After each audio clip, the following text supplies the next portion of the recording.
45 seconds.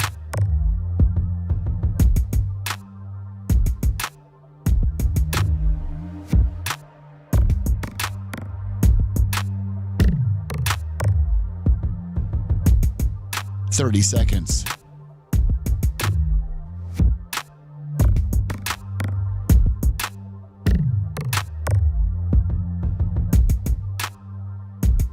The show will start in 15 seconds, and this is your last audible warning.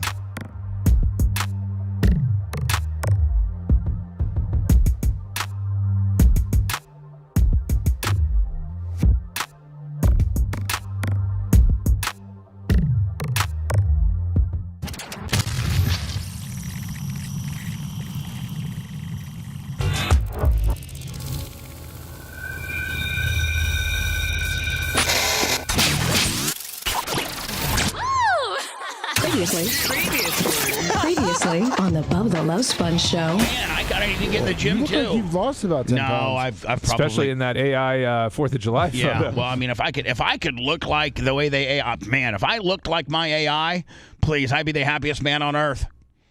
So I really gotta. I've gotta buckle down, Lummy, and just start being better on just exercising and doing stuff. I just really do. But I get done doing the show. Looks like you've been buckling up, if you know. You're listening to the Bubba the Love Sponge show. Broadcast rights for the Bubba the Love Sponge show have been granted to this station by the Bubba Radio Network and is intended solely for the enjoyment of our listening audience. Any rebroadcast, retransmission, or other use of this production without the express written consent of the Bubba Radio Network is prohibited.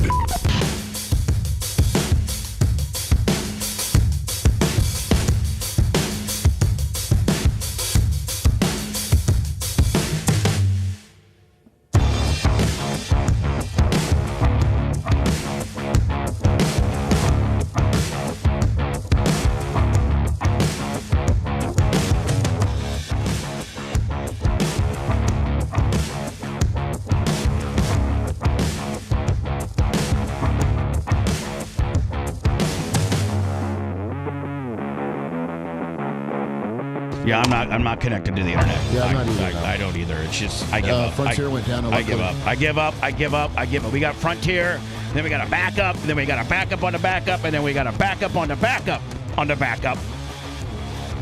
And then I pay like $2,000 a month to have the best internet known to man. Because if we're not on the internet, we ain't shiz. And the internet was working until 30 seconds until we go on the air. Well, we are on our platforms. We're on Spectrum platforms. With all the platforms are good. So we're good on the platforms. We just can't monitor it because our internet for us is down, but our internet to keep us on the air is up, is the way I understand it. Yes, you guys are on the Frontier. I'm on the good Spectrum. Sorry. Oh. Sorry about that. Well, if it doesn't come back up, I'll hook you guys up to it. That's okay. the backup. That's the plan. That's plan B. What I'm saying is, moving forward one of these days, is there any way that we could have the backup also come to us? There probably isn't a way to switch it, though. There's probably, I'm just... We tried that at the other place, and it caused some problems for the video stuff. So, yeah. But I can switch you manually if it doesn't come back up soon. Yeah. Great. Anyway, listen, I guess, Lummy, the only thing is we can't see ourselves. Yeah. But people can see us. Well, if you look to your left, you can see. I understand. Okay. But if when I'm like on all my stories and stuff, I'm afraid, Lummy, that as soon as I refresh it to play it, I'm done. Yeah, I wouldn't do that. I would leave that. I wouldn't do that. Yeah. And we can't see when Glowbug gives her... No, I can't see. We can't see when people give us money? Well, no. Hold on. Listen, I was good with it until I couldn't see where the money... So I was just... I was over there having a great old time seeing the big... Now you're telling me I can't even count my coins? Hold on, seeing the big man sweat a little bit. You know, kind of like that. Actually, I didn't. I went to the end of the street and I actually cut the wire. But anyway, everything's great here at Lasker Powder Coating. I mean, formerly Lasker Powder Coating, now Buffalo Avenue Powder Coating, because I sold Lasker Powder Coating to this guy who... I got my name back, though. And then he died. And so then the deal's no good, the way I figure. No, and, I had it on paper. Deal on the street. I got it on paper. So it said on paper, right there. If the feller dies, I get my name back.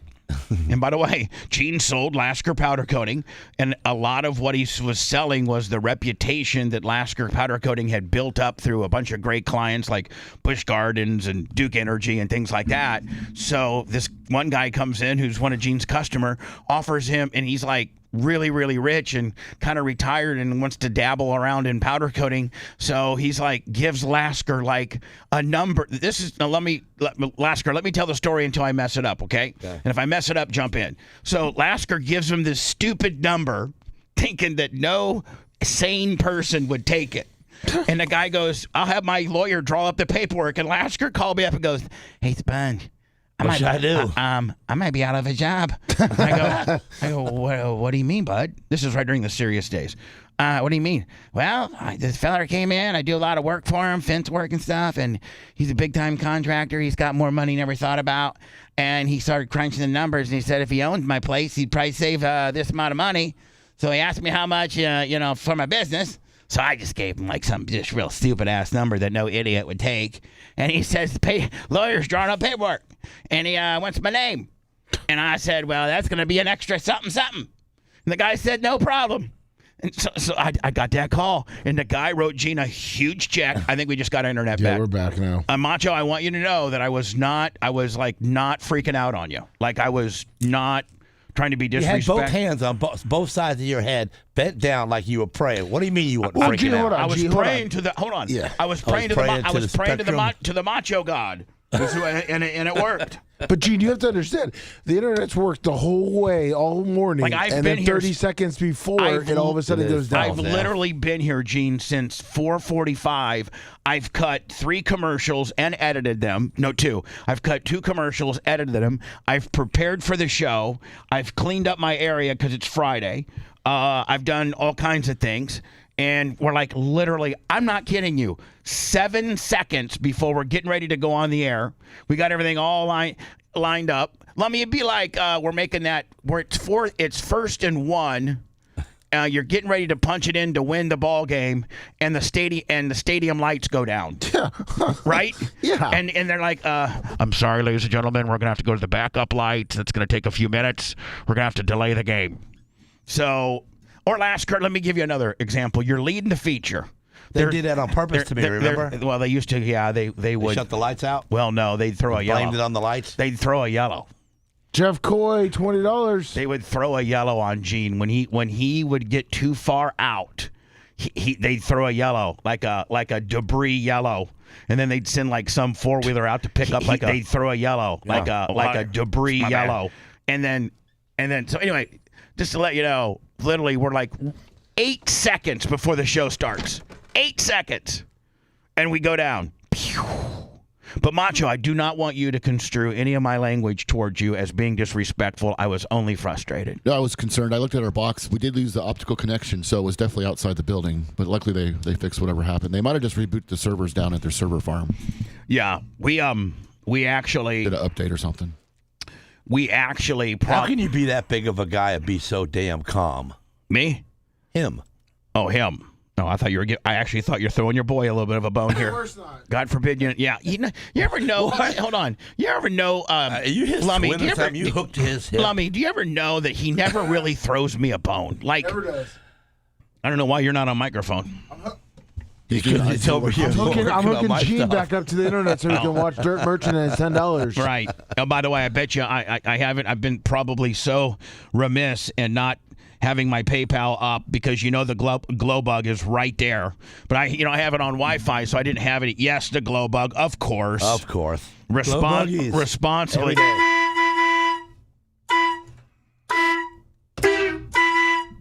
Thank you, Glowbug. Love you. Don't forget, Glowbug owns Truly Yours Event Planning. Go to Truly Yours. Is it trulyourseventplanning.com or is it just Truly Yours? Look that up for me. Let me. Are we going? So when we go to the BARP, she handles it all.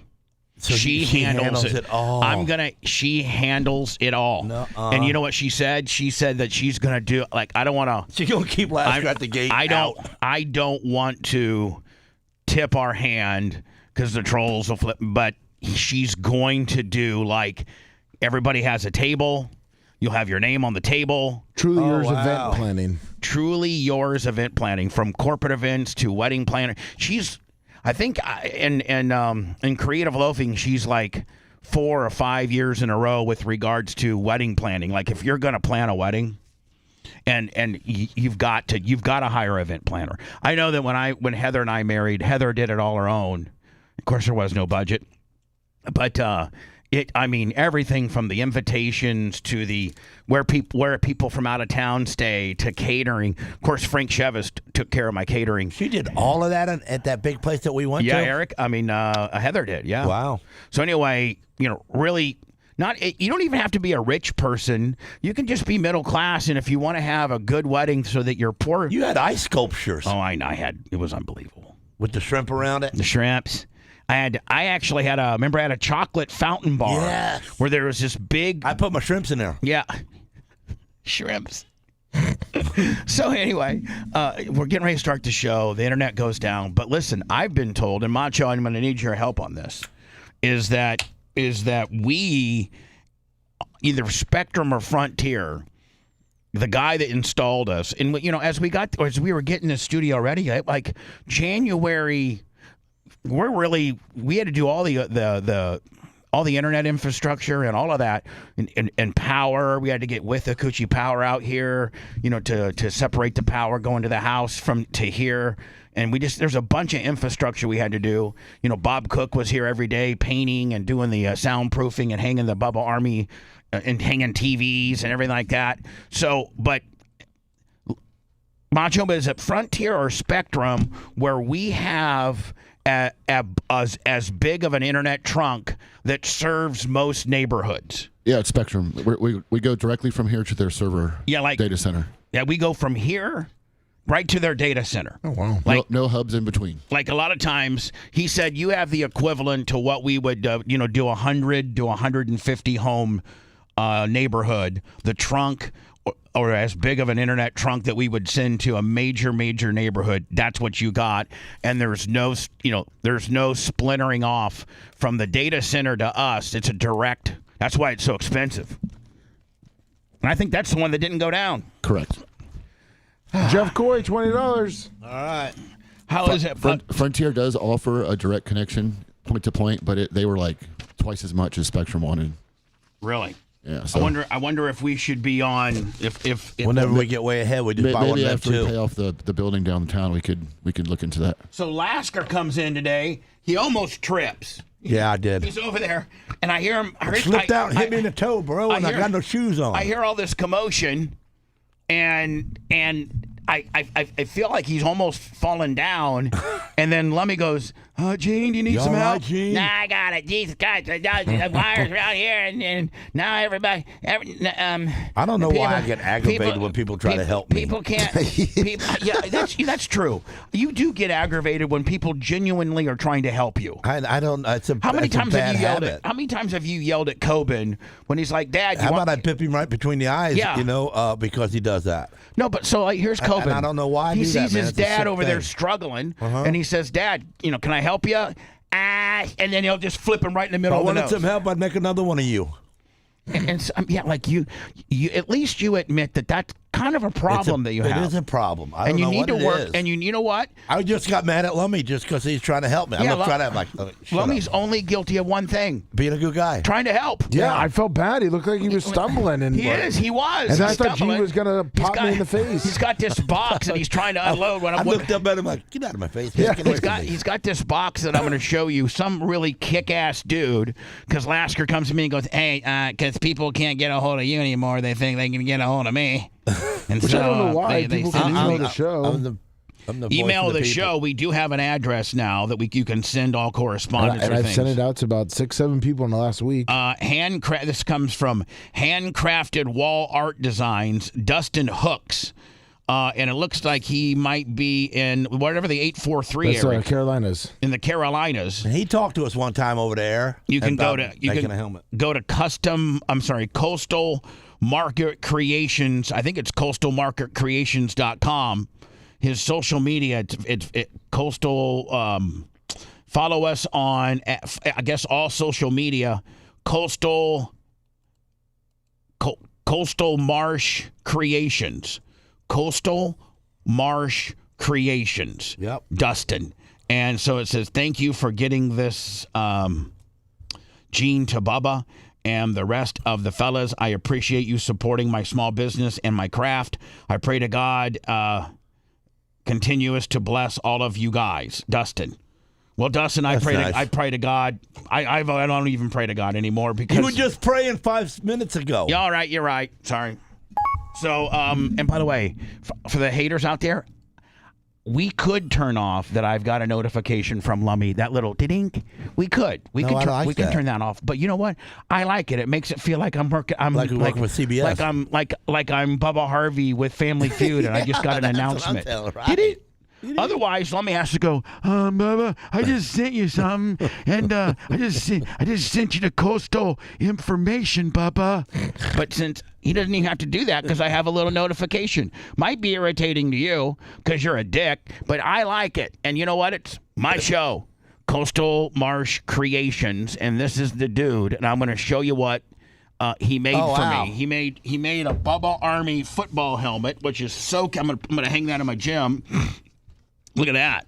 Nice. And he actually signed the back of it, Bubba Army, Coastal Marsh Creations, and it's kind of like it's a piece of wood that's been heavily laminated, and then you can obviously see it's a football helmet with the Bubba Army logo.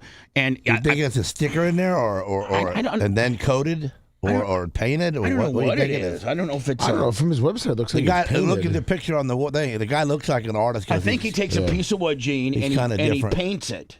He sketches it out by hand, probably with a pencil, and then he paints it with paint. Right. And then he lacquer or epoxies over it. Yeah. And it's really nice. Really nice. That is badass. I like that. I'm gonna find a nice place for that, and I'll post it on wherever we do. That is nice. Thank you, Dustin. Thank you for that, buddy.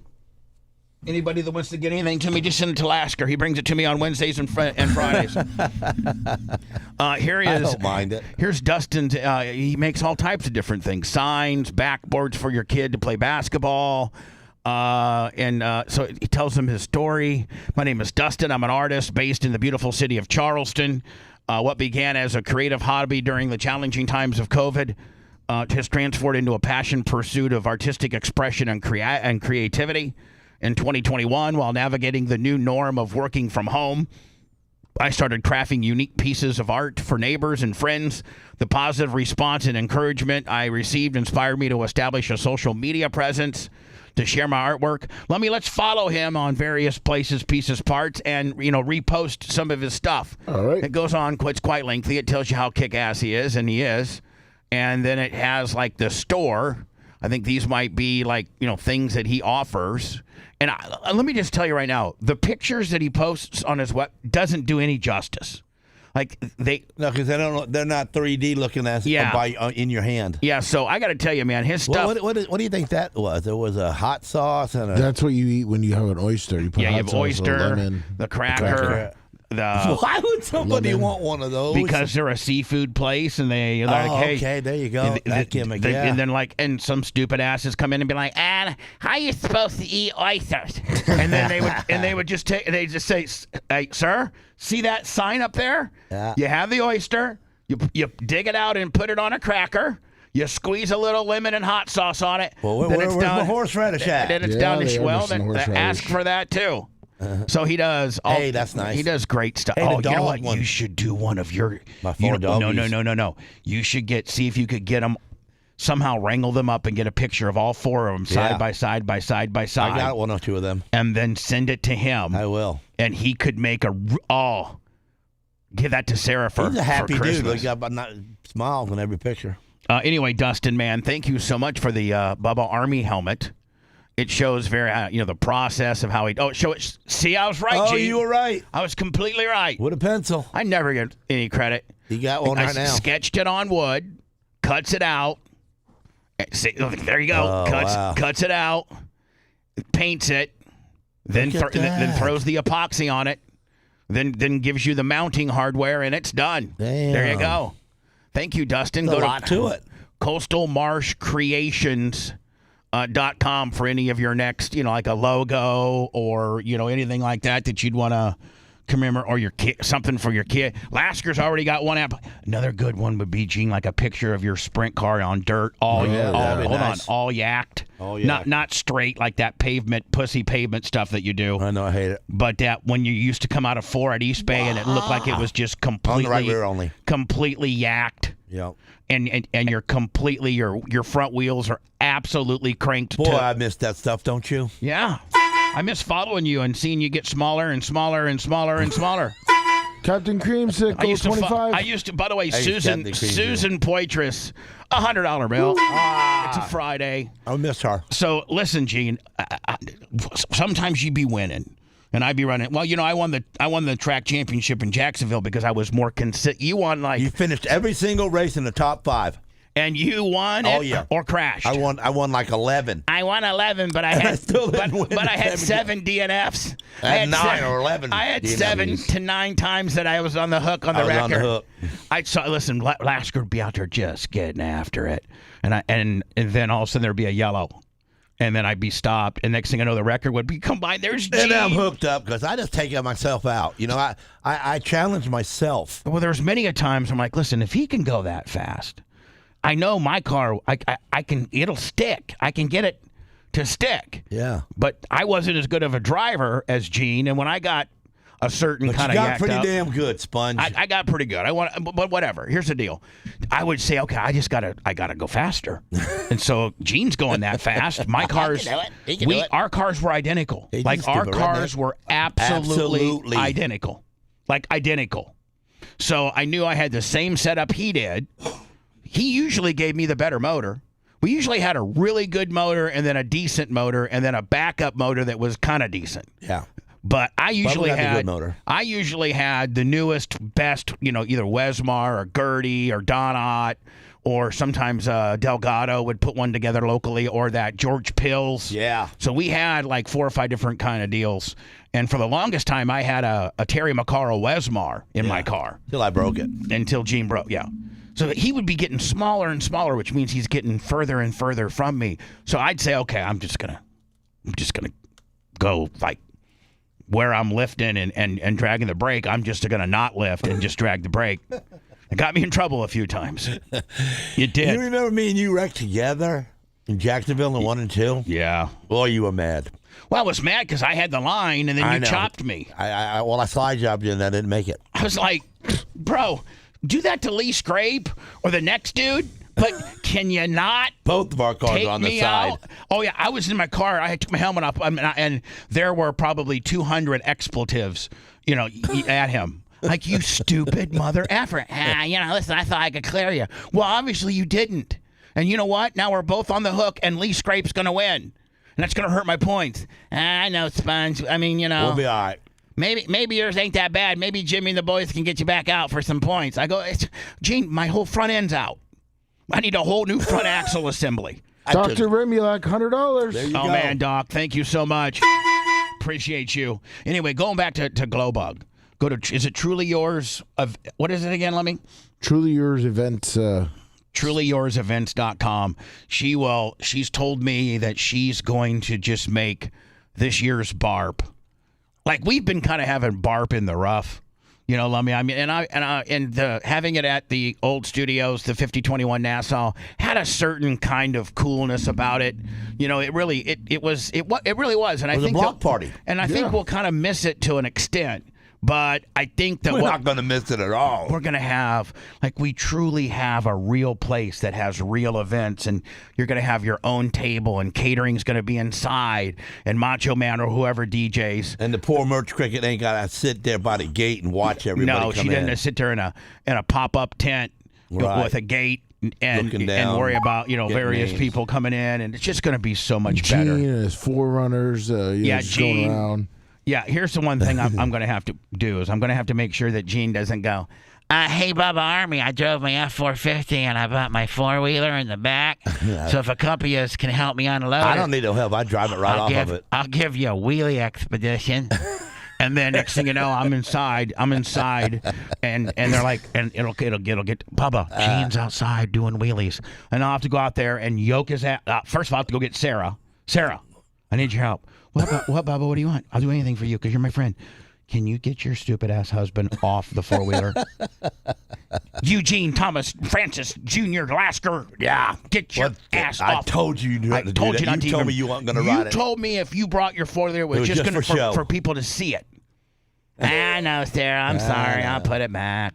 Anyway, here's Truly Yours eventplanning.net. Okay, yeah, we messed it up. It's Truly Yours eventplanning.net. And it just shows you all how many times she's been voted best of the Bay and all the things that she does. And so here, under the services, I mean, just got the Sunset package, the Intimate Affair package, the Infinity package, and it shows you everything. I think we got the event. I think we got the best package that she makes. Oh, of course. So we won't know how many people are going to really be there until. Well, no, I mean until the dates are up where everybody gets their money in. Well, yeah. I mean, you have to have your money in by September 15th. Right. So by September 15th, then we'll know how many people. But it's a whole new, like Ashley and Erica do the accounting on the deal. Right. And so they got kind of threw a wrench into the system now. So Erica will give, here's how I see it working out, Lummy, and tell me if you. Okay. Erica gives Ashley a merch report because she can run your name and it'll tell you your total. So you start with that. So, Ashley gets the merch report so that when she's adding up the PayPal, the Venmo, the Cash App, the Super Chats, the BubbaArmyTips.com, all because Ashley's got the back end of that where she can go in and see what you listen. Ashley does not miss a dollar. And Ashley even give Lummy a report like September 1st on people that are like 200 or 300. She would have found Blitz quicker than we did. She helped with that. Oh, good for her. She helped very much. One of the reasons why we had such an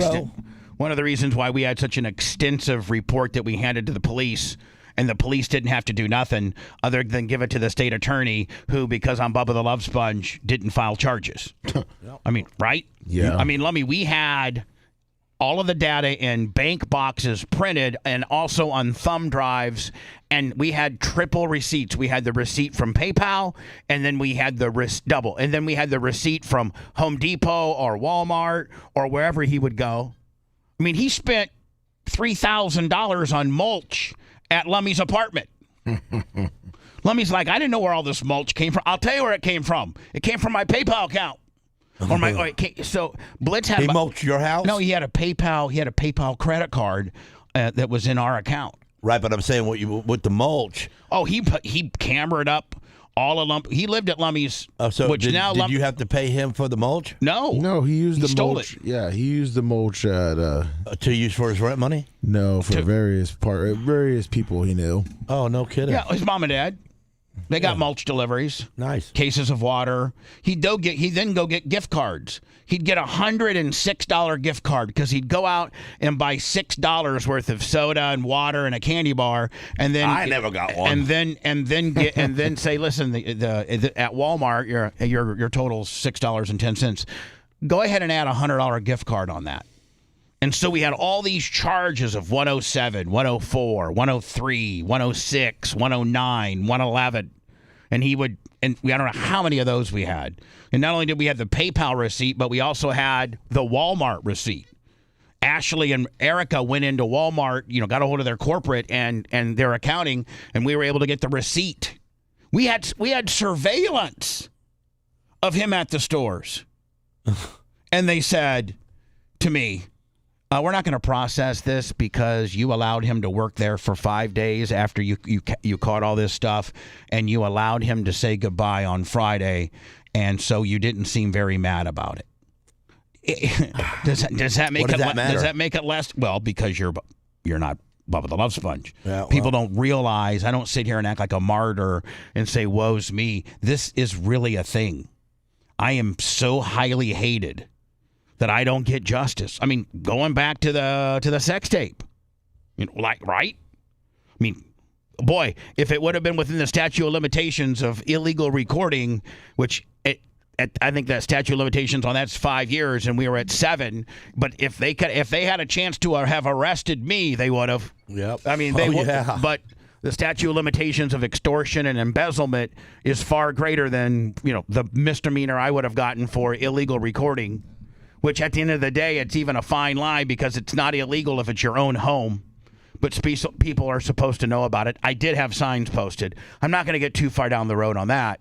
But it's just, it's amazing. Ashley and Erica will, to answer your question, Gene, Ashley helped tremendously with the Blitz deal.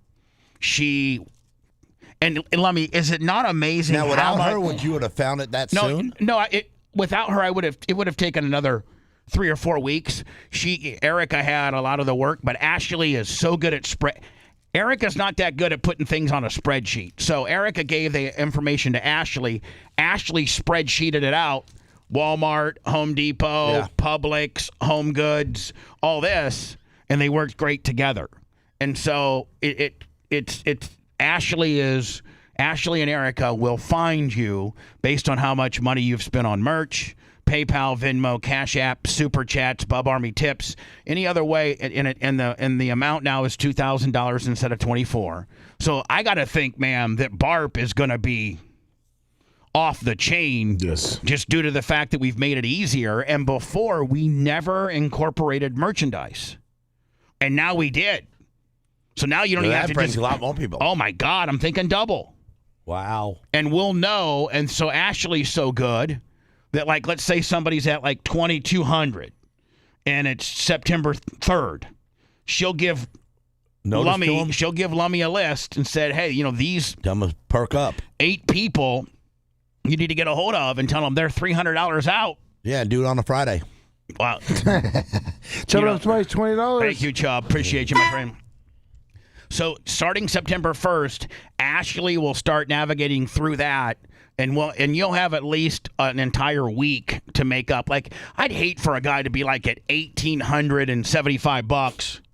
He's only $125 away from coming to BARP and getting the ring and the whole festivities. We got a Thursday, Friday, Saturday planned, and you miss it for $125. Like, I'd hate that. Yeah, that would really suck. That was for them. And exactly. And there has been some times, I'm not going to mention any names, where a guy's like when it used to be 2,400, and Lummy, you know this because. And you let him in? Well, no. Yes. There's been a couple people over the years when it was 2,400 that was like 1,850 or 1,900. They were like $400 away. I call them up. I actually get a hold of them. I'd be like, hey, bud, you got like, listen, man, work's slow. I'm just not. I don't have it. And then I'd be like, listen, bud, don't tell anybody. This is the code to get in. But I got you. No, there's no code to get in. You either get an invitation or you don't. No, I'm just saying you were letting him in, though. I mean, like, I got you. I'm not going to. You've made 5 BARPs in a row, bud. That's kind of like embezzling. What do you mean? What's kind of like embezzling? You let people in. That's called gifting. Cheaper. It's called in kind. Yeah, in kind. It's called in kind giving. Kind? You don't know anything about that because it has the word kind to it. Automatic microphone shut off. Engage. Why? What'd they do now? Bubba the Love Sponge Show returns after these words. I thought the fat one didn't really talk that much.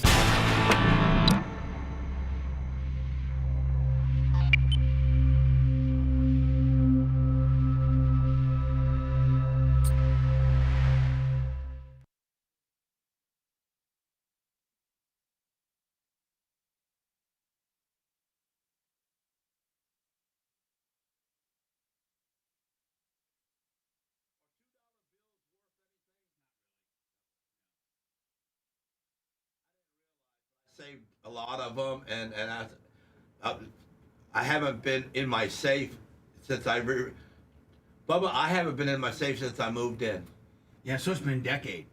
And so when I got in it the other night, I went, holy, all my shelves are knocked over, everything's down on the bottom, everything's piled up, and what a mess.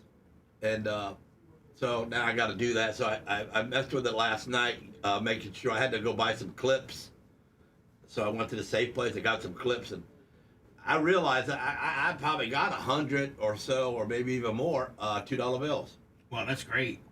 I'd hang on to them just because you Just don't to need save them and give them to my grandbaby? Yeah. I mean, you don't need the money, so I just save them because they are a novelty piece, and they probably will become rarer and rarer. So there's no sense of selling them. I mean, there's no sense of. There's no if you sense don't of need the cashing money, them. if you don't need the money, just keep them.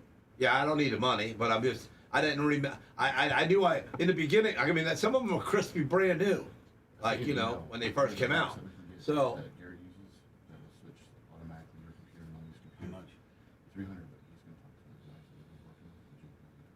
Okay. If we have to buy it, we have to. Yeah, but it's worth it. He says it'll do it. It'll automatically go there and then come back. Okay. So, and it should have been included in that original boogie install. So I don't know why they didn't. Because we were both dumbfounded. We couldn't find a controller unit for the server. Rather than talk to the guys, I'd rather just buy one. Okay. Yeah, I'd rather just buy one, and that way we got one. And then if they need to look at how we got it hardwired or whatever, not that they're double checking your work, but I'd rather just buy one. That way we got it. Or it's in your email. Okay. And I copied Eric on it.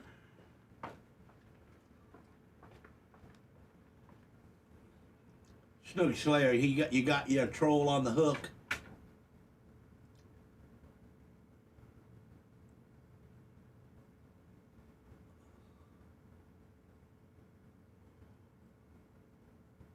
Glenn Allnecker. Yeah, I didn't, I haven't paid attention to my $2 bills in a long time, but you can buy them in $200 stacks, huh? That's cool.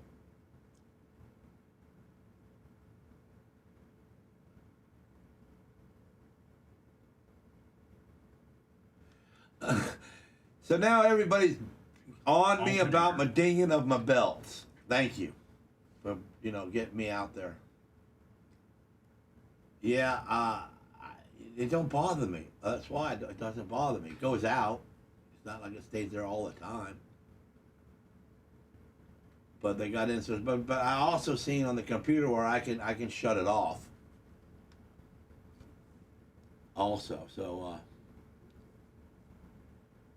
or I can just put my seatbelt on and it shuts up. It only costs $5, bro.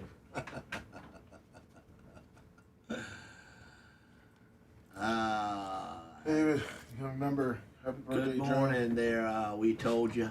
We totted, wet, odded, wet odd, wet odded. LM closed. Good morning. How about it, Cash?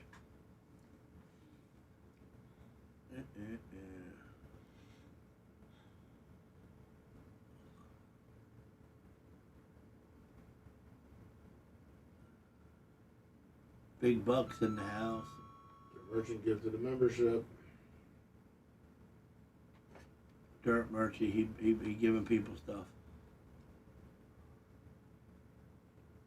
Glad you got to read me. Jeff Schwartz. Yep. That's what I'm saying.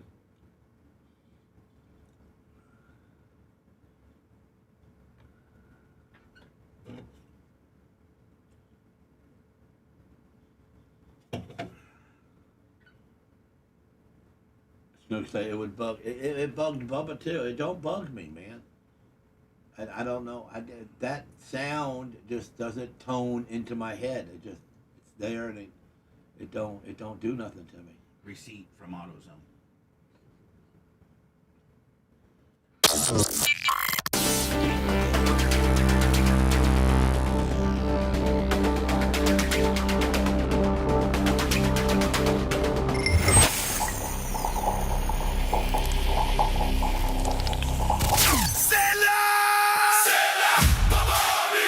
So hot. Guys, your wife is hot. With soaringly high summer temperatures, it's time to get her a box. Watch romantic movies, thrilling series, shows to set the mood, baseball, soccer, racing, and the fights for you to enjoy too. All the programming Get a Box is famous for in crystal clear HD. It's so easy to set up, even your buddy with the VCR can hook it up. You know what else is too hot? That cable bill. It has more junk fees than a used car lot. This summer is the right time to enjoy a box. Today, with promo code BUBBA, you can get $25 off any box. Go to getabox.com, promo code BUBBA for your box today. Getabox.com. stay inside with your hot wife and never pay for TV again. There's nowhere to run and nowhere to hide. Trust me, I've been looking. We're back. Jesus, look at... Oh, she was just on TV. Oh, there he is. And he's coming out strong today, my friends. Johnny K? Johnny K, you know. Anytime I'm taken back by an amount, it's usually Johnny K. $154, specifically Gene Lasker. Steel slinging outlaw. I'll see him in August when I'm up in Warsaw. Gene, I need... I could do it myself, no problem, but if there's 2 batteries involved, I could do one, you could do the other. We could be like almost a NASCAR-type pit. If I could have 10 minutes of your time after the show, Merch Crick and her 96 Mexican F-350, she had an oil change. There's this guy that from, I think, Dade City that works on, he's a diesel mechanic. Old, like a mom, kind of like what you used to have in Lasker Automotive, a mom and pop deal, but he does really good work. He does really, really good work. So she got an oil change about 2 months ago, and I noticed, and with 2 new batteries, she needed new batteries. But I've noticed while we've been driving it when we were, when we were unloaded and were packing up, 5021 Nassau, that her little battery light would flicker. And I just thought it was, I should have checked the alternator, but I didn't. I just thought it was it's a 96. Sometimes it'll throw a code or two, but those 7.3 Power Stroke 4 diesels will run. It literally has 107,000 miles on it. It's just getting broke in. Yeah, I mean, it's not even like it starts breaking in at 250. Yeah. But, you will have tic-tac little knick-knack that's non-motor related issues, and the alternator is one of them. So, what hurts components like that is from when they sit. Well, that thing doesn't sit. She drives it every day. No, but before she had it. Right, true.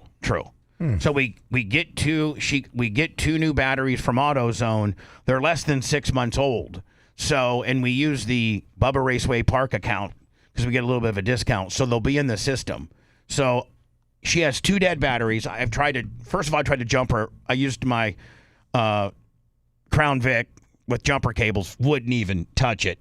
So then I put 2 battery chargers on it.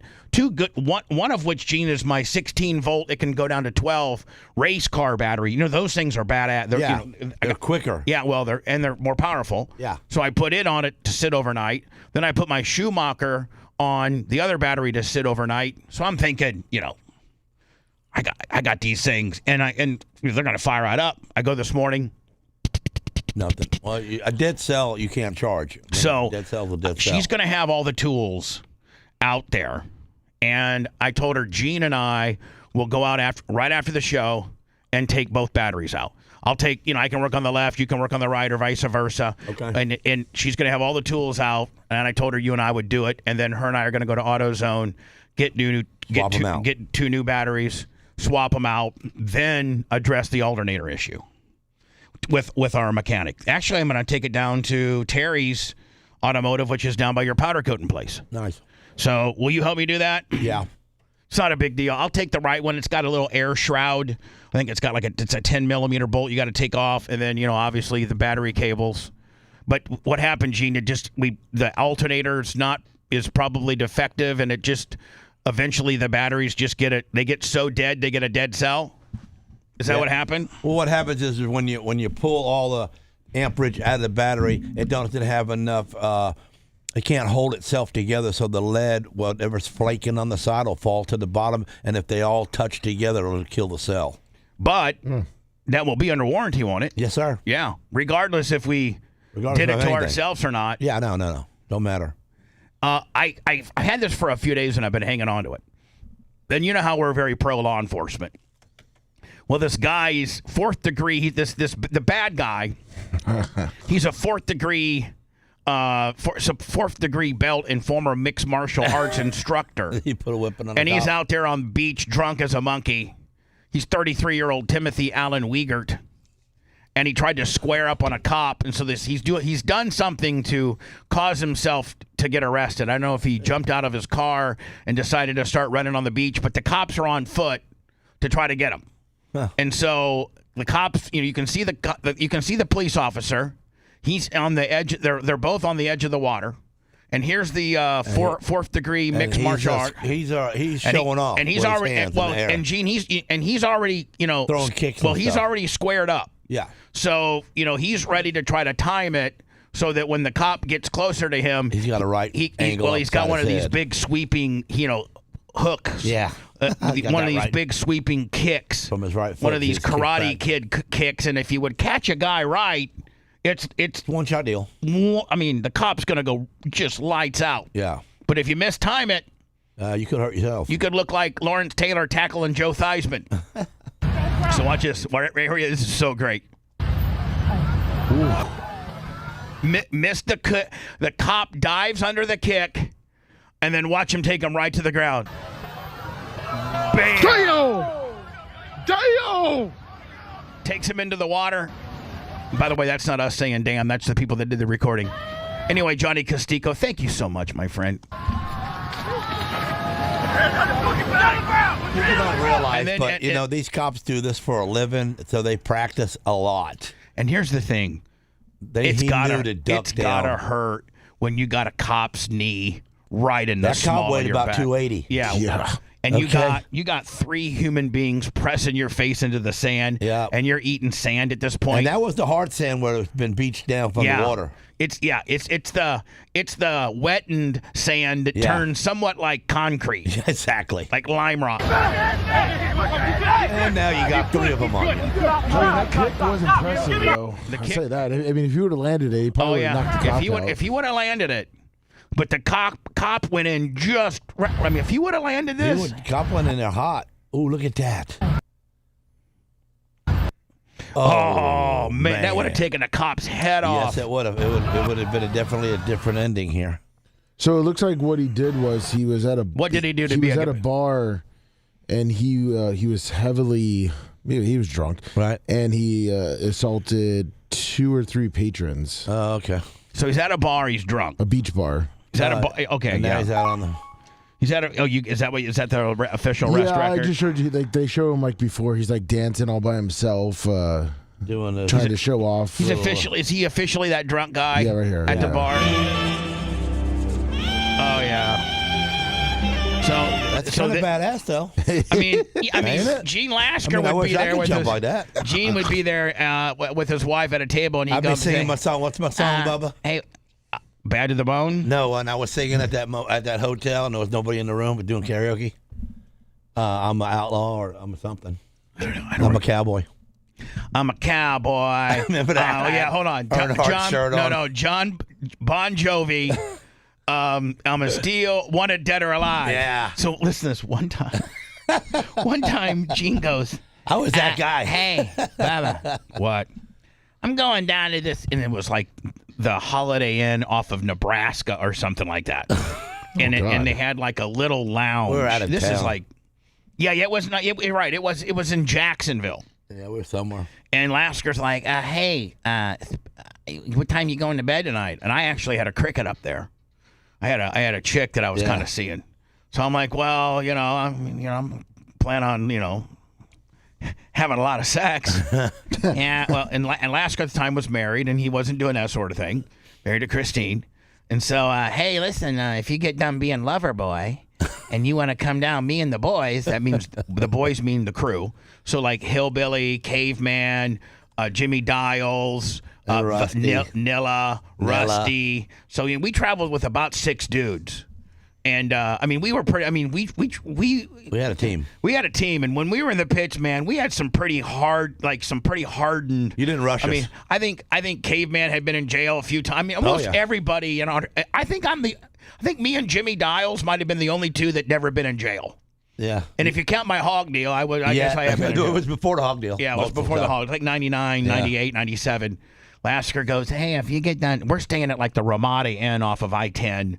And then I think downstairs in the Ramada Inn, they had this real nice little like 80s, crushed red velvet seats with a little stage. Kind of looked like this right here.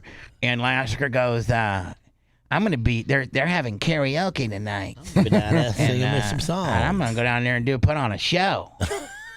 And so you don't understand. I'd actually gotten on the air because we were syndicated in Jacksonville at the time. I was #1 in Jacksonville. Yeah, we beat Lex and Terry, and I was #1 in Jacksonville. We were racing. This is Friday night. We raced Brunswick, Georgia on Friday night.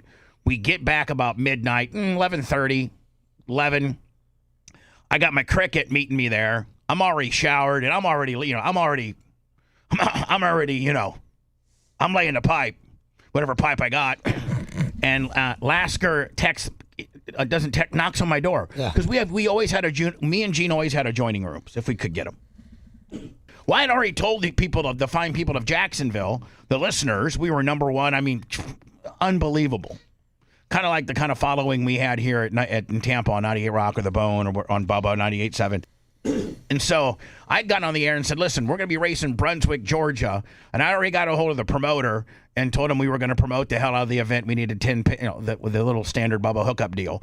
But that he needed to run the sprint car feature second so that we could get out of there because we knew we wanted to get back to Jacksonville. That's where we were going to spend the night because Saturday night we raced in Jacksonville. So what we would do is we'd race Brunswick on Friday, Brunswick's only about 45 minutes, maybe 50 minutes from Jacksonville. So we'd race Brunswick on Friday, load up real fast. The only hiccup would be if Gene won, and we'd sometimes sign autographs for 30 minutes. But I think we didn't do the autograph deal because we wanted to get back to Jacksonville because I had a cricket. Because you had a cricket. Yeah. So we didn't sign up. And I think I'd already cut a deal with Ramada Inn where we had free rooms and we got free everything. So Lasker, we're back. I'm showered. It's 11 o'clock. I got my crick over there. We really haven't started, but I'm fixing to. And so I'm like, what? Gene, what? So I put my underwear on because I'm nude. I crack the door, and he goes, oh, I'm not good enough to come inside. And I go, no, whatchamacallit, she's naked. Oh. Oh, which one you got? Let me in. Well, no, and I go, don't say which one I got, and then she's going to know I got more than one, you dumbass. And I got the chain. He's talking through the chain. He's got his big nose there, and he goes, I'm trying to mess him up. Which cricket is it? Is it Allie, or is it Hey Babe, or which one is it? I'm like, shut up, Gene. I'm going to shut the door on your face. He goes, all right, listen, let me tell you something. After you get done being lover boy, which it takes about 10 minutes, if you want to come down, me and the boys are going to be doing karaoke downstairs. And so I told the listeners that actually, Lummy, we were actually going to be at the Ramada Inn nightclub. Oh, okay. So, I'm not kidding you. There was probably no less than 100 fans there. But I'd already got a hold of Ramada Inn, and Gene, remember Gene? They always had that little reserve spot back in the corner for us. Yep. So they had like a little table of 10, and it literally said reserved for Bubba Army, and Lasker so that's where we sat. We didn't have to worry about it. And there's like 125 people in there, and they're all doing karaoke, and place is packed. And it's a throwback from the 80s. It's got red crushed velvet and like green and and they have these block rock and pretty hot, bartenders. And I'm up there doing my thing. Well, Gene's right, about 30, 45 minutes into it, I'm done. And she's like, well, let's go down and see Gene. And I go, listen, I'm like, listen, you don't know Gene like I do. And it's going to be a shiz show because anytime he gets a crowd, he shows off. So it's hard telling what's going on down there. It would be easier for us just to lay in here and go to bed and hear the story, and maybe have sex again if I can recoup. But she's like, no, come on. Gene invited us down. I know you got a tab. I like to have a few cocktails. I'm like, oh God, okay. So I literally put on a pair of sweatpants and like a T-shirt or a sweatshirt or something, and we're on like the 4th floor. As soon as you get off the elevator, it dumps you off into the lobby, but then the nightclub's a little bit away, but you can kind of see and hear what's going on in the nightclub from the elevator in the lobby. Oh, yeah. So she puts on something. I put on something. We, on the 4th floor, we hit the elevator, comes up, gets us, we go down to ground floor, and I hear, I'm a cowboy on a steel horse I ride. I'm wanted, dead or alive. I go, no. No. She goes, oh my God, it's Gene. Now my God, it's now Jean. she loved Jean. Like Yeah, she she was a good really, girl. she really liked Jean. Like she really That's like. because I was your handler. Yeah, she's Kinda like, you know. well, and she knew make that sure she made couldn't. it places. And, She also knew that she couldn't not like Jean because I would get rid of her. oh, So well. she knew Jean was a nest. Like, so she's like, oh my God, it's Jean. I go, oh Jesus. Oh, Jesus. So I go there. Now picture this: Lasker's got a set of Wranglers with a Dale Earnhardt number 3 belt buckle. Oh God. Hold on, and a Wrangler throwback Dale Earnhardt. I still own that shirt with a yellow and blue stripes. with a throwback Dale Earnhardt Wrangler when he drove the Wrangler number 3 car. He's got that T-shirt with a leather. No, it was a dress shirt. It was a dress shirt, yes, buttoned up, long sleeve. and then he had a cowboy bolo. You know those cowboy bolo ties with a cowboy hat on. Oh yeah. And he's got these snakeskin boots. Yeah. And the crowd is going crazy. I was dressed up. So he goes into another song. So I go to our area. You know, the crowd's like, oh my God, Bubba, and I sign a few autographs, take some pictures, and I finally get to our area, and I go, Nilla, Get him off the stage. I said, get him off the stage. Nilla goes, he's on his 4th song right now. He told me he was doing a 6-song set. Oh, God. And I go, what? He goes, yeah, he's doing a whole set. And I go, Lummy, I can't sing. I go, Oh, you can sing, Gene. No, I'm like, hold on. Gene's I wish to God I had video of this. Because it's like when white trash do karaoke. Yeah, that's me. And then the next one, he goes, I got friends in low places. I can sing good if I can remember the words. So in karaoke, it's cool because I can read them. Blue Dana sent $10. They want to hear Gene sing it again. Reenactment. All right, Gene, here we go. Try your best, Gene. Now he doesn't have his get up. He doesn't have his get up. So just picture this: Gene's got snakeskin boots, skin tight Wranglers, a Dale Earnhardt number 3 Intimidator black belt buckle. How's his hair look? Oh, it's a Kentucky waterfall. Yeah, it's business in the front and a party in the back. It was all. And he's got it all gelled out, you know, and then he's got Dale Senior yellow and blue throwback Wrangler button down with a cowboy hat and a cowboy bow tie. And I was showing off. Hey, Gene, you know where to pick it up? Here we go. It's all the same. No, I get one more. I'll get one more. Yeah. Ain't lighting up. Welcome to Jacksonville, everybody. It's Dean Lasker. Get ready. I'm going to do some John Gotta sing this song of Bubba the Love Sponge back there in the back. Welcome to the Ramada Inn. I'm going to do a 6-song set. Don't forget I'll be racing. I'm going to win it tomorrow night. You're down the tree. Here we go. John Bon Jovi. It's all the same. Only the name will change every day. It seems we're wasting away another place where the faces are so cold. I drive all night just to get back home. Here you go. 'Cause I'm a cowboy. On a steel horse I ride. I want it. Hell yeah. Dead or alive. Want it. Dead or alive. All right, everybody, welcome to Jacksonville. It's Dean Lasker. Don't forget tomorrow night. I'm going to sing it like Lasker now. Okay, hold on. Don't forget tomorrow night I'll be at Jacksonville Raceway Park taking the checkers. Here we go. Sometimes I say, sometimes it's not for days. The people I make always go their separate ways, like my wife Christine. And sometimes you tell the day by the bottle that you drink. And times when you're alone, well, all you do is think. 'Cause I'm the cowboy, you Lasker, the cowboy is right here. On a steel horse I ride. I'm wanted, dead or alive. I'm doing that. I'm wanted. You got a channel on the belt, Dead or alive. Don't forget tomorrow night, Jackson Raceway card.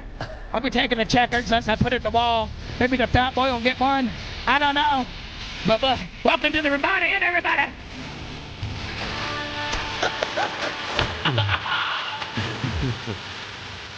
Man, we had... Boy, but it did get around how much fun we had at motels, and they would give them to us for free. I'd call in Lasker and be like, hey, let me tell you something, Sponge. It's going to cost us $466 to put the crew up. Or well, if you just get with that, you got that golden voice, Sponge. And you just got to use it more often. So Christine's already given me the number to what the Ramada Inn is. And once you call up there, so they'd be like, Ramada Inn? I'm like, yeah, can I talk to your general manager, please? Sure, no problem. Hello, this is Ron. Hey, Ron, this is Bubba the Love Sponge from Planet Radio. Oh, yeah, hell yeah. Hey, Bubba, how you doing? I'm good. Hey, listen, I'm gonna be racing at the track, me and my team, on Saturday night. We're gonna be coming in on Friday night, and we're gonna. Is there any way we could get like maybe 4 rooms from you for just one night? And then what I'll do is I'll tell everybody. I know you guys got a little karaoke bar down there in the lobby. I promise you, Ron, I'll put 100 to 150 people in that room. Now, normally, like, there's like 26. I mean, like a couple tourists that are driving down to Miami that stopped in Jacksonville for the night. Like, he's like, what? I go, I'll put 150 people in that room for you on Friday night. And he's like doing, like they know they're going to make, $37 a head on alcohol and what have you. So we get all of our rooms comped, and then we get like a $200 liquor bill. Nice. And then once the last would always, hey, what's the tab at, Nella? Tab's at 170. See if you can get $25 for takeout. Bubba gets so mad about that. So next thing I know, Nella's got a case of Miller Lite and like a 6-pack of something else, and I go, Nella, what's that? For the boys. Well, Lasker said we were 26 short on the tab, and we might as well tab it up. I'm like, it would have been a nice gesture if we wouldn't have just been gluttons, and got 200 on the dot. Gene, you and I should probably write down like 5 or 6 things that we did on the road at racing and do a podcast. Like, like that story right there would have been a story. Biggie 7375 $50. Patrick Glower $10, and Duke Danison $20. Yeah, they love it. They love it. So this is the guy. So this reminds me of like us being at the Ramada Inn, because there was always some outliers that got really drunk and would make asses out of themselves. Yeah, now, Lasker made an ass out of himself, but it was a controlled chaos. Yeah, it was. This is the guy that we saw just got tackled minutes before he was running down the beach. This is what he was doing. He's doing like David Lee Roth type air kicks. And he's wearing a Beetlejuice outfit. Hey, Nella, go out there and try to do that move right there while I'm doing my 6-song superset, okay?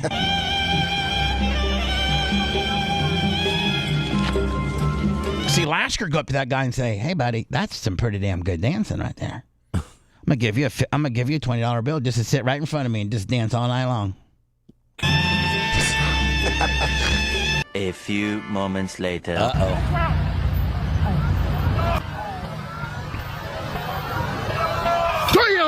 Yeah. So I'm an idiot. Gene, don't you think that would be a good podcast? Yeah. Anytime we sit me and you together, probably pretty damn good. $10. We just need to get like some topics, otherwise we'll get so far down the road and get lost on the deal. So Merch Crick's going to have all the tools, Lasker.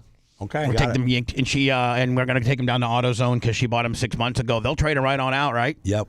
Then I can put them back in the truck, and then take the truck to my mechanic. You ain't got to go to the same AutoZone either. No, I know. There's one right down the road. Yeah.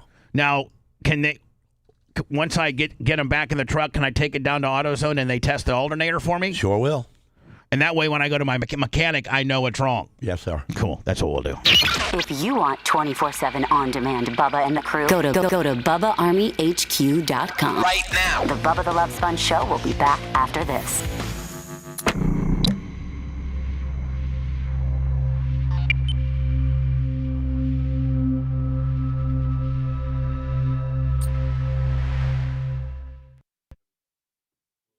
Stripes. Can you wear it next week? And it was, I don't know if I could fit in it.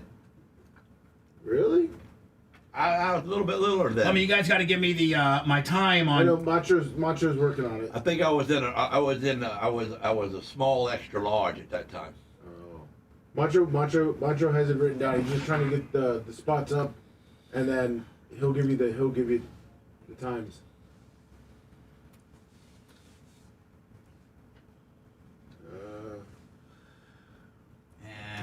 Lasker, were you here when? Yeah, you were here when the playing cards came out, right? Yeah, I listened to you guys with them. Yeah. Oh, you haven't seen them? No, I haven't seen them. Where you at? You got Let me. one? Where you at? I can't see. Gene. I'm straight over. All right, it's coming your way. You ready? Yeah. Oh boy. Oh. That was way over my head. That was about 7 inches from the Hall of Fame TV.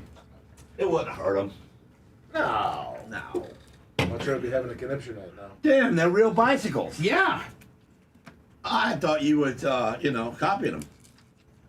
No. No. Hell no.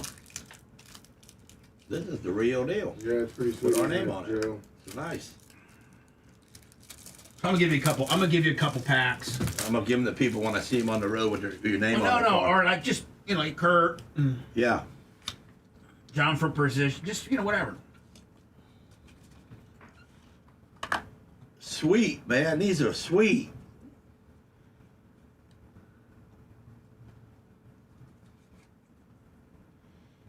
So Brian Kilmeade will be the last segment, guys. Yep. I'm gonna promote that. Let me. All right. We're looking at about 9:35 ish. So what did you figure out on the ace? Is that bean? I haven't decided. You haven't decided? Lummy, what are we looking at? What 9? How long is this segment? That's all you got to tell me. Here, I'll go look at myself. 28:48. 28:48. Okay. So call that 29 minutes. Macho said he's working on it right now. He'll give you the time here shortly. Well, I can do it myself. 9:57. 37. Hey, these are nice. Minus. They even got 2 jokers. 48 equals. 2 jokies. Looks like it's. See there, Virgin. 28:48. So he has to let me know the number he has to give me is he has to add 520 to that number because that's what it's going to take to get into that stop set number 7. So I need to win when my hard out is going into 7. Okay. Back in the 520 for the stop set, then throw in the 28:48. And that should take you, he's got a 30-second buffer between 9:57:37 and 9:58:10. He's got a 28-second or a 23, whatever, like a 30-second buffer to hit. So on the surface, I need a physical clock to look at. So if you did it at 9:30, that puts you at 9:35:20. That's too much. So they crunched it down. It's 28:08. So it's what? It's 28:35. So that put if you break it 30. So that's a minute. That's a minute 15 before the bottom of the hour. It's a minute 15. So that puts you, if you take it 30, back that down 5 minutes, that puts you at 25. Yeah, this is going to have to be something. I really got to put my mind to it. Well, Macho, by the time you do that, he'll have it. Yeah, by the time he'll have it. But he has to have it. Like, it's got to be, because I'm going to try to run it as tight as I can.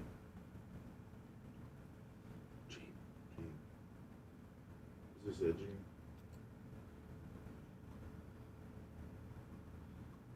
Gene? Yes, sir. Is this it right here? Is this a shirt? What am I looking at? Right here. Okay. The ongoing talks that are taking place in Switzerland and the. Is this a shirt? No, mine was way more worse than that. Mine has stripes up and down. Okay. The whole shirt, you know what I'm saying? Yeah. You know that shirt, the cowboy. Let me, is this what, did you send this to me? Was it this?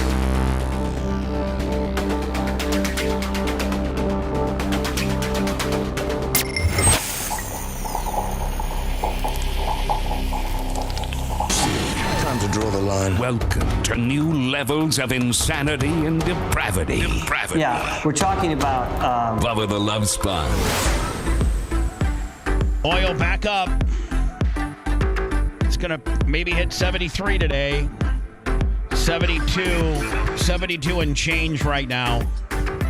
So I don't know. I'm done. I'm over. I think the only thing that's going to give us any type of relief on this deal is if he just absolutely bombs the hell. Like, I'm done.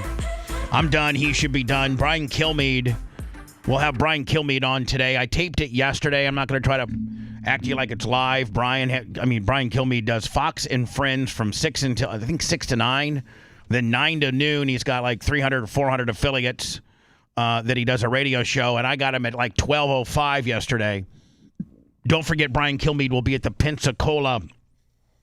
I forget what the theater is called. It's weird. It starts with an S. It's downtown Pensacola. It's Seagate or something. Seagate. Yes. Go to briankilmeade.com for ticket availability.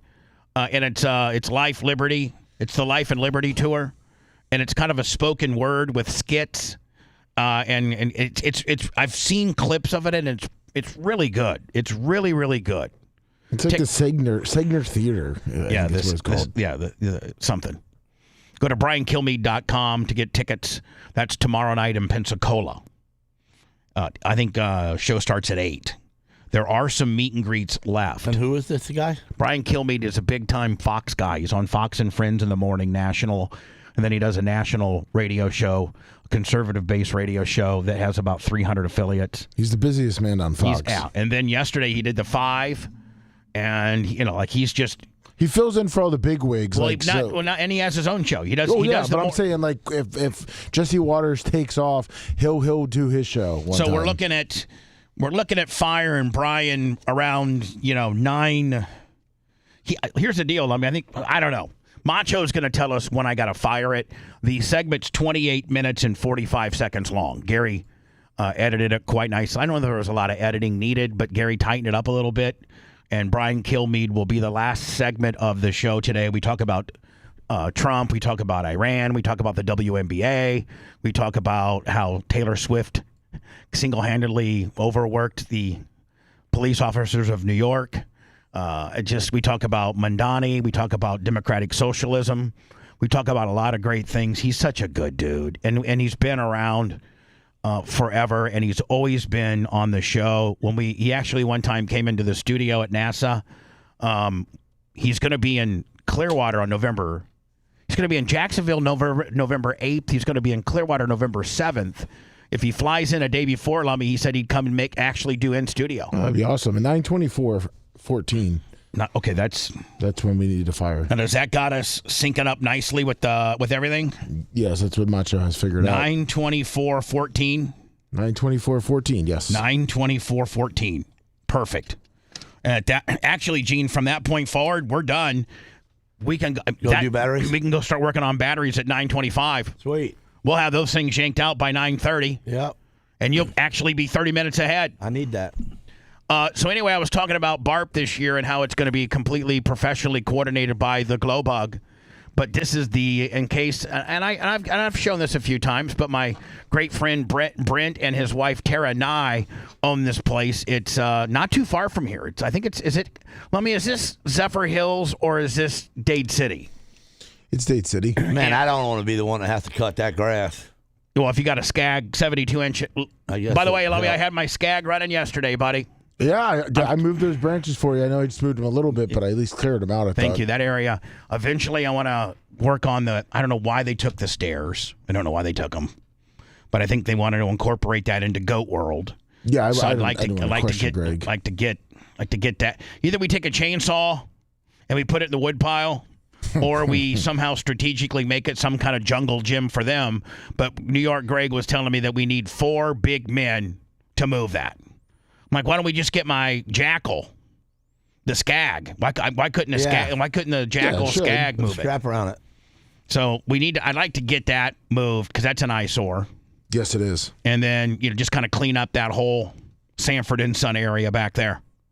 So listen, I got to take my Skag to Les of Wesley Chapel today because I can't get the blades off.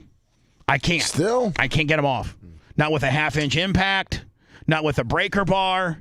Not with a Craftsman half-inch hammer, 150-pound PSI impact. I can't get them off. Really? I can't get them off, Gene. Turn them the right way?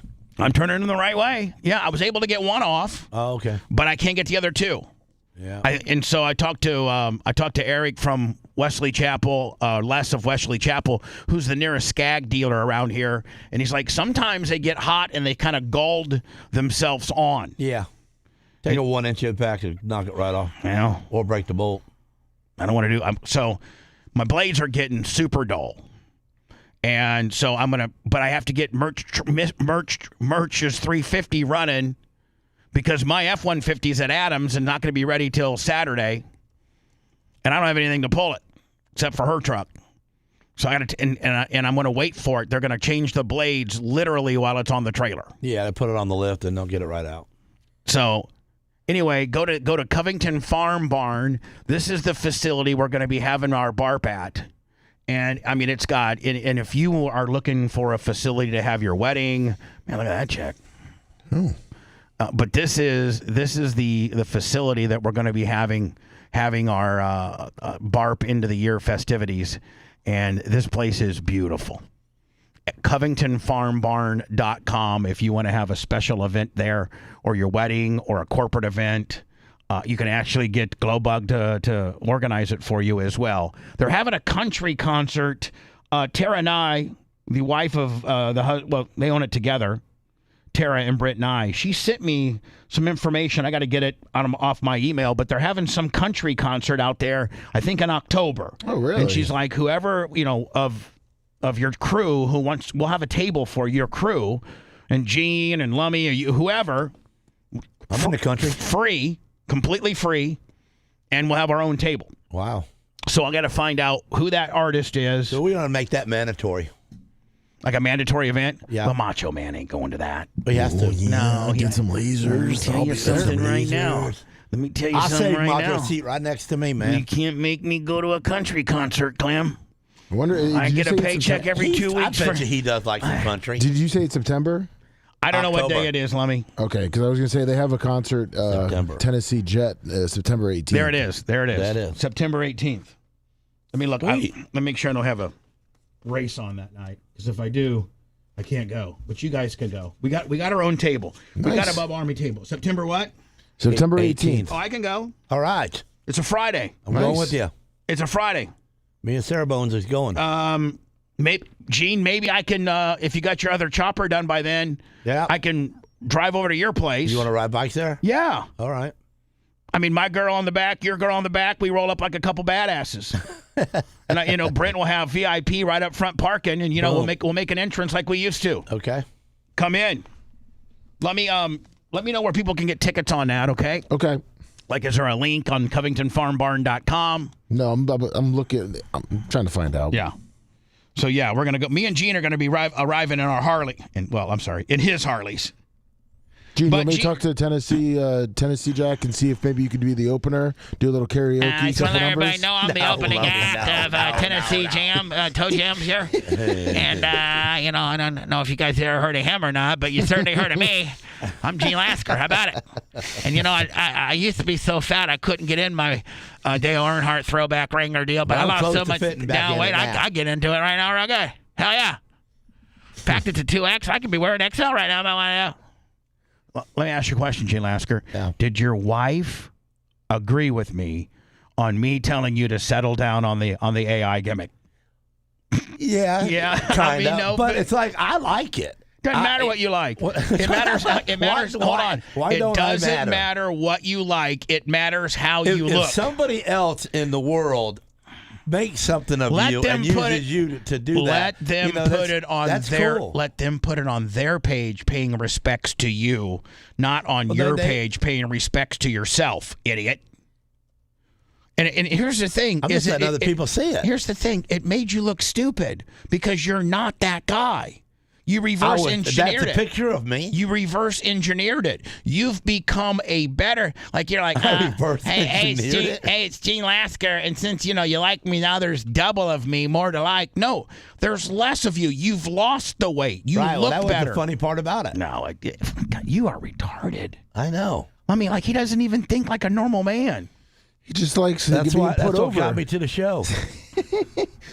You do have your gray UV rated Bubba Army Heatwave shirt on today, do you not? Yes, I do. You I like it? Yep. Yeah, that's nice. It feels really good on your arms. Bubba Army shop, Bubba Army merch, BubbaArmyStore.com. I don't know how many of those are actually left, to be honest with you. I don't think there's any. I don't think there's. She ran out of 2Xs and gave me a 3X, which is 3X works pretty nice. On that tight clinging stuff, it's always good to kind of maybe go a size extra. Right. Yeah. Yep. So, I used to own a plane.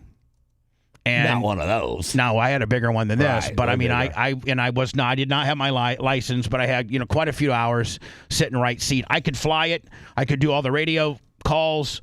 No big deal. If this had happened to me, if Mike Tidwell, God love him, who by the way just lost his job, he was a captain with Spirit Airlines. So I think Spirit he's going out of business. Yeah, they absolutely went out of business. They went out of business. Oh, he'll find another job. Oh, he'll be a corporate guy. He's fully rated on any type of jet, pretty much. I mean, so anyway, so this guy was a student, and he had quite a bit of hours, and everything ended up being okay. But he was flying this like Cessna 182 or something like this, and this is what most people start in. In fact, that's what I started in. Tidwell had a Cessna 172, and when we used to fly over to New Smyrna on Friday nights for Tyler to race on Fridays, we couldn't get there in time. Because remember, Lummy, I did 3 to 7. Yes. So I'd get a hold of Tim Sabian, my boss at SiriusXM, and I said, can I get off at 6? And it's only an hour flight over there in one of these little planes like that. And I'd have my, Dan Atwell and the crew was already there, and the car was already ready.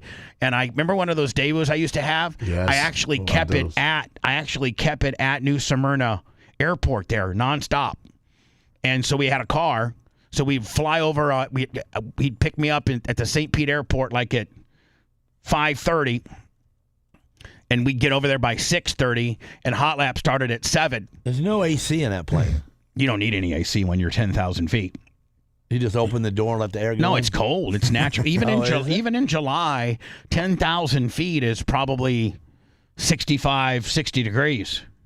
So anyway, this guy here, he's a pilot. I'm sorry, he's a trainee. If he has X amount of hours, and he's flying with his instructor. And his instructor turns to him and says, "You got it? You got the plane?" And that's what they'll say a lot when they, are handing the controls over to you. They'll actually say the actual verbiage used is, "Your plane, your plane," and you repeat, "Yes, my plane, my plane," and then you are now in control of the plane, and the instructor just is there in case you mess up to grab the controls real fast. So this guy, I don't know how many feet above the ground they are, but the instructor turns to the dude and says, "Your plane, your plane." The guy goes, "Okay, I got it." The instructor jumps out the door and kills himself. No, he didn't. Yes, he did. That's a bad day. He's like, he was having a bad day and he wanted to kill himself. So he turned to the dude. Did he realize he had to think all the way down? Well, yeah. Oh, think about that, man. I don't want to think. And the guy, and the big story is the guy safely landed the plane. Where a flight instructor opens the aircraft door mid-flight over Cordoba, Argentina, and jumps. Here's what we know as of July 8th, 2026. And think about this, just like Lasker said. When you jump out, let's say you're 7,000, 10,000 feet above the ground. You're not dead yet. Well, I mean, no, you're not dead until you hit the ground. Right. And, like, you're what just... What do you think of? What are you thinking? You can't pull a string. You can't stop it. I mean, are you thinking like, okay, it's a... Today's a bad probably day. made a bad decision. Actually, the biggest controversy... not in our government, but one of the big things is, was it the Challenger that blew up? Sean H. gifted 5 memberships. Was it the Challenger? Yes. Yeah. Well, they tried to say right after immediately, one that was caused by the frozen O-ring. Yes. They tried to say that the cockpit exploded with the fuel cell. Yeah, but it didn't. And they didn't feel anything. The pilots just blew up and disintegrated immediately. No. And then they went back and did a report, and they've tried to cover this up, but the pilots from like 30,000 feet, I forget how many feet in the air they were. They were alive.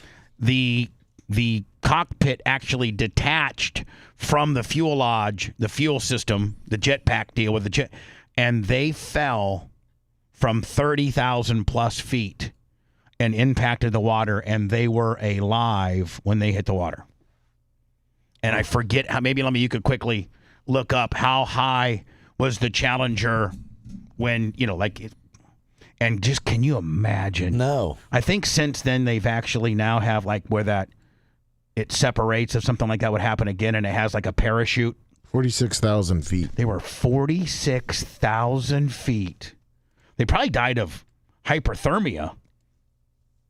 A 22-year-old student pilot was flying a training flight in a Cessna 150 with a flight instructor out of Aerodromo Coronel Olmedo. You got it? Yeah, I got it. Geronimo! Be like, hey, buddy, Fred, please. According to the flight school's director, at some point during the flight, the instructor removed his headset, unbuckled his seatbelt. Right there. No, I think this is the instructor. Yeah, it is. Opened the door and exited the aircraft in flight. Yeah, he had a The problem. student took the controls, radioed the school, and flew the plane back to the airport alone. She landed without injury and without damage to the aircraft. Now, she held a private pilot certificate already, which requires prior solo flight experience under Argentine ICAO training standards, though no source has explicitly confirmed her personal solo history. The instructor's body... Oh, it was a girl. It was a girl pilot. I'm sorry, I was drinking my Omni. Raspberry. All this picture we've seen is the guy that died. Yeah. He didn't fly. We didn't see the pilot was a woman, and she landed it perfectly. The pictures that we saw is the guy that Geronimo'd out. He was found a short time later in a nearby field. An intentional... And I wonder what you find. I don't know if they say if within the article they talk about how high they were, but I wonder what you find when a body hits a field at 300 miles an hour. Probably really flat. Jump is one height. Hey, Sponjo, I got a new way for you to lose weight. What? Jump out of the airplane. Knowing you might bounce. How about it? I'm skinny as hell now. Have you seen my new? Hey, look at that. I'm down to XL.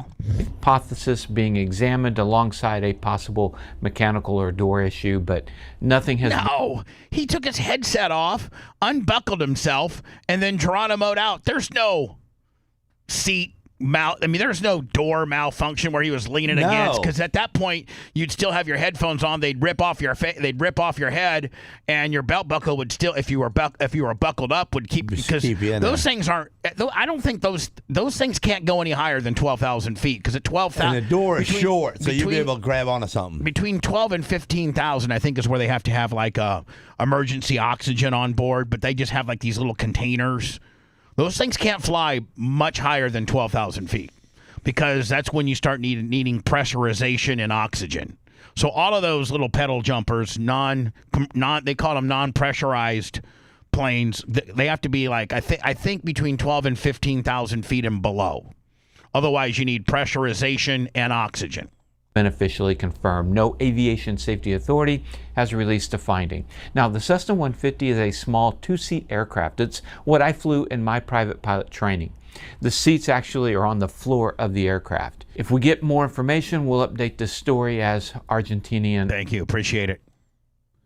I didn't know that the King Charles, still had any power. I didn't think he did. Yeah, so I mean, when you saw this, How can you not if you're the king? Well, because there was some kind of rule back in the early 1900s where the king and queen of Britain were just a ceremonial figure of royalty, even though the fine people of Great Britain finance and pay for everything, and Buckingham Palace and all this. And actually, the royal family is one of the most influential and one of the wealthiest families in the world with regards to all their financial real estate holdings and things like that. But I didn't know. I thought it was the prime minister and parliament that actually made rules and laws, and that the king was just a ceremonial deal. But supposedly Ruth Ellis, she's the last woman in the UK that's scheduled to be hanged. I don't know what she did. Who cares? But the King Charles, came in and granted like immunity. The king has granted the last woman hanged in the UK a conditional pardon. David Lammy told somebody, MP3 or MP, that the king accepted the government's advice to grant Ellis a conditional pardon. Ruth Ellis was hanged, age 28, in London, nearly 7. So, Lummy, are they like giving her a pardon after she was dead? Yeah, she's been dead what do they since call it, 55. like a post-humanist or something like that? Looks like she killed her, what they say is abusive husband. So she was 28 in 55? Yes. In 1955, So she was she's 28. 90? Well, she's dead. She's dead. They hung her. They did hanged her. hang her. They hanged her in 1955 for killing her husband. I'd like to see that. But now the king has come back. Well, what's it even matter? Like if the king comes back and gives you a pardon 70 years Pardon a ago. dead Who person? cares? Yeah, who cares? That's the kind of power the king has. Yeah, nothing. Is to give somebody a pardon 70 years after we killed him. Yeah. I have the honour to say that His Majesty the King has accepted our advice to grant Ruth Ellis a conditional little late there, buddy. pardon, at least she is not a the dead person. last That was a woman felon. to be hanged in the United Kingdom.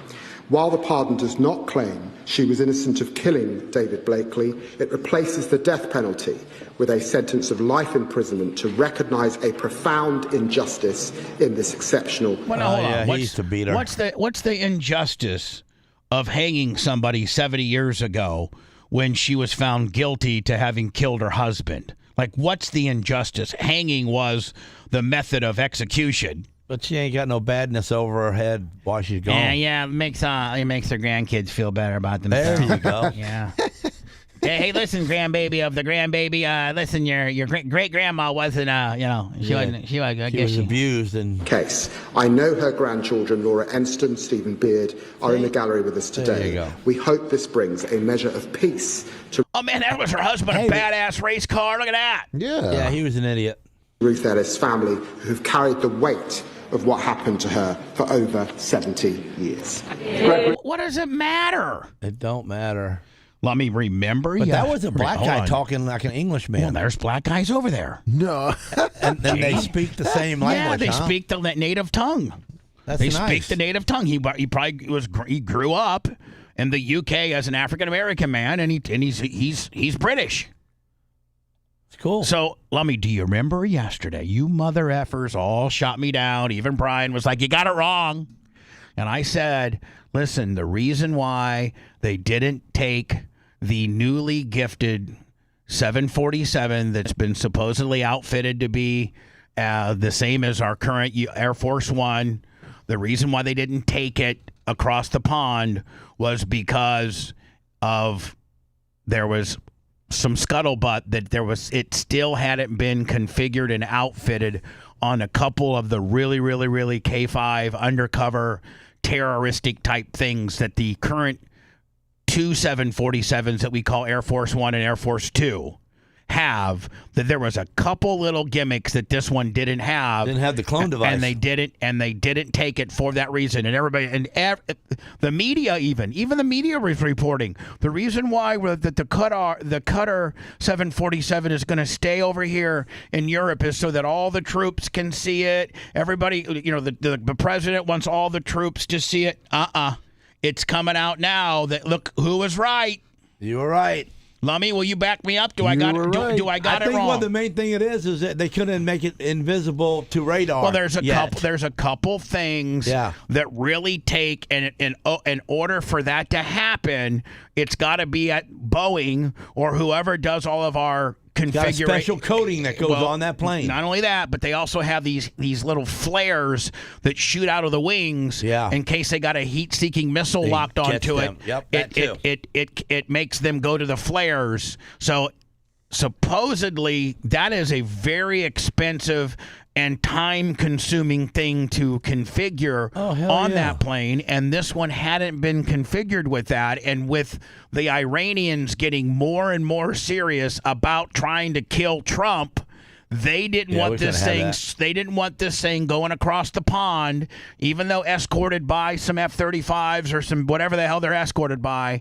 And now it's coming out that I might have been right. So can I say on the Brian Day when he's hosting the show that This is Bubba Love Sponge Show. Bubba's not here. There might be some facts that's going to be thrown out by the babyface. That's wrong because he's been wrong before. No, because don't say that. No, because it's no. Okay. He wasn't necessarily wrong. Everybody was wrong. This wasn't a no. But hold on. This wasn't a Republican Democratic deal. This was just the media got it wrong and I got it right. I know it. Do you remember me saying, hey, listen, the reason why they're not taking this thing across in long distances is because there's a final little things that they haven't done to it to make it. And the final little things are big things. Well, they're big things. Yeah, they're big things. And now it's coming out. New intel finds Iran was forming new plans to kill Trump. Thankfully, they have yet to succeed and hopefully never will. Trump made a huge move launching strikes on Iran while he was still over Turkey, which literally borders Iran. And so this next article that I'm going to play when I go into words, because I got to be really on time today, Lummy. Yes. Validates the reason why he didn't fly the new one back is because it hadn't been configured quite yet all the way. It's still got about 10 to 20% of the special little attributes that Air Force 1 and 2 have that this one doesn't, that helps save the president in case some crazies are trying to kill him. But, Donald Trump and the entire media bit on, well, they're going to leave the cutter plane in Europe for our troops to be. What, are they going to have open house and every person in the military in Europe gets to come look at it? No. Well, I mean, that's what they were telling you because they didn't want to tell you the truth. But I sniffed it out, bitches. Want to listen to the show on demand and on the go? Enlist today at BubbaArmyHQ.com. Sign up and start listening. The Bubba the Love Sponge Show will be back after this.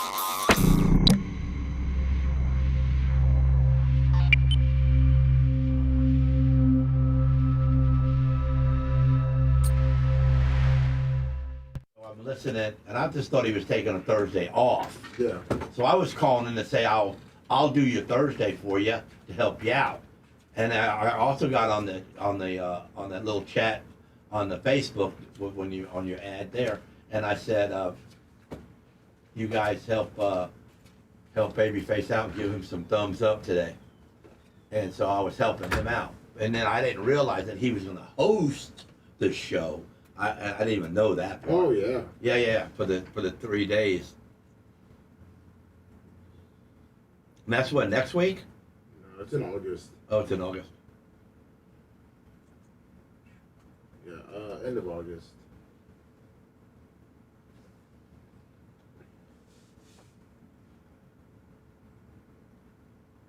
I think this is the best shirt you ever had. It's comfortable, isn't it? Yes, sir. But see, the way this thread goes, and it comes around like that. Yeah. It's just a good fit shirt, man. I mean, it's just. They used good quality on it. Huh? They used good quality on it. Yeah, he sure did. It's really cool. I mean, I'm not a sleeve guy, but I tell you one thing, I don't have a problem with these. Hey, Lummy, can you go? He wants you to go do it. I think, Sponge, this is the best shirt you ever had. What? This is the best shirt you ever had. I know. We gotta go lift those batteries out for her. What time we got? We got.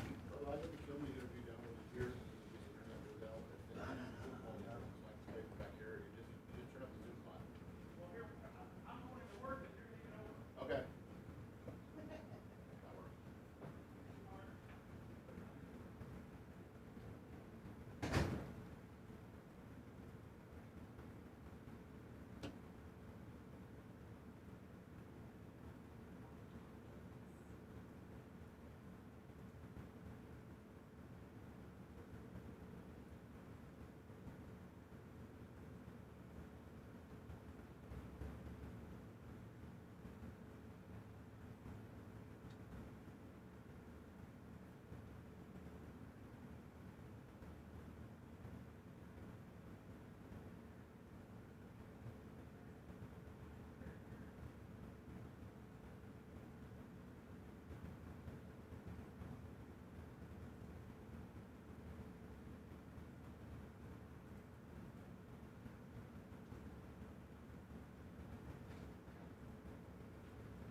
have to. All right. Well, you're going to do it. He said he's leaving. Okay. And once we get it going, I can do the rest. I got you. And then that's taking your shit. That's what you need to do. And it motivates me to. You'll have to do it too. Because I have somebody that I have to answer to. Yeah, because I'll tell on you. Yeah, I know. Hey, Spines missed the workout. Fucking fat ass. It sucks. Remember, we used to train together. Yes, we did. He smashed me with the weights all the time. Hit me and You stuff. need to borrow one of those chillers from Sunbelt. What do you need, bud? You need to borrow one of those chillers from Sunbelt to cool down the gym. What is it? K5. Air conditioners? Oh, yeah. K5. Damn it. Precision John just had his third grandbaby. He's loving on them grandbabies, boy. He's a grandbaby type of dude.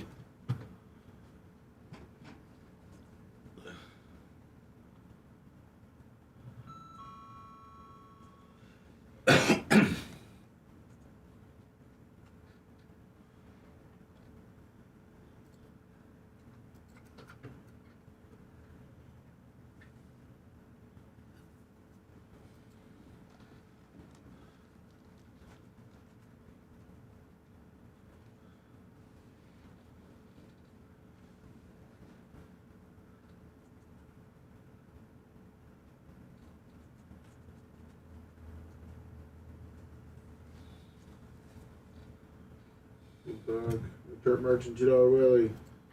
$2 Willis. With the thumbs up, too, yeah. Give me some thumbs. Give me some thumbs. Alaska needs 1,200. Like, that's the new 1,200. Lummy's kind of the new. Yeah.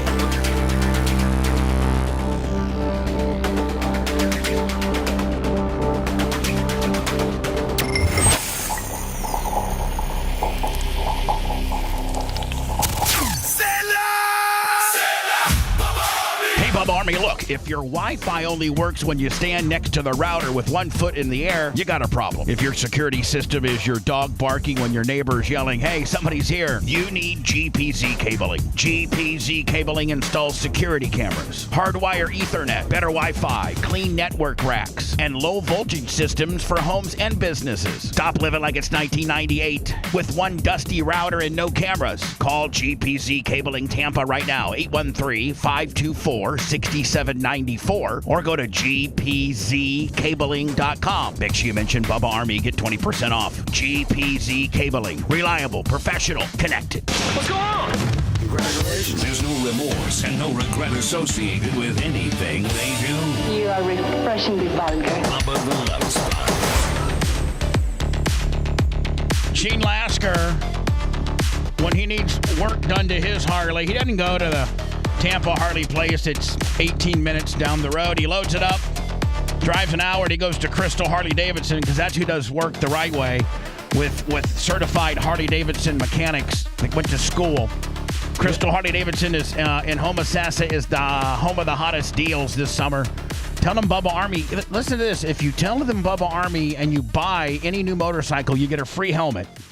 If you wear any Bubba Army merch or gear or a hat, then you're going to get a surprise HD swag bag for just rolling up. Even if you're just rolling in there to look at some stuff, if you got a Bubba Army. I'm going to do that every day. Yeah, let me tell you something. I'm going to have me a whole selection. Again, goes that promo. Yeah, go to. We're gonna get a call from Crystal. Hey, Bubba, we got to suspend the if you wear a Bubba Army hat. Lasker's been in here for 14 straight days, and now he's got his kid and his wife wearing it too. Yeah, you have to give 3 swag bags every time the son of a bitch pulls in here. For the school, going back to school.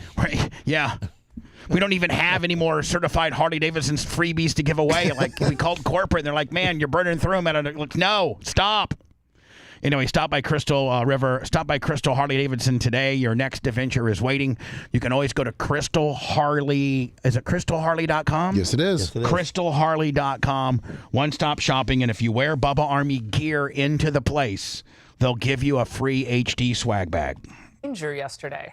Unanswered. Everybody thought that I was stupid. They're like, you got it wrong, Bubba. You got it wrong. It's a nice plane, boy. They're keeping the Qatar gifted 747 that's being supposed the country of Qatar. What? I don't ever heard of that. I never heard of Qatar. The only thing I ever heard about Qatar is when a chick's having emotional problems, she cuts herself. Did dudes never do that? Dudes want cutters? Not as much as girls. It tends to be a girl thing. But anyway, I said yesterday, and everybody overruled me, the reason why they're not going to use this and they're going to keep it in Europe is because it's not been quite yet retrofitted with the defense mechanisms that it needs to be truly as ironclad as Air Force One, and everybody called me retarded. Well, look what comes out yesterday. President in danger yesterday. Unanswered questions lingering tonight around his sudden change of aircraft. From the new Qatar-built Air Force One that he flew over onto NATO to the old Air Force One last night. And the reason why they did that is when all these death threats start coming, they knew the new one hadn't quite been given the full gimmicks. The new one still needs to go to Boeing or McDonnell Douglas or whoever made it and get the military-issued flares and coding, radar defense coding. There's some things that it quite didn't have yet. And with the threat level of the assassination attempt or, the scuttlebutt of how Iran wants to kill our president, they need him to be as secure as he can. Do you know why they had us close our window blinds? That was not usual. Well, yeah, because you're probably on a dangerous flight because of the sleaze bags that we have to deal with. He says you're on a dangerous flight because of the sleaze bags. He says it was so the troops could see the new one. No, that wasn't it. That's what everybody. That's what everybody. Take them out. Okay, but the Wall Street. Hold on. Who? What? Take who out? Take the sleaze bags out. Oh yeah. I thought you hold on. I'm glad you clarified on that. Yeah. Secret Service will be here in a second. Take the stinky Iranians out. Exactly. Yeah. Journals reporting That's what I'm saying. It's his fault. Here we go. About a new Iranian plot to kill Donald Trump. And that tracks with what the New York Times said and why he switched planes. The Secret Service told Trump not to take the Qatari-gifted Air Force One home from Turkey. This plane was rushed into circulation because... Lummy, it's almost identical to what I said yesterday. Exactly. And everybody thought I was crazy. President Trump wanted to fly on a new Air Force One. His spokesperson issued a statement today saying that this plane, the new Air Force One, is perfectly great and totally up to the standards, but it's not. The big unknown here is whether or not this... Man, again, I'm not trying to but I was one news cycle ahead of all of this. And everybody's like, no, he wants the troops to see it in Europe. I'm like, It doesn't have the special kayfabe coating. It doesn't have the heat-seeking missile deterrent. It doesn't have any of that. That takes a lot of time, money to do that. And they threw this thing into circulation. Yes, the inside and everything else looks like the other one, but there's still some stuff they need to do to it. New Qatari gifted jet has the same level of electronic countermeasures that the old Air Force Ones had. Well, who knows what the truth is, but the White House insists the new Air Force One does have top security features. But again, according to the Times, the older plane has been widely reported to be equipped with a system designed to blind an incoming anti-aircraft. Yeah, the old one that he's on, not the new Qatar one, but the old one's got these, like if there's a heat-seeking missile, it has radar to know that anything that's locked onto it. Yeah. And then it starts... I think they call it chafe. Yeah, it releases chafe, and then it releases like this chafe, which is like ballistics, and it shoots it in the air, and then any heat-seeking missile will follow that and not hit the plane. It's really, really, really, really, really high tech. Missile, along with chaff that could be deployed to mislead a missile and then force it off its course. Well, my first reaction to this is it's not great that the Secret Service, it looks like, is leaking sensitive details to the press, maybe to curry favor, warning, I don't know what it is. But the president, he's well aware of the risks he faces. I'm number one on the kill list for Iran. Now, if I'm number one on the... I'm smoking that country. This goes this goes to 6th grade 101. When some little ass... I call it the Scott Zook syndrome because I had this kid when I was, I think, a junior in high school. I've told the story many a times. And his name was, and we were both trying to date this chick named Nikki Daugherty. I ended up getting her. And he was like this 5'11", 165-pound guy, and he was a kung fu guy. But he wasn't a football guy or a wrestler guy like me. You know, not that I'm, but I was 5'10", 230. That's that's what I was.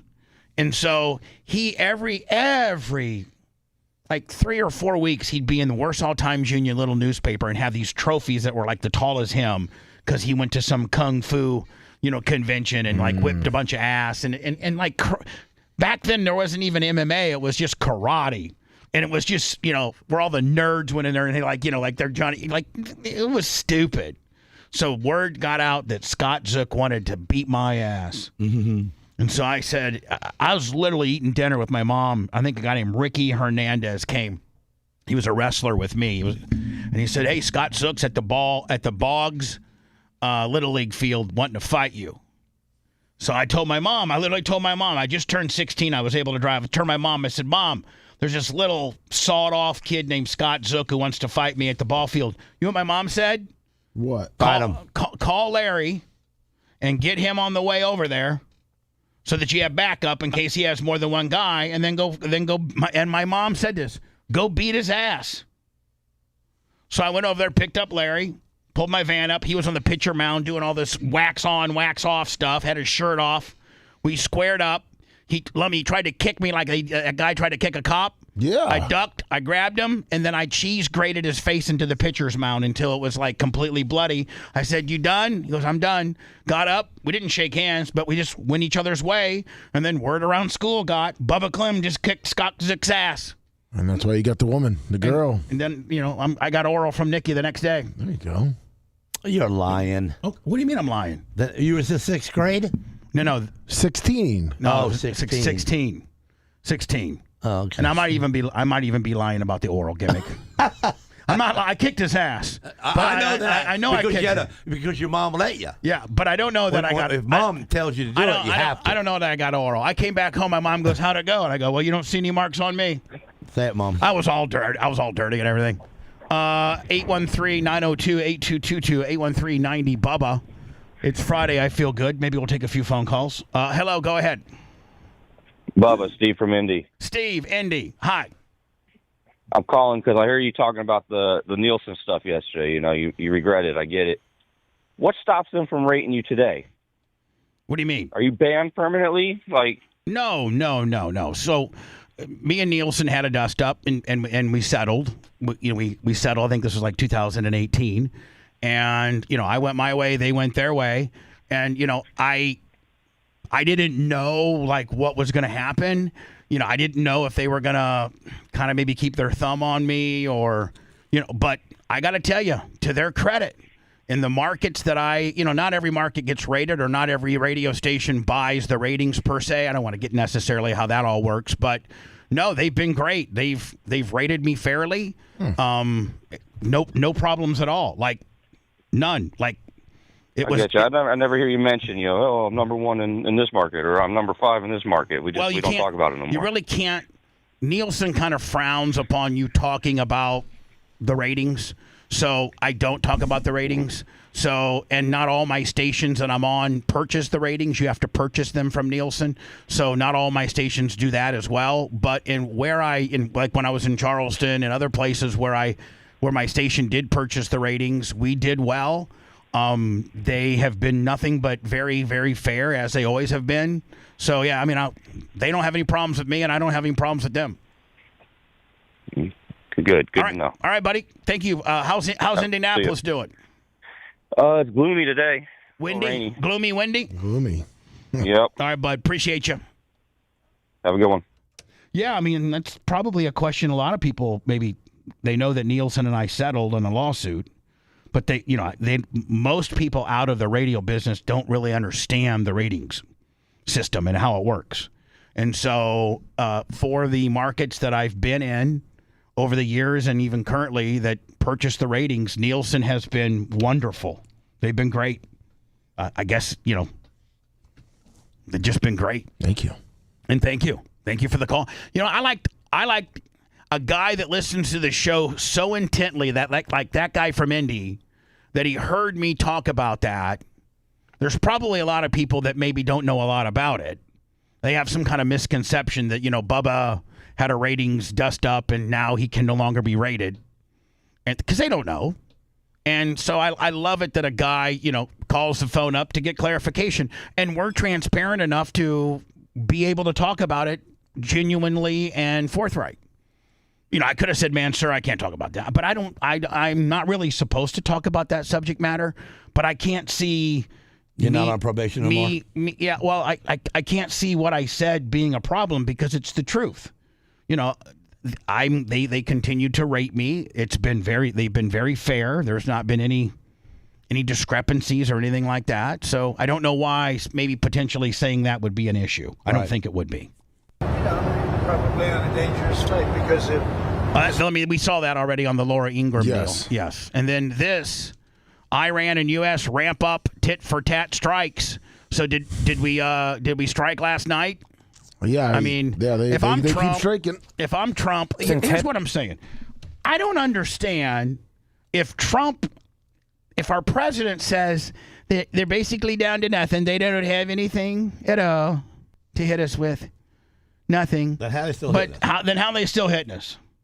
Like, how are they still night in and night out, even though it's not effective? We're stopping all of it. Somebody's selling them some on the backside. Yeah, probably China. Lummy, is it China? Is China sneaking? That's what reports are. Reports are that it could be China sneaking them in. It's fighting. And so if I'm Bubba Trump, I'm like, I'm done with the sneaking. I'm going to blow up as much as I possibly can without getting charged for a war crime. I'm going to make everything I can a parking lot.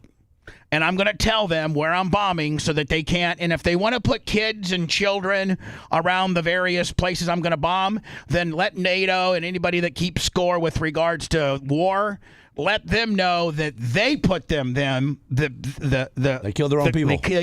They basically led their people to death because I was trying to keep them away from that area. What are we supposed to be saying? We're not supposed to be saying death no more.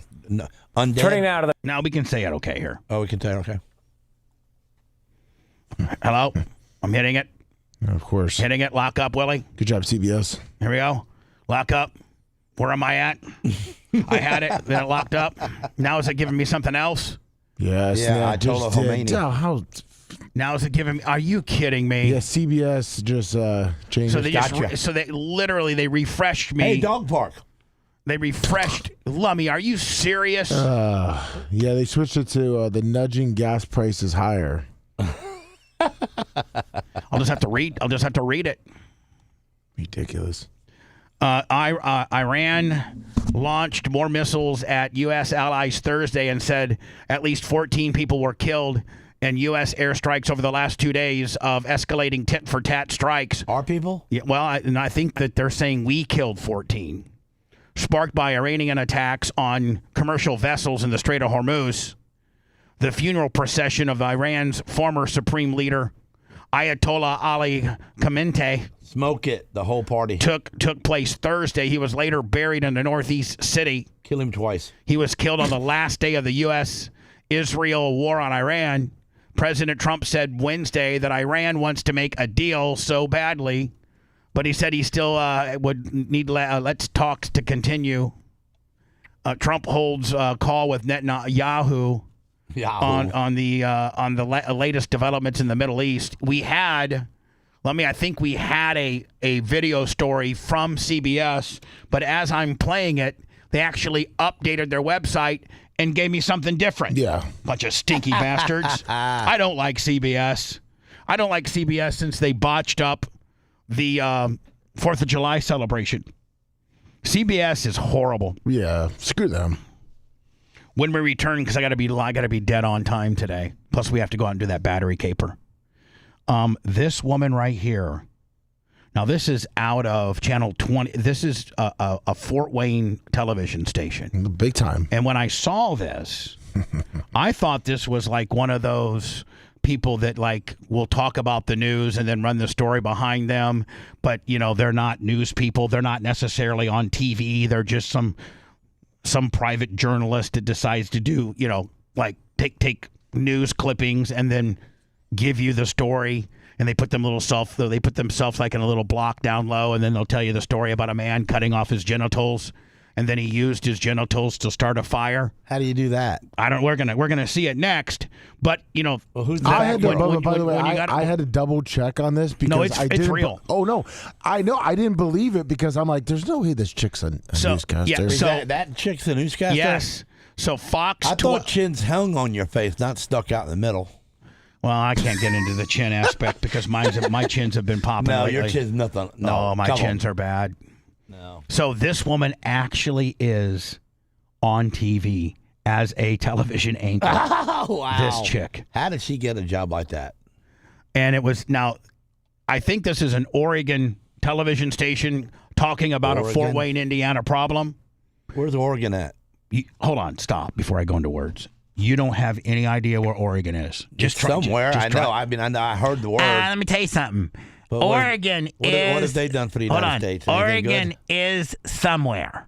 Yes. Where's it at? Hold on. Just first of all, by California. Okay. Yes, you're close. Yep, you're close. Continue on. And that's about all I know. Okay. You think it's north, south, east, or west of California? I would say a little northern of it. Okay. You're dead. Okay. See, we can walk through this, Gene, like we're in 5th grade. Okay.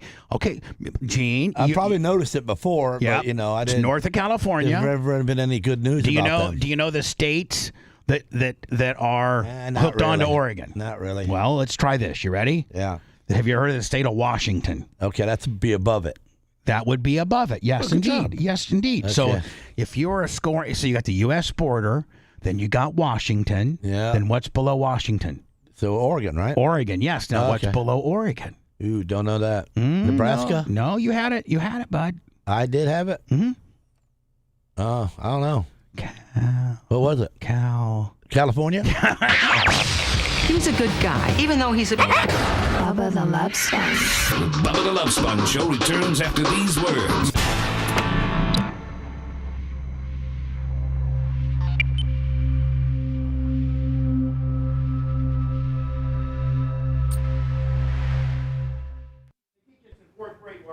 Yeah, remember the Oregon Trail?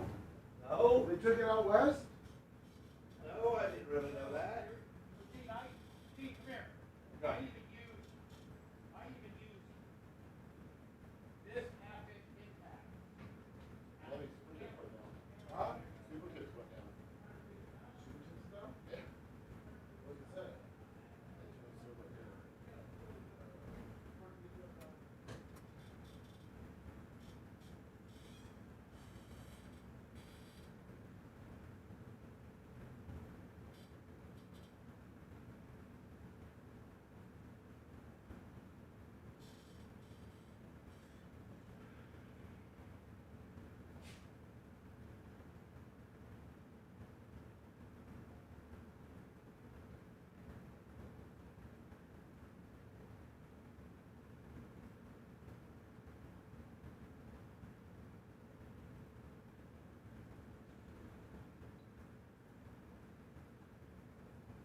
Keep the shoes. I know, the closet back here. I was about to say that there. Say there, closet back there. Oh, what, on the inside? Shoe closet. Oh, shoe closet, right. Oh, I need a shoe closet. Yeah, I want to say that. Oregon is near. Oregon is near. Oregon is here. Kansas. Oregon somewhere, but I don't. Near Kansas. I don't travel that west ever. My Oh, look whole at life. that. There's steps. Look, that was that fatality right here on our exit. Oh yeah. That's right on. Look. Yeah. I passed it this morning.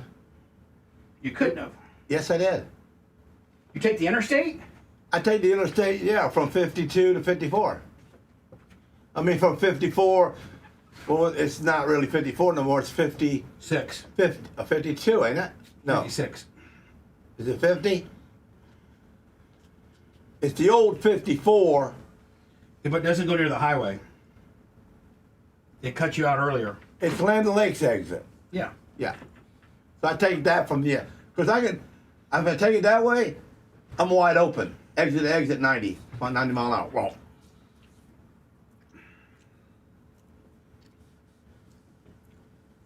Mm.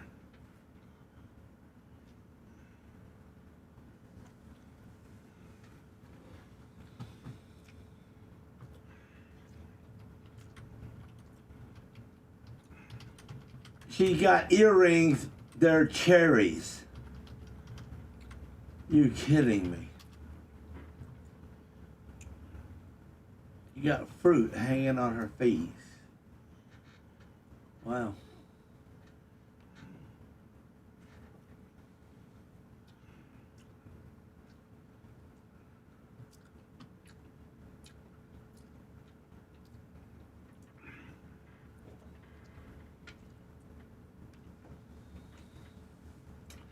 Chattamungos, man, where's the coins at today?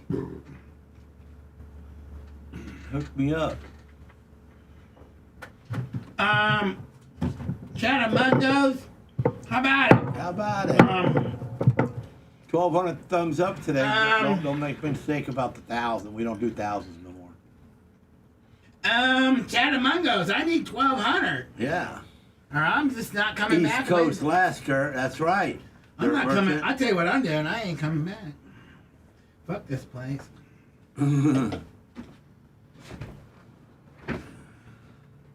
I really, Dirt Merchant?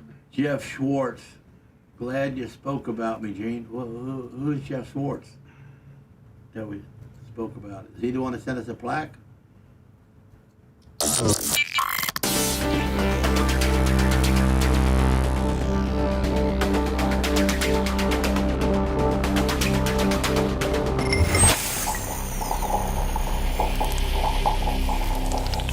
The following broadcast is not for the mocha soy latte drinking, tree hugging, Birkenstock wearing crowd. I'm not giving you a compliment. If you tuned in by accident, get the out of here now before all the beer drinking, whiskey shooting hellraisers find out.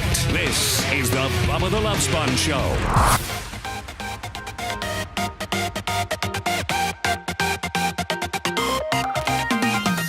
Brian Kilmeade today. Don't forget he'll be in Pensacola tomorrow night at 8 o'clock.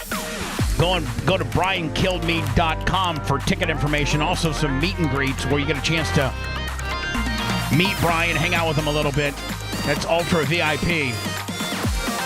It all takes place tomorrow night in Pensacola at 8 o'clock. Mike Thurman, $50 from California below Oregon. So, I don't have any. I want to get this guy cuts off his genital and sets his whole groin area on fire from this woman that actually is a newscaster out of Oregon. No, she's a newscaster out of Fort Wayne, Indiana. Oh, she's on 21 Alive? Yeah. Oregon just picked it up. Really? Her news story, yeah. Oh, my God, that's what I used to watch for news in Indiana. And look where it went to, hell. Hell, I could be on TV. If she Lasker, are you eating at the same time as you playing radio? You know you got to speak into the microphone, boy. You can't be doing that with food in your mouth. You got me. I was trying to suck this banana down. Had the last little bite of banana. And you got me.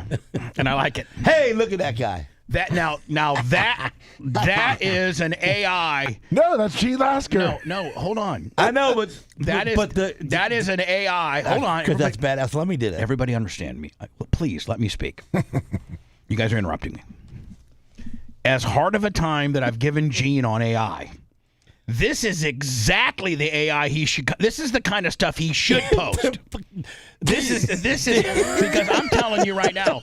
I'm telling you, he didn't have his boots tucked in like that. They're up to my thighs. But hold on, he did not have. Lummy did that on purpose. He's laughing. But I'm telling you right now, I'm telling you, he really jacked their boots up. That's not too far. That is, I mean, that's except for the boots being tucked in like strippers. That is exactly he didn't even give me any bowl. When I walked down from the Ramadian with my girl, circa 1998, and I hear I'm a cowboy. This is what I saw. That's what you saw. That's with the shirt too. That is Gene Lasker. We need to put on. This is what you need to post. Me from 1999. Ever wanted to know what I looked like in 1999 when I was when I was a famous karaoke star? Yeah. So you kind of put yourself over a little bit, Gene. Say, listen, I was on the karaoke tour, big time, and this was my outfit. Yeah. It gave me two options. If you could just do the cowboy boots being not looking like they would be completely like dead I'm on. out there fishing, with the. And then you got this one that Gene probably likes a little bit better. That lady? Oh no. Oh, hold on. Hold on. Look at that. I ain't never had a body like that. No. Ever. No. Let me, if you could, is there any way you could, yeah, I can do the snake skin some other way? Yeah, I will. So listen, let me get me back because of his kid. If me popping his kid. Here's the story, and this girl actually is a 21 Alive newscaster. She got food hanging on her ears. Yeah, you're fat when you have to have food earrings. They might be real. No, they're not real. She eats them. Hello, and thank you for joining me this evening. I'm Corinne Brock on 21 Alive News' digital desk with a new story just into the newsroom. A 36-year-old Fort Wayne man is facing a felony charge after he allegedly cut off his genitals and used it while committing arson. Christopher Peden is charged. How do you use your balls to create enough? They're not going to set on fire easy. You cut them off. Got to be bleeding. Then what do? Douse them in some type of, phlegm. He used that to throw them. And then and here's the deal, man. My balls, you couldn't throw very far because they're not that big. You got to have some big old nuts on you to be able to soak them in gas and use them as a Molotov cocktail, right? No pun intended. Talk about the ultimate cocktail. Molotov cocktail. With one count of arson, which carries a potential. Hey, Fred, how'd your house get burned down? Well, me and Jimmy been fighting for a while over the property lines. He put a fence up, and I called the enforcement people on him. They made him tear that fence down. Jimmy told me he was going to get back at me. I had no idea what he was going to do. Next thing I know, he cuts off his balls and throws them on top of my shingles and started my whole house on fire. It was a ball fire. What? Yeah, he cut off his balls, throwed them on my shingles, burnt my whole goddamn house down. And sentence of up to 12 years in prison. Fort Wayne. Sir, to add insult to injury, not only are you ballless, and you're not going to have any more balls, which isn't that kind of what makes you a man, is having your balls? Yeah. Isn't that kind of like, if they take your nuts off, I don't know if I have the will to live. I mean, you don't really feel them down there and making them be, but they really are they really are what make you a man. I think that's where your testosterone and all your manhood juices are housed in your balls. Testicles, if you will, medically. I mean, can you imagine? I can't even imagine not having my testicles. Right? I mean, I think we take our testicles for granted, that they're just down there hanging around making us be a man. You'd never be uncomfortable sitting down the wrong way. I know, but not to have them at all? I'd rather smash them a few times when I'm sitting down than not to have any. Yeah. Fire department was dispatched to a fire. Hurry, put out Jimmy's balls. In May, just as Fort Wayne Police Department officers were dispatched to reports of a stabbing. According to court records obtained by 21 Investigates, Peden told police. Man, 21 Alive, which I think is I don't know what they're, I think they're. She speaks good, though. Yeah, but my God, how? With the Pierce. I mean, my Lord, I could go down to the mall, used to be the Glendale Mall. I don't know if it still is. I could literally go down to the Glendale Mall and find some chick that's like a sophomore or a junior at the University of Indiana, Fort Wayne campus That would wear cherries? that's studying, broadcast. And be far more appealing on the eyes. But you know what? This is kind of representing as what the average Hoosier. Maybe she's a DMI. Yeah, no, it's DEI. DMI are the guys who make rear ends for sprint cars. DEI. Yeah, right. DEI. Maybe she's a DEI. Maybe it's a DMI. Maybe she's got a 488 in this fact here, I don't know if she's got a 488 ring and pinion or she's got a 411. But she's a DMI all day. Gene, it's DEI. Yeah, well, probably is DEI because most of all your commentators hold are all on. pretty. I'm not gonna. We stuck an ugly one. I'm not gonna offer any type of probably pays a lot less financial reward for you because somebody in your Chatamungo world will give you the answer. And when you proclaim this girl to be a DMI, which really you're saying a DEI, which means you can hire. You're supposed to. The federal government makes you hire various people that may not be qualified for that job based on race or in so this do case, you know? Hold on. Do you know what DEI stands for? Diversified economical impact. Oh no. That's about all I know. So Lummy, I'm getting ready to play a game. What is it then? Diversity.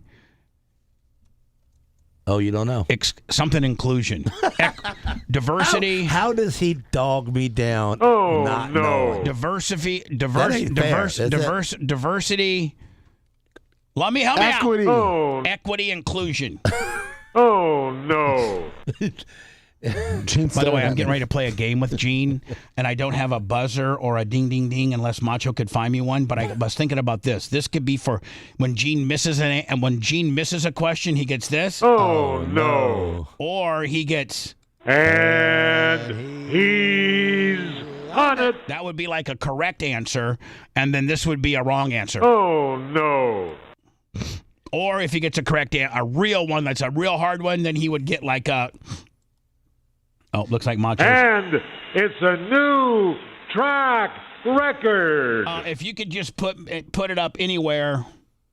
Dr. Dan intro and Scout and Big Gulp intro.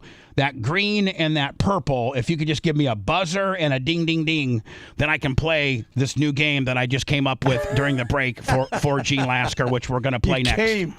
That he was stabbed. Quiet. We're talking about the Fort Wayne, Indiana man who cut off his balls and committed arson. Somewhere downtown, and that someone had threatened him the day before. While at the hospital, Peden told an officer he was dishonest at the scene of the stabbing and that he wanted to be truthful. Court documents say he said that at about 2 a.m. he went into the garage and used a kitchen knife to cut off his genitals. Peden said he then poured gasoline on the dismembered and set it on fire, leaving the garage and walking away until he found police. At the scene of the fire, a fire investigator located a gasoline container and 4 lighters, as well as a nearby kitchen knife. Court records do not detail whether the genitals were located. Eden is due back in court next week to set dates for a trial. Well, that just hurts my crotch area right now, just thinking about that. Hello. Bubba, good morning. Yes, sir. Yes, go ahead. Oh. Yes, Sorry, sir. yes. You're on the air, buddy. Okay. That means talk.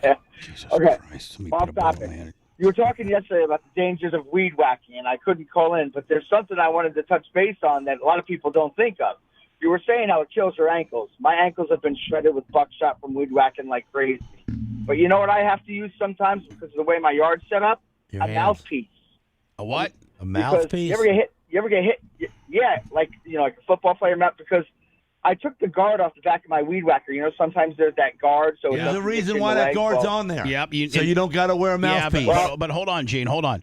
Real landscapers usually take that guard off. Because they're professionals. Absolutely. And they know where the garbage is intended to All right, fly. so continue on, you sir. Can use it you can use it as an edger without that guard. But I'll tell you something. It's real memorable experience when you're hitting the mouth with a piece of pea gravel. I'll tell you, even if your mouth's closed, I'm telling you right now. So a public service announcement, never a bad thing to wear a mouth guard when you're doing that. Appreciate it, my friend. Thank you. Hit with a big rock. Hello. Hey, Bubba, I'll make this quick. I just want to thank Lummy for being such an awesome friend, and I want to wish him the happiest of all birthdays. By the way, what'd you do for this guy, isn't today his birthday?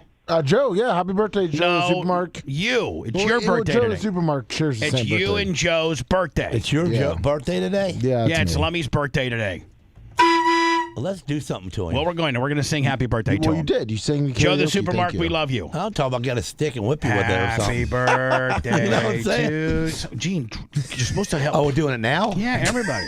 Happy birthday to Lummy. Happy birthday to Lummy. Happy birthday, dear Lummy. Yes, man. Stockholm Syndrome. Up Bubba's ass all the time. Up Bubba's ass all the time. Got a weirdo kid. Now, see, I didn't put that part in there. Walker, I love you. We all love Walker. He just don't love us. Happy to you. And now, courtesy of Macho Man, ladies and gentlemen, I have the correct sound effect.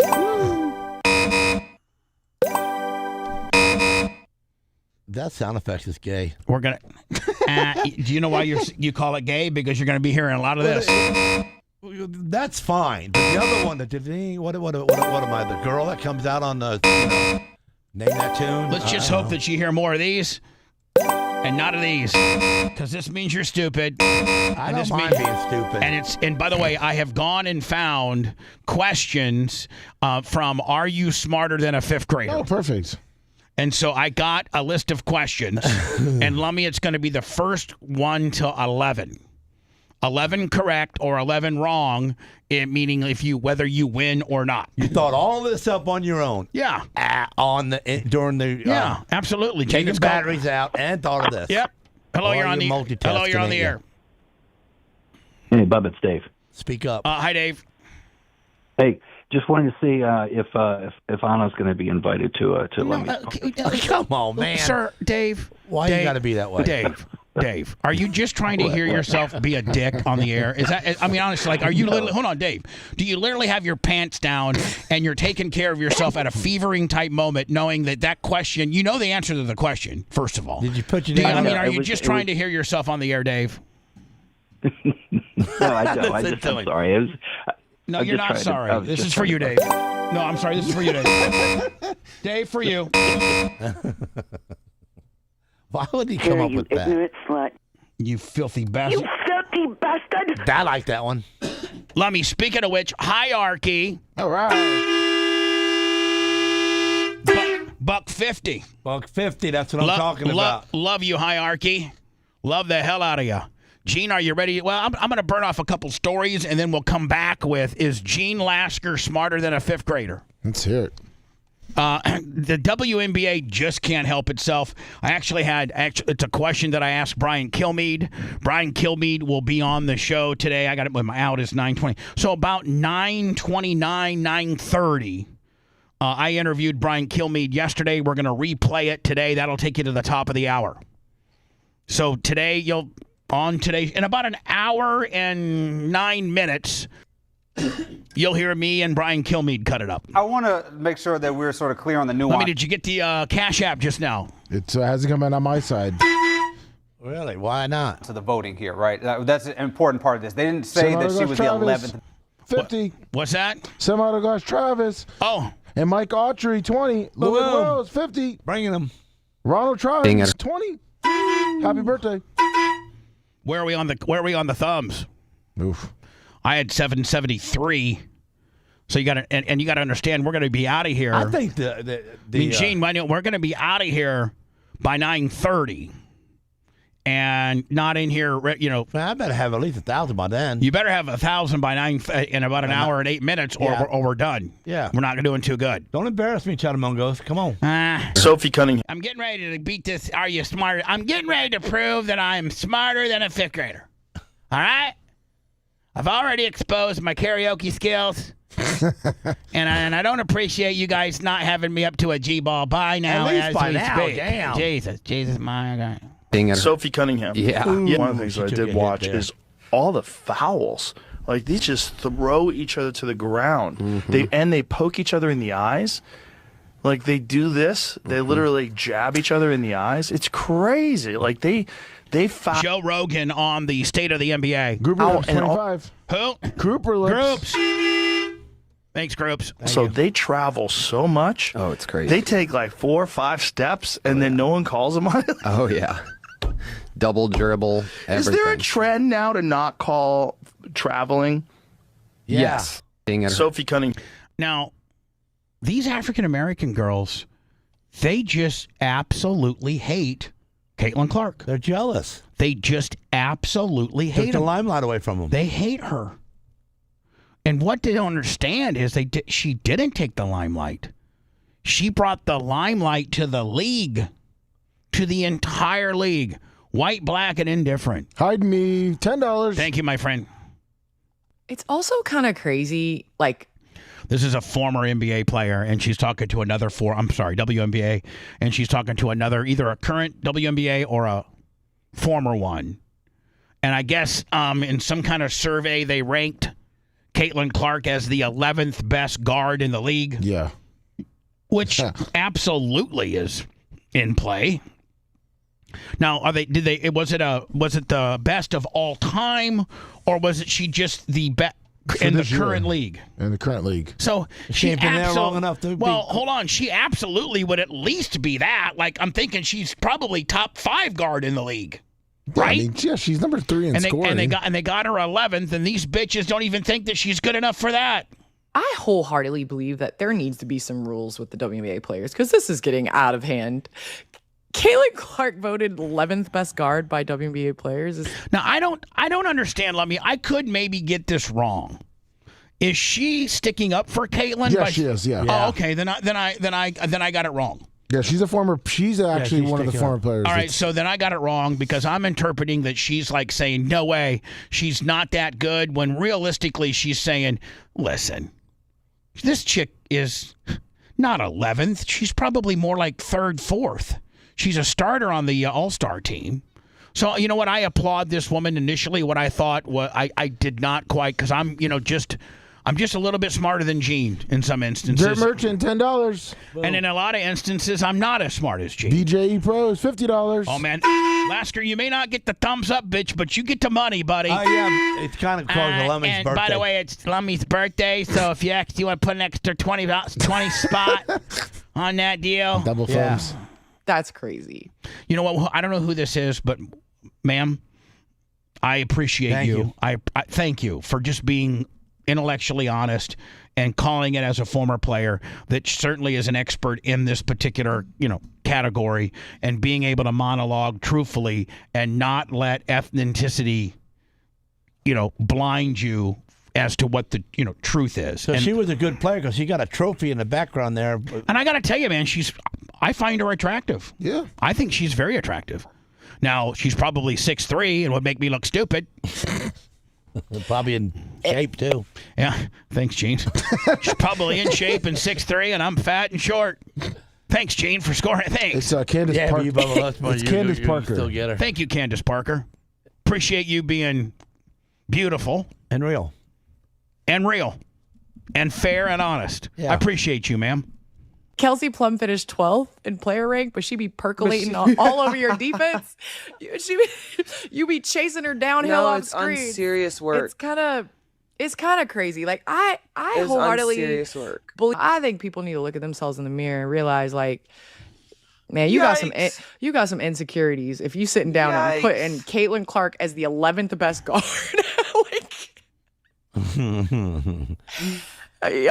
Y'all need to go to a therapist and figure out what childhood issues you have. Because if you're sitting there and looking at yourself in the mirror and putting her as 11th best guard, and you're putting you as 8th best, like, come on. And who is she talking about with regards that penciled themselves into 8 while putting Caitlin at 11? The girls that voted. Well, is there a particular person? Oh, I don't know. I'm looking. Joseph Martino, $20. For the birthday effect?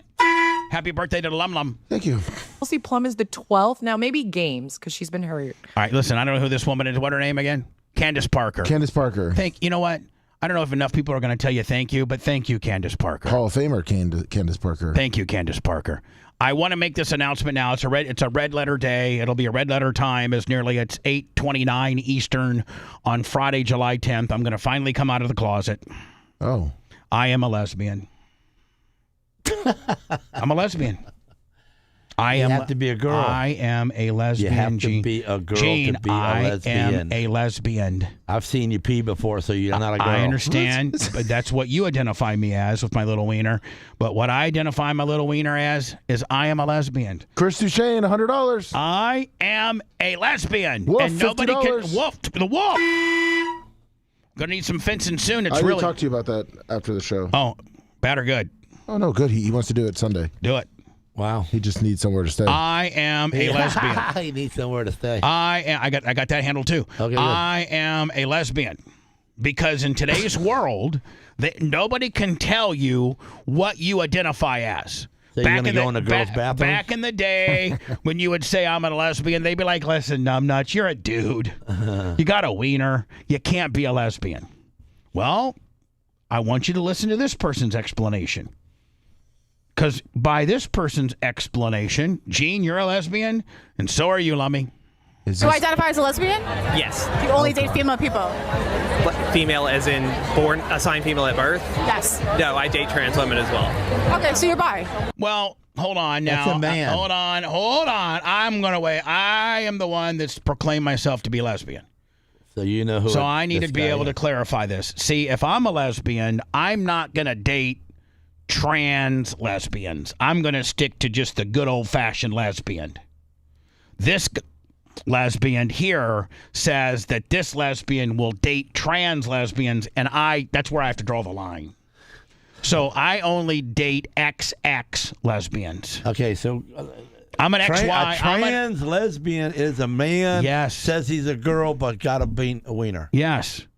And so since I am a she trans, likes to be hammered down too. I would be a trans lesbian because I'm a man.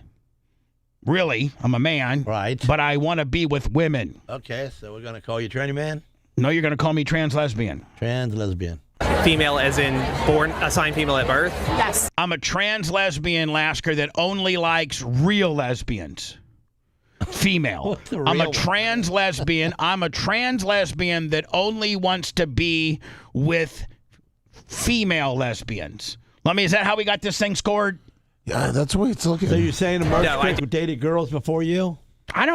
She's not even in play. She's a lesbian too. Well, you're with her right now. No, she got to be in play of something. Merch Crick likes trans lesbians. Yeah, Merch Crick likes trans lesbians. I bet you she does. Merch Crick is attracted to fat changing men. them batteries, going like. Merch Crick is attracted to fat men that likes women. As in born, assigned female at birth? Yes. No, I date trans women as well. That's where I don't. So I'm different from this lesbian. Well, I don't date. This is a trans lesbian. That's what I identify as well. Okay, so you're bi. No. Yeah, see, I'm not bi either. I'm not bi. I only like lesbians. I only like female lesbians. I'm not bi. So we got some PayPal she likes activity. Trans lesbians only, so she just likes guys to do her. I'm confused. Like a regular person. Lummy. Yes, sir. Tease. All right, Tease. $100. Thank you. Love Gene, and I love his new truck. Woo. It's Gene Lasker. Got me a 2026 F450 fully gutted. There ain't no option that's available without me having it. Yeah, exactly. That's called a Platinum Plus. I got me there that Platinum Plus 4-wheel drive. They did away with the limited because they didn't like that word limited. Bisexual? No, I'm not bisexual. I'm a lesbian. So, and that's me. I'm not bisexual. I'm a lesbian. Okay. I gotcha. Okay. When did you realize you were a lesbian? The first time I had sex with a woman. I think I've always known, but it really clicked for me when I transitioned. And I'm not trans. I'm a non-transitioning lesbian. So you're a non-transitioning trans lesbian. No, I'm a non-transitioning lesbian. Okay. I'm a non-transitioning. That means you're not going to cut it off. I'm a non-transitioning male lesbian. Wow. That's exactly what I am. That's just too much. And let me, when we do press conferences from now on and you do press releases, I want you to say, Bubba the Love Sponge, Clem, who identifies as a non-transitioning male lesbian. Okay. And then what's your pronouns? Him. Oh. I just wanted everybody to know that I'm proud to say my whole life I haven't changed my gender. Neither I. I have changed my gender. You did so. No, I did not. You said you're a lesbian. I That's am a different gender. Listen to me, numbnuts. This is why you're going to lose at Are You Smarter Than a Fifth Grader? Because you don't have the ability to think. Think about it. Like, ready? Are you ready, Gator? I'm a non-transitioning male lesbian.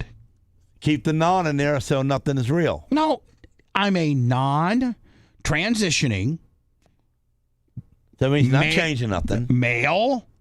Okay. Lesbian. Well, that's where it That's what you are too. If you would be secure enough in your sexuality, be secure, Gene. I'm secure. What am I? I'm an X or XY.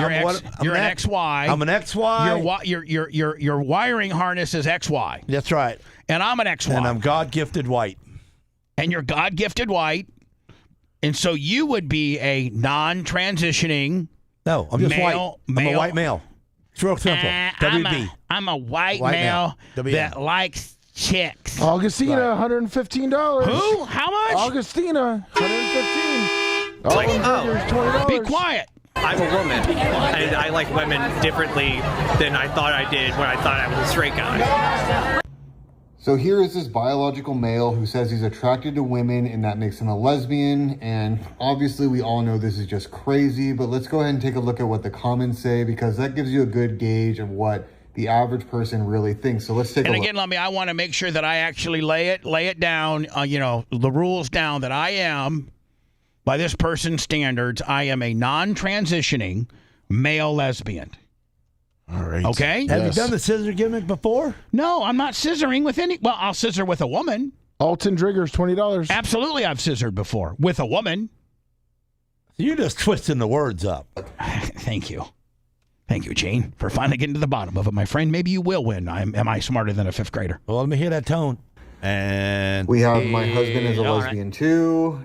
Exactly the same. See, so this woman here says my husband's a lesbian too, denoting the fact that you can be a non-transitioning male lesbian. I'm not throwing that word into my sentence. You could tell Sarah, hey, Sarah, No, I'm not telling her that. She's smart enough to know what it means. You're not. I bet she does, but I'm just not saying it. You're not. Logic, we have, I'm so confused in this entire conversation. Anybody would be. I have testicular cancer in my left ovary. I'm so tired. We are all so tired of this. Just look at the likes on these posts. Everyone knows that these people have just lost their minds. We need to make... And so I'm making a mockery of it. Yes, this person has lost their mind, just like this guy. But I don't know if I'm going to have time to play this. Bottom? And no, this is a woman at the bottom and a guy that. What? So listen, this poor guy. He was brainwashed into, when he was a kid, the people that he surrounded himself and the educators and what have you brainwashed him into he needs to be a girl to be part of the cool club.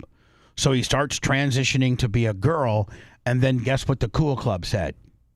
You're a weirdo. Get the hell out of here. And he was left on this weirdo island, and now he's really sad about being on the weirdo island because nobody wants to be on the weirdo island. But now he is.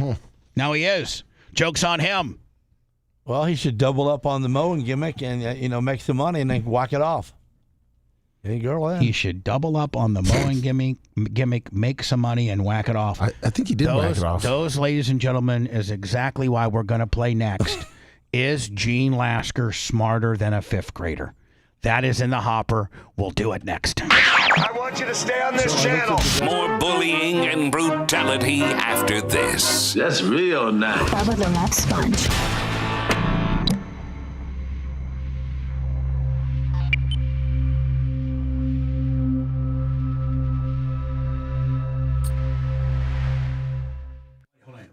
Why typed in He typed non-transitioning it in. lesbian? The non-trans, male, lesbian. And this is the definition it gave me. Did you type in that is? Yeah.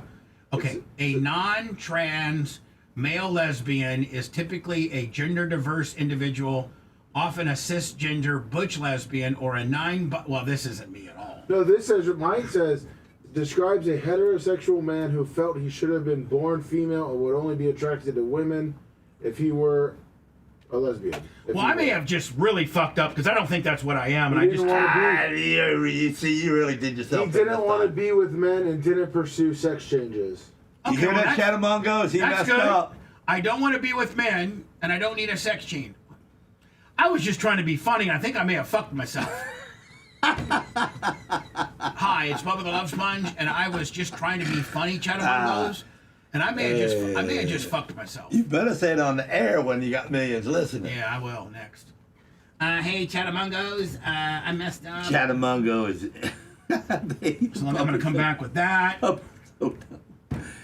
But the non is non. Means I'm just bullshit. Non. I guess. Oh boy. I don't even know. He's a dominatrix? No, they said, can you imagine Gene Lasker as a dominatrix? No. Not me. Gene Lasker is a dominatrix in life.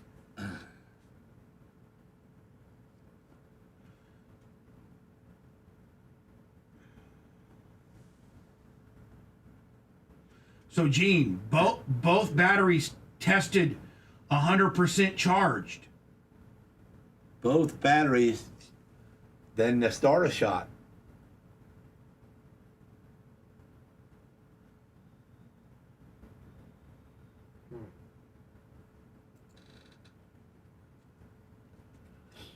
Or the solenoid. Did you jump the solenoid? When she comes back, we'll put the batteries back in and try to jump the solenoid. How we got to get it started? I got to get it started. Okay, well, we'll jump the solenoid first, and if it starts then it's the solenoid is bad. But if you jump the solenoid and the starter don't work again, it's the starter. Buck said maybe take a hammer and hit the starter. You can tap on it, yeah. You know, if you got a little bit of rust on one of the armature and it hangs. Well, we'll get it started. Oh, and in Grok, I said, what does Bubba the Love Sponge identify as? He tags his longtime co-host, Gene Lasker, as part of the Plus and also a non-heterosexual man. So you're in Grok now, man. Who I am? What? No, yo. I said, what does Bubba the Love Sponge identify as? And he says, Bubba the Love Sponge identifies as a non-transitioning male lesbian. He also tags his longtime co-host, Gene Lasker, as a part of the Plus. So plus hold on. Are you saying that Gronk picked it up that fast? Yeah. Make sure you say that on the air. Wow. He's been married. He has a son, but his public persona has normally been heterosexual man. Save it, please. I am.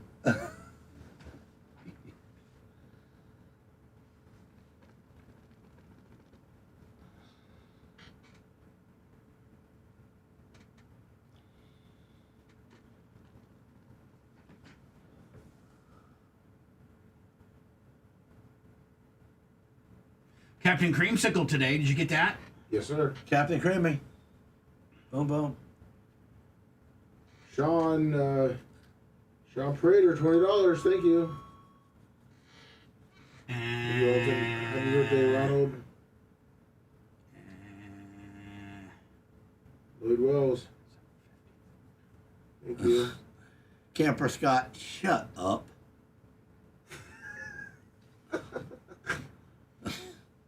He's saying Lasker needs to sing Whips and Chains, excite him. Why? Why? How does that even work out? Yeah, Dirt Merchant, tell him, Chatamungos, give me some thumbs, 1,200, quickly, hurry. Yeah, the shit jacket, Florida.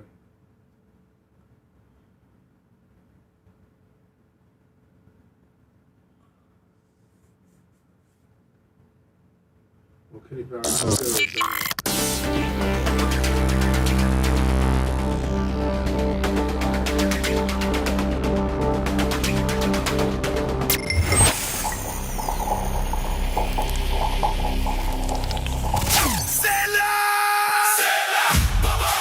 Crystal Crystal Harley-Davidson in Homosassa has the hottest deals this summer. Tell a Bubba Army and get a free helmet with any new motorcycle purchase. Wear any Bubba Army gear when you're at the store and score an extra surprise HD swag bag Monday through Friday. Take a test ride and grab a free summer swag bag loaded with mystery items, hats, t-shirts, koozies, challenge coins, and more. Or jump into the payment swap event. Trade your car, truck, boat, RV, or anything with a payment and ride home on a Harley. Stop by Crystal Harley-Davidson today. Your next adventure is waiting. You can always check him out online at crystalharley.com. Revolution. Ooh. Your ears are in for some severe blunt force trouble.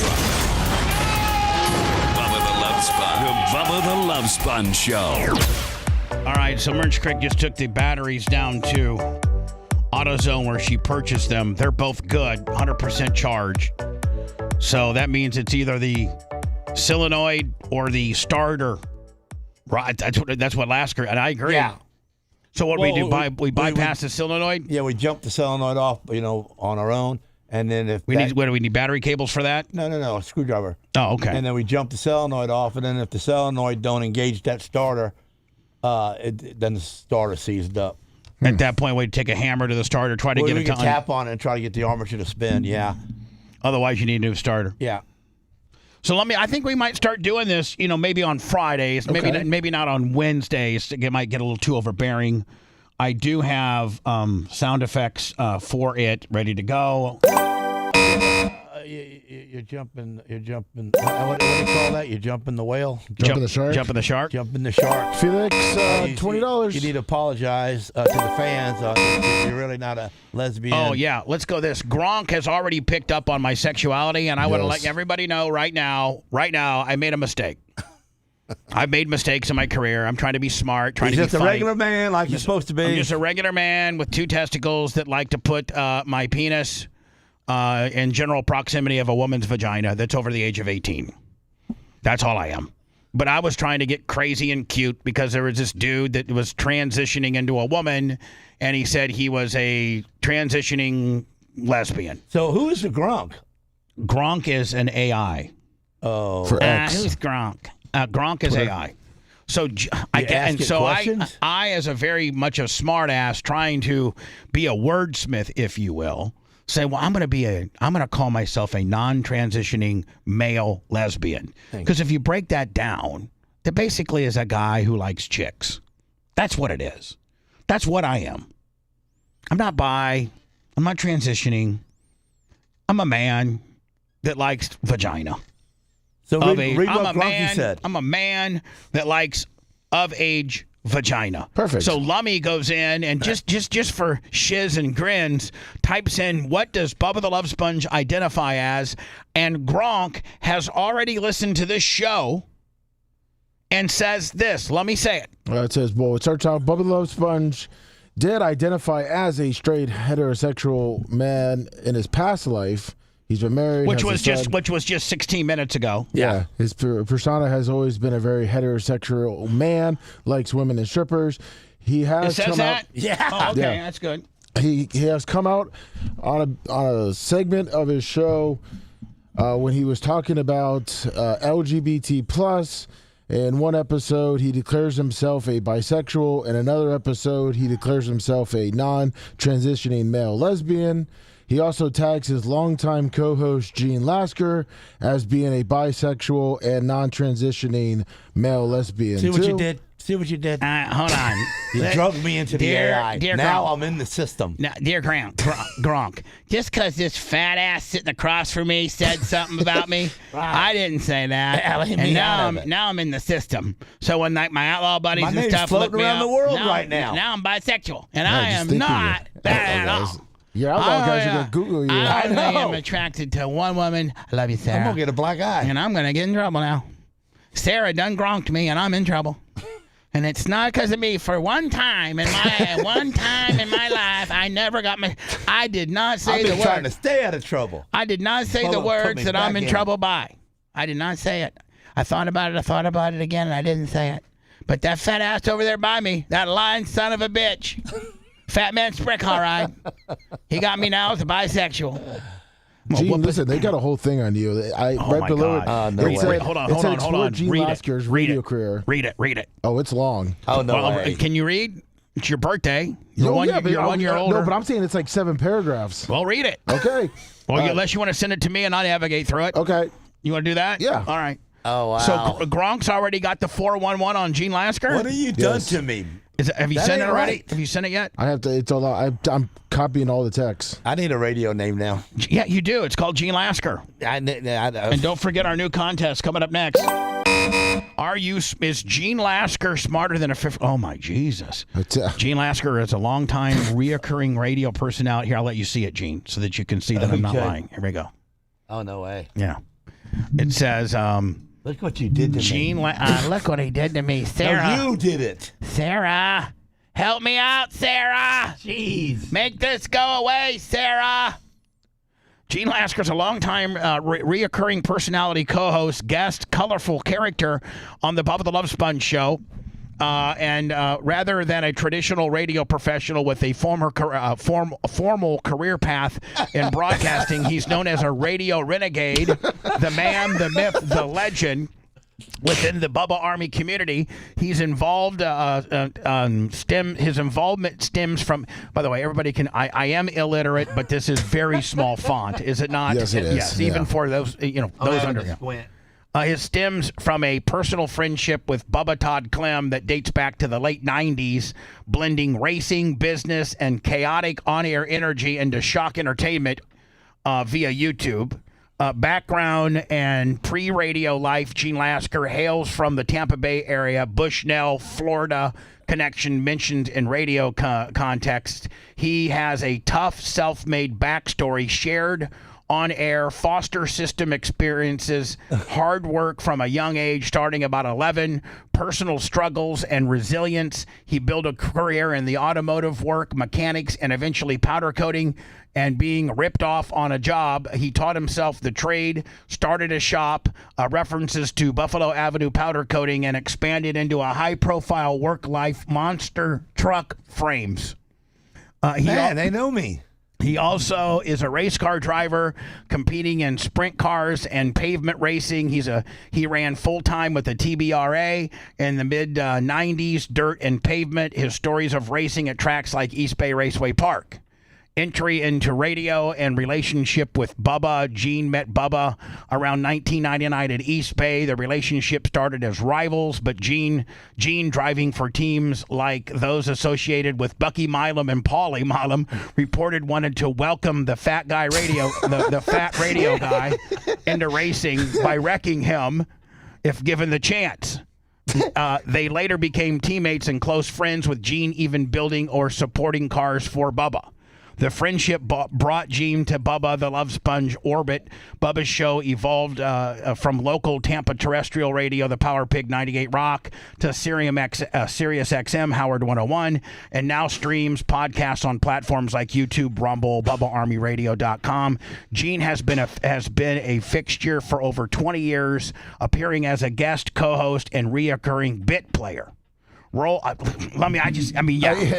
So this is you know what? Let me send this to Gene via an email so that he can mark out to himself later today. Does he have an email? Yeah.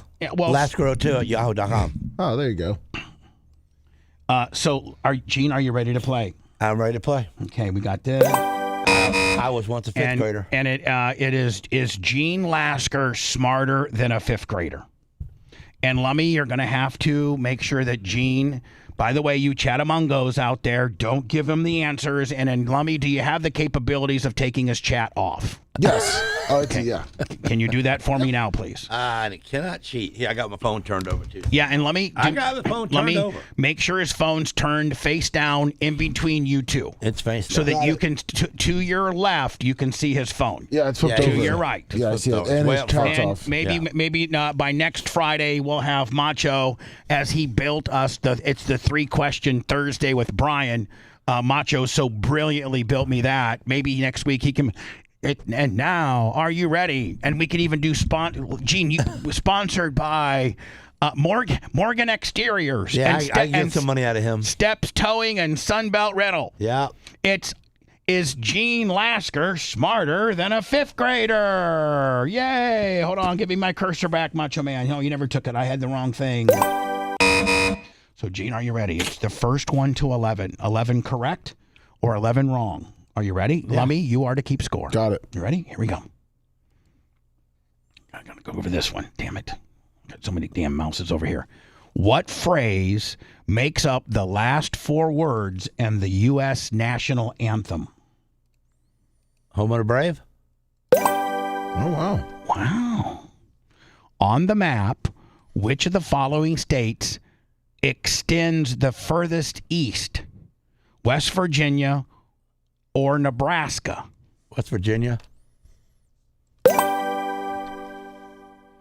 According to the classic Mother Goose rhyme, hey diddy diddy, who ran away with the spoon?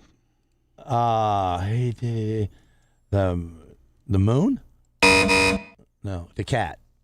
I don't know. Don't. When you get it wrong, you get it wrong. Don't do a second guess, because I could always go back and ask that question again. You could. Right? Yes. You know, I didn't have a childhood, so why are you giving me childhood stuff? You went to 5th grade. Did you not go to 5th grade? But you had to have a grandma or a mom sing that song to you. Well, I didn't have I'm that. sorry you didn't. Okay, well. What does the M stand for in the computer abbreviation of RAM? What? When somebody says, hey, your computer needs more RAM, it's RAM. What does the M portion stand for? Modem? That's wrong. Mm-hmm.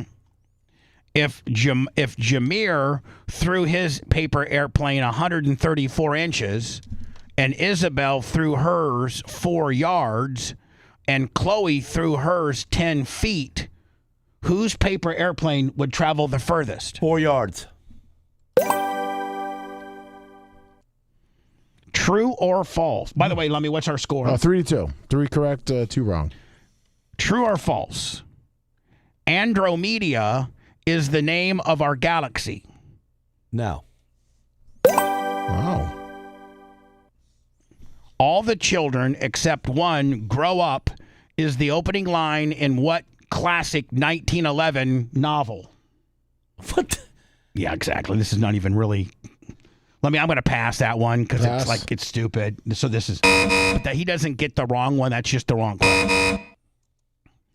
Okay. And this next one's stupid too. So I'm not going to give him ones that are just really hard and stupid. I would have said Anne Frank. Okay. Well, that's wrong.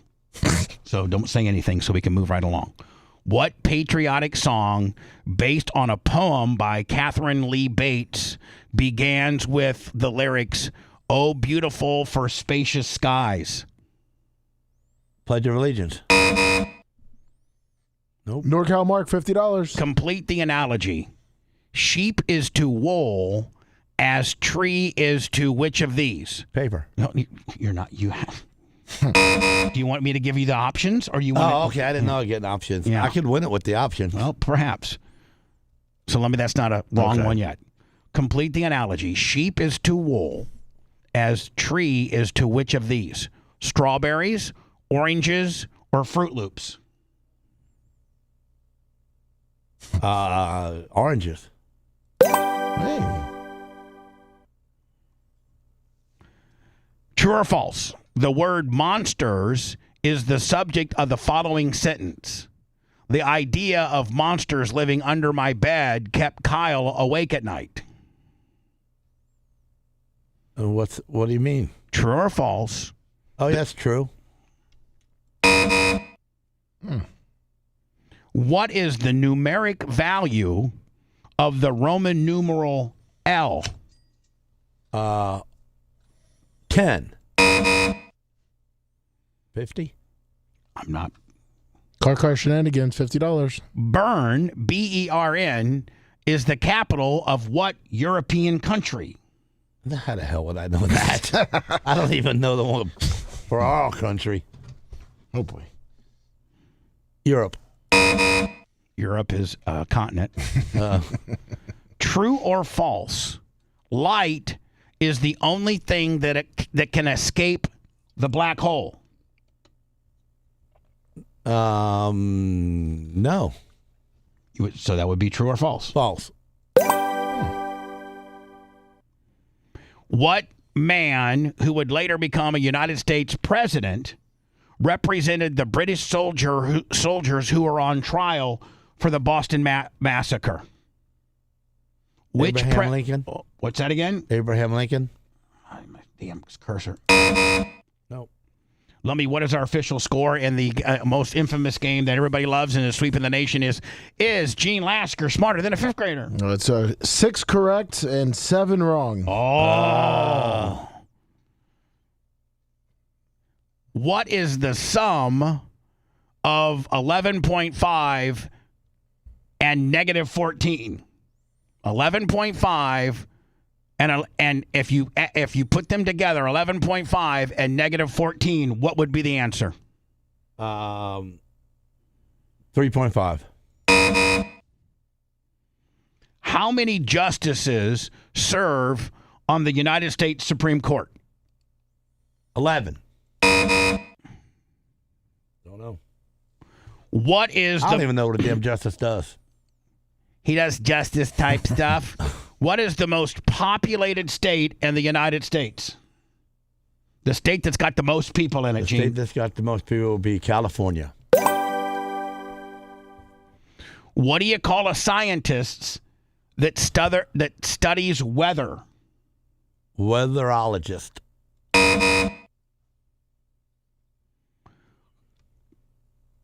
Who wrote... that nobody would know that.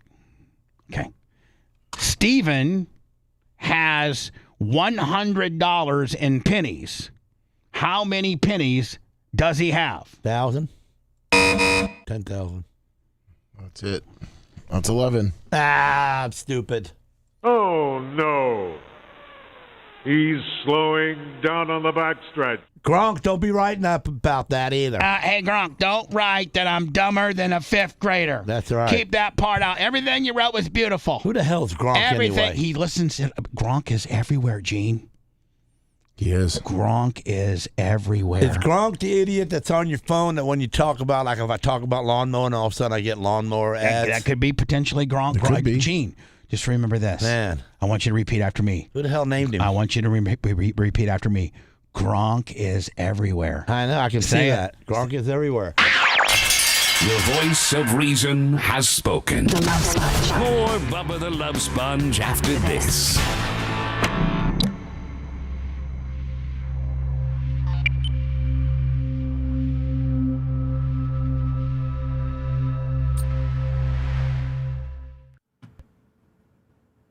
Like here, you can ask it questions, and it will read it to you if you want. Who is Gene Lasker? Oh, that'd be great. And what do you got to have that app, the Gronk app? Or X. Or X. Do I got to add that? Do I got that? Oops.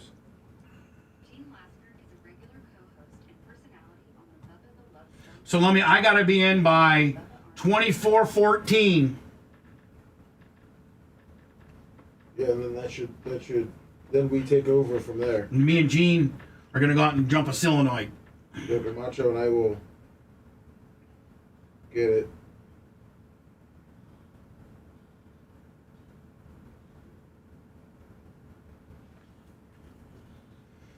I just had somebody text me the best quote of the day. Great, Sponge. Now I'm in the system.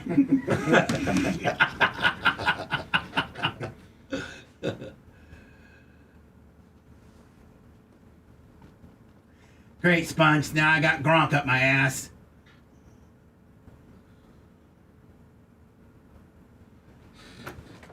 Which the good thing is that that picture I created through Grok, so that means when people say what does Gene Lasker look like, they're gonna see that karaoke picture and that's you. Oh no, they didn't. Do you want me to go throw the batteries in the hole so she can bolt them up? If she's back yet. Oh, she ain't back yet. I don't know if she's back yet. Send us the pictures, BubbaArmyPics@gmail.com. Thank you, Koshar Shenanigans, Narcow Mark, Augustina.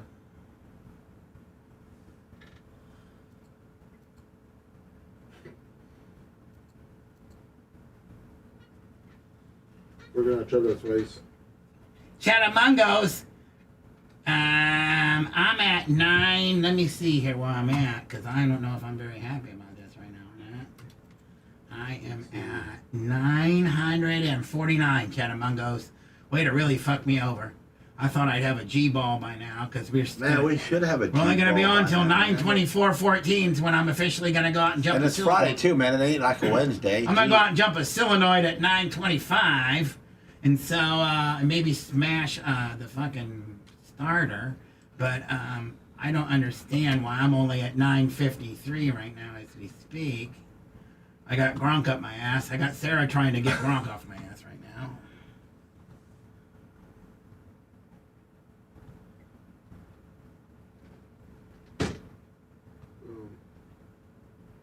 9:55. Come on, everyone. 45. No, we should have 1,000. Yeah. 45 more.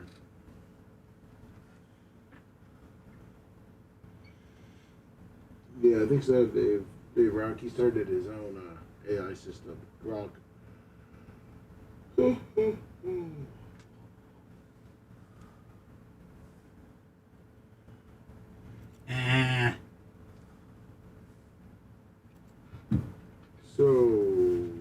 my name is G. Lasker, and I got Gronk up my ass right now because of that fucking asshole across over there. And I ain't very happy about it. Now Coben's gonna be fucking all gronked out. Fuck. Coben's gonna go to school and they're gonna be like, "Hey, your dad's on Gronk and shit." Yeah, since he's a non-transitional. How do you de-Gronk yourself? Because I need to go ahead and do that. You gotta write Elon Musk and tell him to get you off there. All the people that do my AI, can you de-Gronk me, please? Good morning, Bulldog Tommy. Can you de-Gronk me, fellas, out there?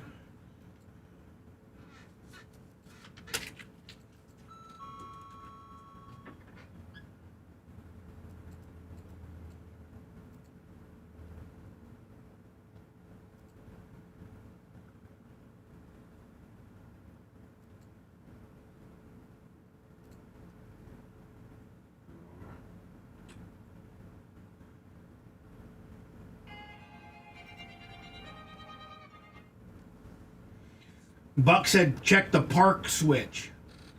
But see, the park switch... No, the park switch, you wouldn't let it click then. Yeah, because it clicks. It does click. So, that sounds like to me a solenoid. Yeah, solenoid or starter is seized. And the solenoid's on the starter, isn't it? No, it'd be away from it on a Ford starter. On a Chevy, they're together, but...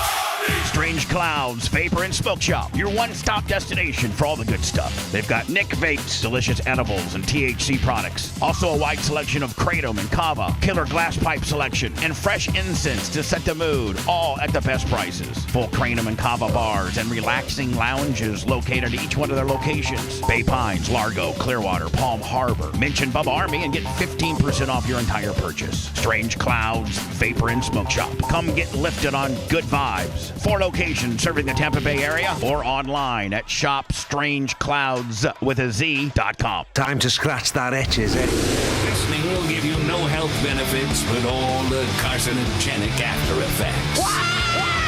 Stop looking while you're ahead for a change. We now return to the Bubba the Love Sponge Show. Chatamungos. Come on, man. I think you got Lasker close to a G-ball. The money's been great. It's Lummy's birthday. Him and Joe the Supermark. Happy birthday to Lummy. Merch Crick was out checking her batteries. Hey, Bobby, from what's his shop's name? Live Strong. Live Strong? Live Fast. Live Fast? Is it Live Fast? Live Fast. Well, Live Fast Automotive there in Bushnell on Main Street. If he could get him a good mechanic in there with his own tools, he said he can mobilize himself a little bit better to where stuff like this happens to you. He can just come fix it for you. Bobby's only got 14 of my things over there. He's got my He's got my cream machine. Well, that's done. Now hold on. He's got my Cadillac potential Packer truck. But car. I think he's waiting on a part for that, right? Well, I don't know. He's been waiting on the part for 2 months. Okay. He's been waiting on the part for 4 months for my Suzuki little 4-wheeler.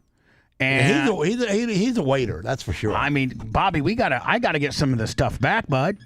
You got my Cadillac, you got my cream machine, you got my Suzuki 4-wheeler, you got both of my mopeds.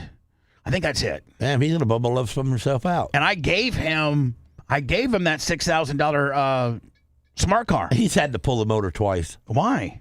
Just to change a starter and change a thermostat. Jeez. Yeah, but that's not really that big a deal. You had to pull the motor. I know, but it's not that big a deal. Oh, to pull the motor? No, it comes right out the hatchback. Oh, it's not that big a deal. I literally think it's 4 bolts. Oh, wow. And Bobby will like tell a Volkswagen. you.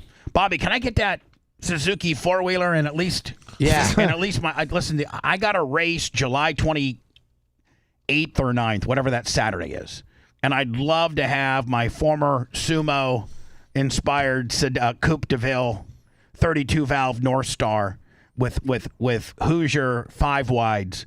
I'd love to have it ready for Bobby. I'd love for you to flatbed it up because Bobby loves going to my races because he said it's the raciest track he's ever seen. He said it's not boring like Citrus County pavement. Well, nothing's boring like that. And he's like, listen, you run such you're. And he listens in headphones to the race director. He goes, I've never seen a race director, and I'm not trying to brag, run a quicker, stricter show than you do.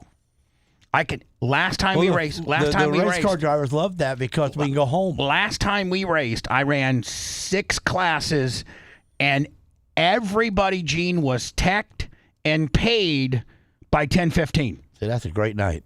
By 10:15, you everybody race and get laid. I mean, if you're from Tampa, you're literally home by 11, right? 11:30, 11:45. Yeah, the news ain't even finished yet. I went to Alltech 3 weeks ago. 2 or 3 and in the watched morning. It was Wendell didn't start. First of all, the track completely rubbered from top to bottom, completely rubbered, and then he started the 10,000 to win late model show, which is the premier class on rubber. He started it on rubber, 50 lap, people blowing tires, and he started it at 11:50 p.m. People had been there since 6 o'clock for hot laps. Jeez. What an idiot. I was like, are you kidding me? Bobby, can you give me some relief, bud? And here's the deal. I need to get that cream machine back here because I want to start configuring it to be, now that we're over here. Well, that's all done. So it's just been sitting there. So I think he's just trying to steal it from you. Yeah, I think so at this point. I got to get over to Adam for him just to paint it flat black. Quit with Adam, man. You cut your truck in front of mine. Gene, you're taking away Gene's stuff. I discovered Adam. Adam's Bubba Army. He's Barb. He's royalty. And then you put a slider on me with regards to with him. You know, how the hell is this a slider when I hear you talk about it? So by the way, I think we're at a G-ball for Lasker and the thumbs up. All right, well, 200 for the next 30 minutes is going to be great. So anyway, I'm just doing, he's part of the show, so I went to him. Okay. But that don't mean you get to cut in front of me. Oh yeah, it does. Can I give you an analogy? No. Let's say that you had something. Don't listen, Gronk. Let's say that you had something that you needed to powder coat. But I had something that needed a powder coat as well. I'd stick you in front. No, you would not. Yes, I would. No, it wouldn't. Don't lie. You lie. You're a lie. You lie. You lie, bitch. Hey, Gronk, Gene Lasker is a liar. Gene, would Just you know put Gene him in... here. I'm on here 5 days a week, and I can spread Gene Lasker propaganda. I and now that we know, just so I can get him away from me. And now that we know that Gronk's listening to every little thing I can say everything. Gene Lasker is bisexual. Gene Lasker likes men sexually. And Gronk's picking up on all that, Gene. I finally got something to keep him quiet. I'm going to go to school to learn how to AI, start AIing you all over this world. I don't need school. I got this little hottie thing called Sarah. Oh, I didn't even think about that. Sarah, you need to take Sarah. Along with your other 13 other certifications that you got in life, make me a Bubba Love Sponge at about 125 pounds. I want you to go a pounder dancing. Dear, and this is his list for wishing for Christmas. Dear Sarah, I want you to go to USF.com and sign yourself up for a PH level, Gronk level course immediately. I want you to take that course and become an expert at it so we can. This fat ass over here is just spreading all kinds of stuff, and Gronk's picking up on it.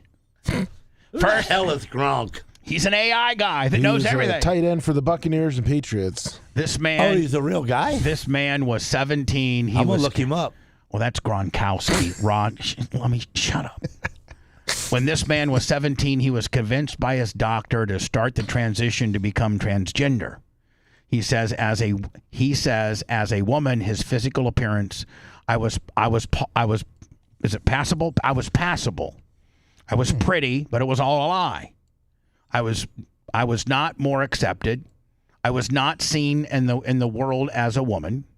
I was not able to just fly under the radar. It just made my life so much more complicated. He says he reached back out for help, and this was it was not given to him. He was told, you chose this, and they hung up on him. That's because it's all about money. The medical industry is making a fortune from transgender brainwashing.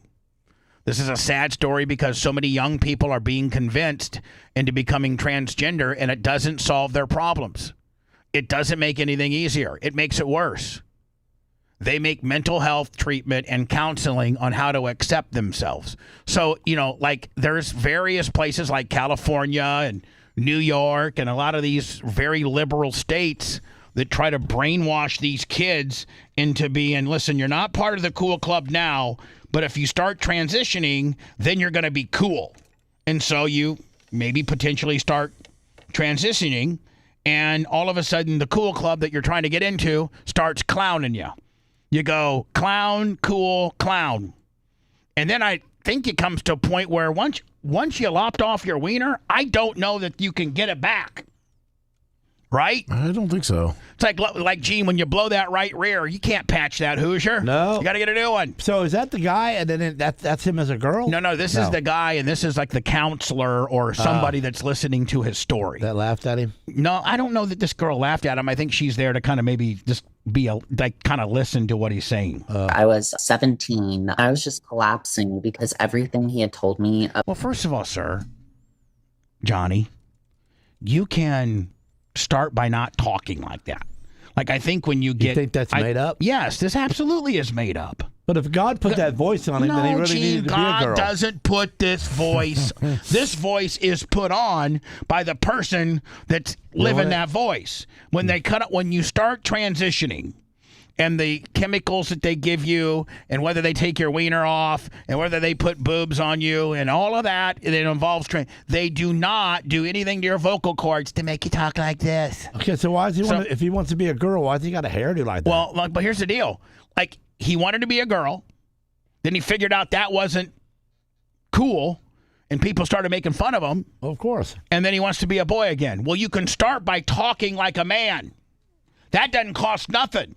You don't have to have a surgery to talk like a man. So stop the feminine sound. That's what you want, right? You said that they brainwashed you into becoming a girl, transitioning, and now it didn't go well, and you want to to reverse this gimmick. In fact, I think they actually title him as a detransitioner. So start with not talking like a Fruit Loop. Well, maybe because he doesn't have testicles that he can't get that deep We don't know voice. what he's got, do we? Oh, I figured. What did he say? Here we go. I was 17. I was just collapsing because everything he had told me about how I would be more accepted and stuff was just not true. And it's not like I wasn't passing. I was passable. I was pretty, passable. But it was all. It is passable. That's passable. If I saw that, it's obviously somebody underage, but you'd be like, okay, that's a girl, maybe. I mean, she got a good neck for it too. Was not more accepted. I was not seen in the world as a woman. I was not able to just fly under the radar. It just made all right. So since you want to be a boy again, you don't got to go to a surgery to get that lisp out of there. my life so much more complicated. And he called me and we discussed this, and all of the concern in his voice went away. And he just very flatly told me that I chose this, and if there's anyone to blame. And stop painting your fingernails. Blue. Yeah. Start talking like a man and stop painting your fingernails. I can give you that free counseling right now. Even though Gronk thinks and that I'm girl sweater he's wearing. Even though Gronk thinks that I am a regular dude, non-transitioning male lesbian. No, it don't. And I was just trying. I'm just trying to be a regular dude. I got caught up in some word games, and I may have screwed myself on the deal. It's me. And he hung up on me, and that was the last time I ever heard from this man. What's being said here is really a sad story. I mean, this guy was just a kid, 17 years old, just like so many kids. He's told that he can be a girl. A doctor talks him into this transition surgery, and I was not more accepted. It didn't make my life any easier. He wasn't seen the way he wanted to be seen in the world as a woman. He didn't fly under the radar. He stood out. You know, all these things are things that so many other kids that go through this experience. And the reason is because it's a mental health issue. They should be taught to accept themselves and not be told that they can be a different gender. And there was... Oh, God forbid you do that. But what surgeries did he have? I don't know. It just said that. I don't know. I don't know that it says what he has. I think he might have went through with it. Actually, a Colorado teacher that was convincing kids to become transgender, and these parents, they had a 12-year-old daughter that was secretly transitioned by her 6th grade classroom. And what happened was it didn't make her life easier, just like this kid. After affirming the delusions of this 12-year-old girl and brainwashing her into becoming a transgender. See, that's where that's where I really got a problem.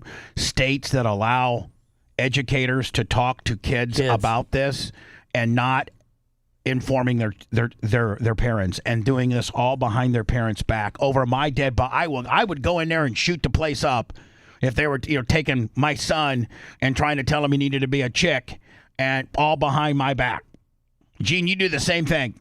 Oh yeah. To the parents. Like if Coben had a teacher that was like, listen, Coben, I know I'd be telling a teacher. Oh, well, you do more than that. Yeah. I'll tell you what I first do, because this is what I burn the whole school down, because I love burning places up. Chances are, if there's an arson in Tampa, you might want to come look at me, because I love burning things up. I love fire. I really do. Fire's my best friend. Finding a suicide note from their kid. I mean, this is not helping kids. It's not. And then they say, okay, well, if you don't allow your kid to transition, they're going to be more likely to be suicidal. Be good parents and talk to your kids about that. Even as sensitive as that subject is, be like, listen, if you ever feel like you're so bummed out and depressed and you feel like you want to hurt yourself, come talk to me. Nothing's so bad. So you get an F in algebra. So did I. I'm dumb as hell. And I'm fat. As Devin, you had the exclusive interview with Becky Pepper Jackson, the transgender athlete at the center of the West Virginia case. She will no longer be able to participate on her... According to the Supreme Court ruling that our Supreme Court made last week, affirming states that have bans on Title IX, meaning you guys play with guys, girls play with girls. It's been confirmed by the United States Supreme Court. So all you woke-ass Vermonts and Californias and all that, go pack sand. Because the Scottish Supreme Court said, Title IX holds up. Track and field team. That's right. A 15-year-old, the only known openly transgender student and athlete in the state of West Virginia, bravely brought this case to the Supreme Court, insisting that she had an equal right to play with the girls. But the Supreme Court today, 6-3 decision written by Justice Brett Kavanaugh, said states, school districts can draw lines based on biological sex when it comes to sports teams in schools. And so that's Lummy, that's not a girl. Did they? No, it's a guy. Did they throw it to the state level so a state still could? It's up to the state. God, man, that's a girl. A setback for Becky. 29 states that have similar laws as West Virginia will continue to stand. And I will note, Kira, that 21 states don't have bans on transgender athletes. So there's 21 states that are going to still let girls play with boys, and California is one of them. So she's going to move. Boys play with girls. And so, yeah, you know what? This little woke-ass bitch's parents will probably move to California. They got to be rich because she's got baby boobs on. So. Decision, but certainly a blow to that transgender community. Oh, look at the 3 people that voted against it. 3 chicks, all liberals, all bags. Wow. And student athletes on this Sotomayor, Jackson, and Kagan. What a joke. Last day of Pride Month, Kira. And California happens to be, I don't have enough time But California, Governor Newsom says, I'm gonna let guys play with girls. Governor Gavin Newsom is now weighing in after the Supreme Court's Man, she is hot as hell. Who is her? I mean, who is her? Former cheerleader. Who is her? What is her name? historic ruling to uphold state I bans don't care what kind of propaganda she's spreading. My on Lord. transgender athletes in girls' sports. Since I want to see the bottom rig immediately. 2014, the Golden State has allowed students to compete based on gender identity and has no laws in place protecting girls from competing against biological boys. Now, Governor Newsom's office says that the ruling has no impact on his state, saying, quote, the Supreme Court's decision does not affect California's laws. Yeah, basically saying, F you, Supreme Court. The state remains committed to ensuring every California, including the LGBTQ community, is met with dignity and respect. How about those real girls that bust their ass to compete against real girls, being able to compete against real girls? How about that? Yeah. Last news clip that I'm going to give you before I got to say goodbye. Director. This is the Crockett chick who, as of December 31st, won't have a job anymore. Director. And frankly, when people sit around and say things like, oh, you know, we're happy because now we feel safe. I don't know who feels safe in this country except for the white supremacists, because I specifically as a black woman definitely don't feel safe. Director. I thought I was going to have a music and gimmick. Frankly, when people... Macho, I thought I was going to have a music gimmick to hit.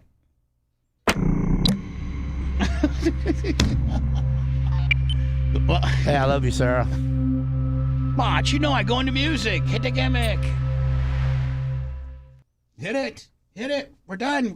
Hit it, Mach. It's up to you. I handed it over to you, Mach. We're running behind. It's in commercial break right now.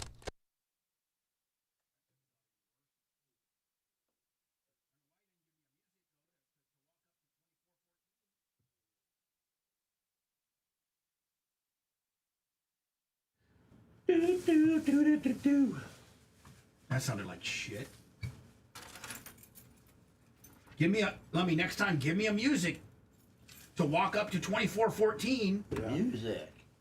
What is he doing? 2356. Fire breaking clock. Chatham Mountain goes. We'll see you next Wednesday.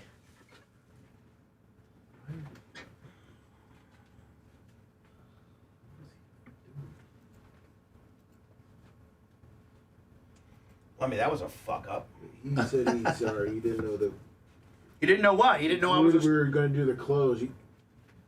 How am I going to close it otherwise? How am I going to close it otherwise? Am I just going to go? We don't ever just abruptly go into words. Man, seriously. We have a walk up. Too fast. I mean, we got a walk up ramp. Yeah. Walk up ramp. Come on, Gene. Let's go see if we can jump a solenoid. Yeah. Start next Wednesday. Workout. Come on, you fucked up.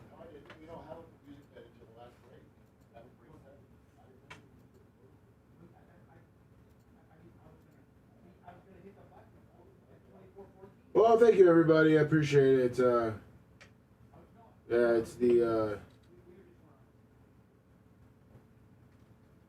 Thank you, TJ from Jersey, everybody. Ryan Kilmeade yesterday afternoon. All right, let me see. Sorry, man.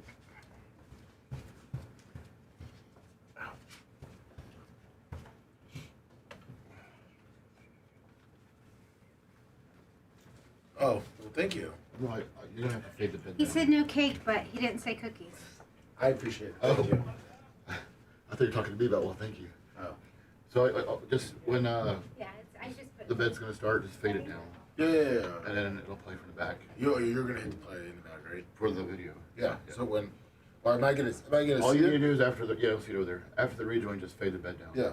How long do you want the music to play? Not long at all, because it's probably not that going to be that loud. They might bury it too much. Oh, sweet cookies. And then when the bed's done, we'll just put both pots up and I'll it back to you. Gotta love some Bubba's cookies. It's exactly what my figure needs. Take the sprinkle, chocolate chip.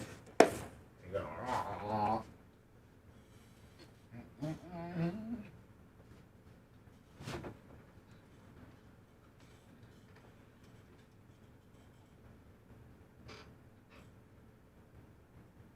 Yeah, sure. Why not? Morning, Big Red. There you go, Birdo. Thank you, jacket. Florida. 100 bits.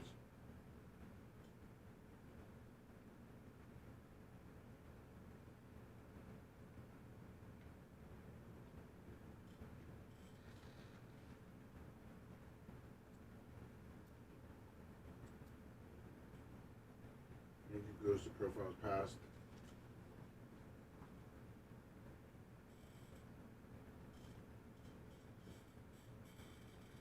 Thank you everyone for the thumbs up, birthday wishes, donations.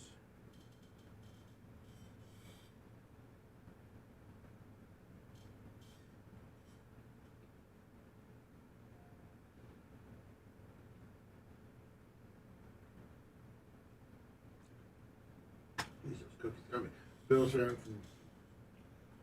from Bill's fan Jerry, thank you. Are you ready? I got. All right, everyone. We'll see you Monday. Thank you. What'd you say, Marge? You ready? Yeah. It's a cool sign. Happy birthday. Thank you, Macho. Blah.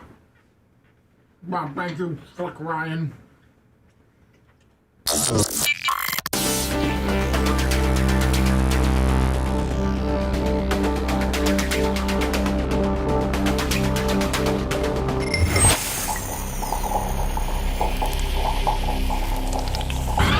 There's nothing sexy or glamorous about this broadcast. Just press play. Bubba the Love Sponge. You're listening to the Bubba the Love Sponge Show. Hey, Bubba, how are you? Man, brother, you just work your ass off. Look at you. Look at you, bro. Yeah, I'm not able to see you, but I appreciate you doing this. Hopefully my guys will be able to get you the feed, but I can see you. And no, it's okay. Yeah, we're okay. I see you standing. I see you standing. Yes. Now, do you okay? Oh, yeah, of course. Now, I've been doing radio now 40 years, and I've always been, probably because I'm so fat, I've always been a sitter. But, like, there's sitters and there's standers. Are you a stander?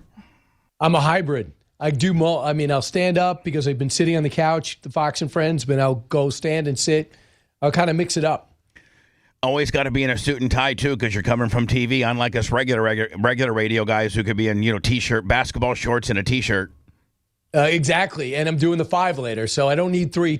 I can't have a costume change. So don't forget Brian Kilmeade this Saturday at the Seingers Theater in Pensacola. Still some tickets available, and you can go to the Pensacola Theater, but really the best one-stop shopping for Brian is just go to briankilmeade.com. That's got his book. That's got all of his tour dates. That's got everything, one-stop shopping. So go to briankilmeade.com.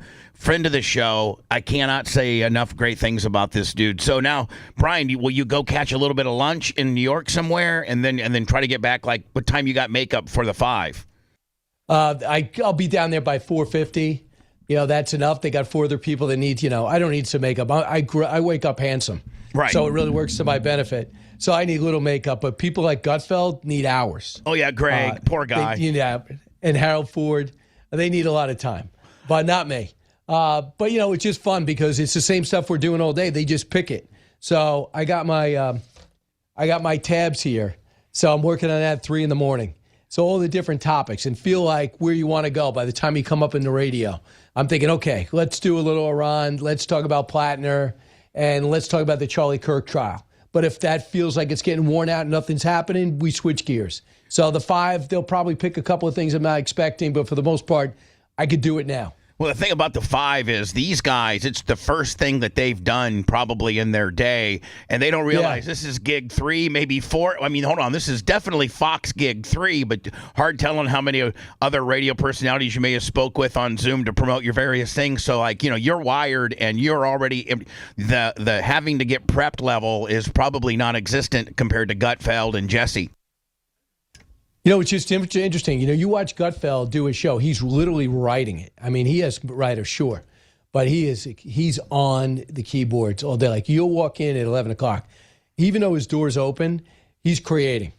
And he has questions ready to go for his show, which he leaves his show, and we tape it around 6:30 when you do it at 6:20.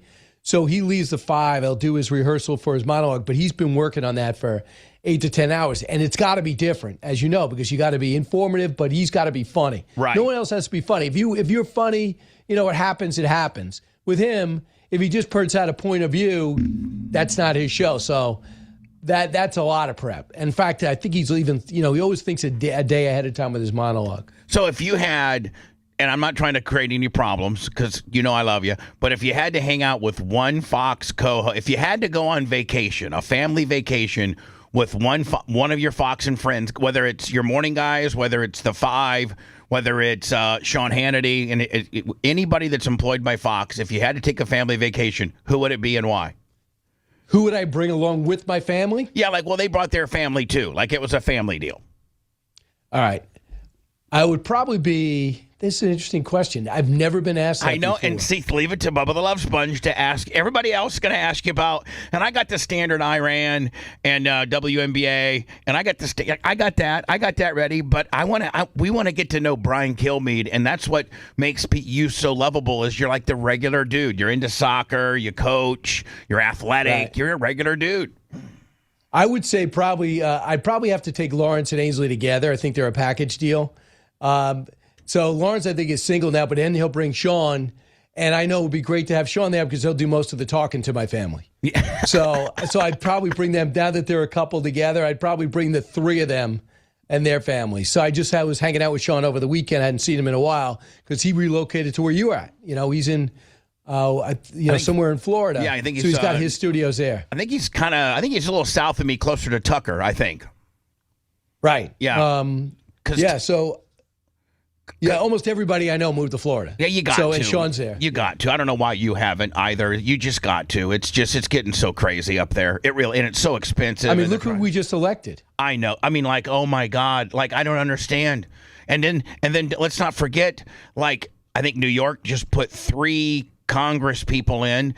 Colorado had that one chick, and then you got Mamdani. But I mean, you got people now that are identifying as socialists that are going to be part of our government. I can't even wrap my head around that. Yeah, I mean, the squad doubled in size, and they got this weird relationship with the Islamists too. I mean, what do they have to do with anything? Usually you talk about these women on the left. They want equal rights. They want a female president. How does that jive with Islamists, and what we're seeing now? I don't know what they have in common, because you look at a subservient relationship with men. I mean, that's absolutely happening. So it doesn't seem to gel, but they're together. They know one thing: they want to stop Republicans. Well, it's almost like a hybrid. It's like a hybrid hypocrisy in the fact that, you really can't be what you say you are if you follow Islam law. And so it's, you're not a pure socialist. So it's it's almost a play on words, but it's not. It's the most hypocritic, ridiculousness I've ever seen. And they're creeping. I mean, they're picking up more and more steam, and that's because our young people are believing it. I think this all goes to lack of parenting and young people not being knowledgeable about potentially what we really are as a country. I think you're right, and I think it does come back. I think you need a wake-up call. If you notice at Britain, now they're starting to try to take back their country. Even France is starting to reinforce their borders. Germany, since Merkel left, they realized what the error of their ways. And when they were all over Trump for being xenophobic and trying to bolster the border, now they're saying, man, you're like a soothsayer. And nobody's saying that Trump's out of control by boasting the border. In fact, Democrats, bulking up the border, I should say. Democrats are now saying, well, we kind of blew it in letting Joe Biden do that. But they shouldn't get a pass on that, especially Mark Kelly. Mark Kelly, who I had such high hopes for as an astronaut, fighter pilot. He's going to come in there. He's going to be almost the spirit of McCain, bucking his own party. And instead, this guy was not even saying a word when Joe Biden opened up his own border. This guy's an Arizona senator. So even I think the rest of the world has finally woken up to the fact that you can seal your borders and, restate that you're into your own country. So I think that is coming around a little bit. Hopefully it's not too late. I can't believe it's taken root in some parts of Texas. You have them trying to put in Sharia law in Texas. Who would have thought that?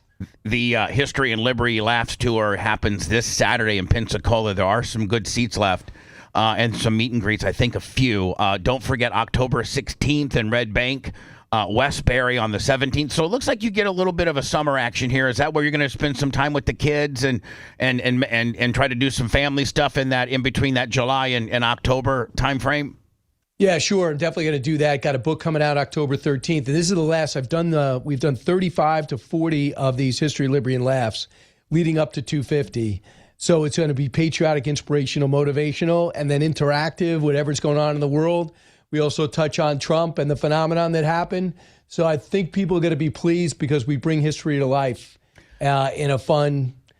We have some skits that stay true to the story, but yet we have fun with it. So it's not one of those lectures where you think you're going to say, well, wasn't that Ken Burns? No, I'm not in Ken Burns level. It's a conversational explain away. At the end of the day, you'll be armed for your next tailgate party when you have some wise guy that says America was never that great. You go, well, I give you some examples of where we are, which if you didn't get it over the weekend, when you see all these stories and you look back at even the Netflix is running specials like Fox Nation on all these great slices of our past.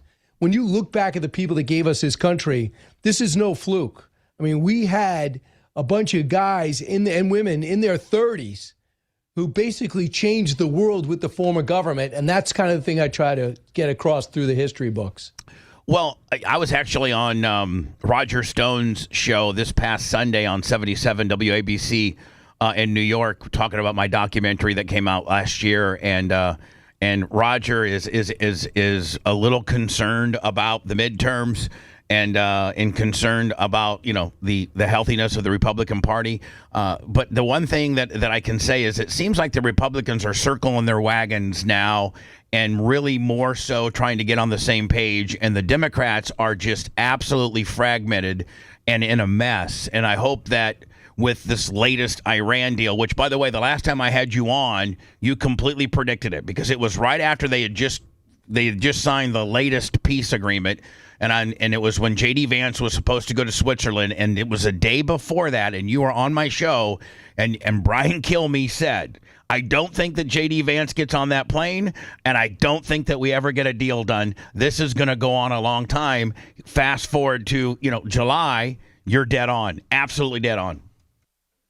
Yeah, I think Trump's got to go hard right now, reopen the strait and hold it open ourselves. That's what he's got to do. I think Americans who maybe didn't even want this, I think you're right, Brian. I think he's got to go, for lack of a better expression, he's got to go hard in the paint because these people don't respond to anything else but.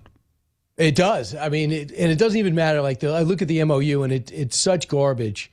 It really has nothing but gray area. And I talked to Ambassador Ross, Dennis Ross, and this guy really knows his stuff. I think he's the most experienced. Through Republicans and Democrats, they always hire this guy. He said that basically the Iranians wrote it. They said all that nuance and gray area, that's masterful language from the Iranians. And we basically just signed the bottom. So all this stuff about hoping the strait, managing the strait, we're going to do our best to keep the strait open. Do your best to keep the strait open. What do you mean do your best? It's amazing. It's amazing how the strait was never in play before we started this because it wasn't. I mean, people were allowed to come and go. I don't know that they were actually tolling anybody or taxing. It was just a 29-mile stretch of international waterway, and it didn't become a thing until we started this thing. I know, and no doubt about it. I think for some reason, and I don't think it's a great look, but I don't think we predicted it the way we did, where we should have. Having said that, I've been talking to old military people, and I just say, listen, is there a plan to take open the strait? And they go, we've had plans since the 80s because we expected this since I go, so do you have a plan right now with knowing what they have and what we have? They said, absolutely. So I think you got to do it. We didn't want to do the blockade on the blockade. And then the president did. It was the best movie ever made. And I hope he decides to say, we got to do what it takes because if we're in control of the strait, the price of oil goes down. And Iran gets starved. They're not getting their sanctions relief. They're not getting their funds unfrozen, and they have no control of the strait. That's when people look in and say, "What are we doing again?" Remember, when we started this, Tehran had no water. Right. They had no water in their capital. That's how out of money these guys are. And Americans, whether you like the situation or not, whether you're a former Republican who's now mad at Trump, whether you're still on the Trump train, whether you're a Democrat. I think Americans in general are wanting to see our president get a W on this. We need a W on this. Just as a country, I think we need a hard W on this. To pull out, half-ass it, not do it right. I think we need just collectively a W on this. No doubt about it. We got the firepower to do it. We have the knowledge to do it. So, guys, just don't hold back politically. It's July. When last time we talked, it was June. Yep. When this whole started, it was March. So this is a midterm year. I know. But take care of it in July so you don't have to deal with it in August, and you certainly won't have to deal with it in the fall. But do it in a way that sends a message. The strait's open, and you decide by your actions whether you get any sanctions relief. Meantime, keep in mind, this is the only administration to take military action against this administration. We blew up a few oil wells under Reagan. That's it. But now Iran goes, wait a second, we don't have impunity. I can't do whatever I want and say, well, that wasn't me, it was Hezbollah, like with the Marine barracks. Right. So now this is the first one to hit them. They have to know that Trump's not kidding by now. Don't you think? I think finally, just in the last couple of days, he showed his prickness, and I like it. I like when he shows his prickness because I think otherwise I don't like the soft Donald. I like the prick, and he's not gotten to where he's gotten today from not being a prick and holding people to a deal and making a better deal and not letting people push us around. And I think these stinky Iranians know how to push everybody's buttons. Like you said, they've kicked the can down the road since 79. Reagan really kind of came in on a sweetheart deal. Carter actually had that deal done, but Reagan told him to wait till the inauguration day. They held our hostages for 444 days. But since then, nobody's held them accountable. They've been able to be the bullies of the Middle East. And finally, we got a guy with some balls that's gotten us into this deal. And he can really, really get us out with a W, or he can half-ass it. And we continue the, kind of the negative trend that he's got going right now. Yeah, I also think, just keep in mind, I know people are tired of the war, but Ukraine also has totally turned things around with our help tactically and everywhere else. When they decided to develop their own long-range missiles with our technology, when they decided to start targeting refineries, not wells, refineries, it's bringing Russia to its knees. And now they're targeting the capital and others. So everything that's been done to Ukraine, the Russians are now getting it. Even Crimea is uninhabitable because Ukraine has turned it around. Don't think that's not all about Trump. It absolutely is all about Trump. Absolutely. And I wish he was actually being, him and Zelensky had some tough times. But yesterday I saw him say he's been brilliant. He's been resilient. And he talked about how innovative the Ukrainian people have. And I've thought to myself, finally, he realizes they're not perfect, but they are the good guys compared to that thug, Vladimir Putin. So my hope is the president might get 2 wins shortly. And then Cuba's about to collapse. And then all this stuff he's put in place to have our economy soar. So think about at least hold the Senate. Think about it if he could pick off what you just said, Brian. By the way, Brian Kilmeade this Saturday at the Seenger Theater. Go to briankilmeade.com for tickets. It's this Saturday night, 8 o'clock. But so, Bubba, are you coming?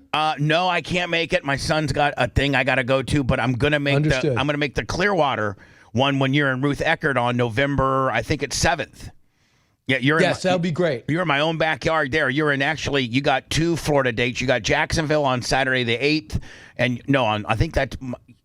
it's November 8th, and then Clearwater on the 7th at Ruth Eckerd. Yeah. So and hopefully now on the Clearwater deal, will you fly in a day before or will you fly in day of in that private jet of yours?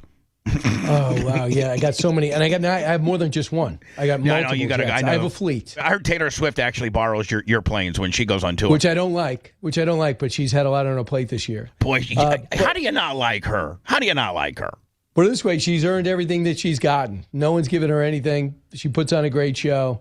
But I would prefer that she didn't pick Madison Square Garden. I felt so bad for those cops in 110-degree weather. Oh my God, having to work overtime for her wedding.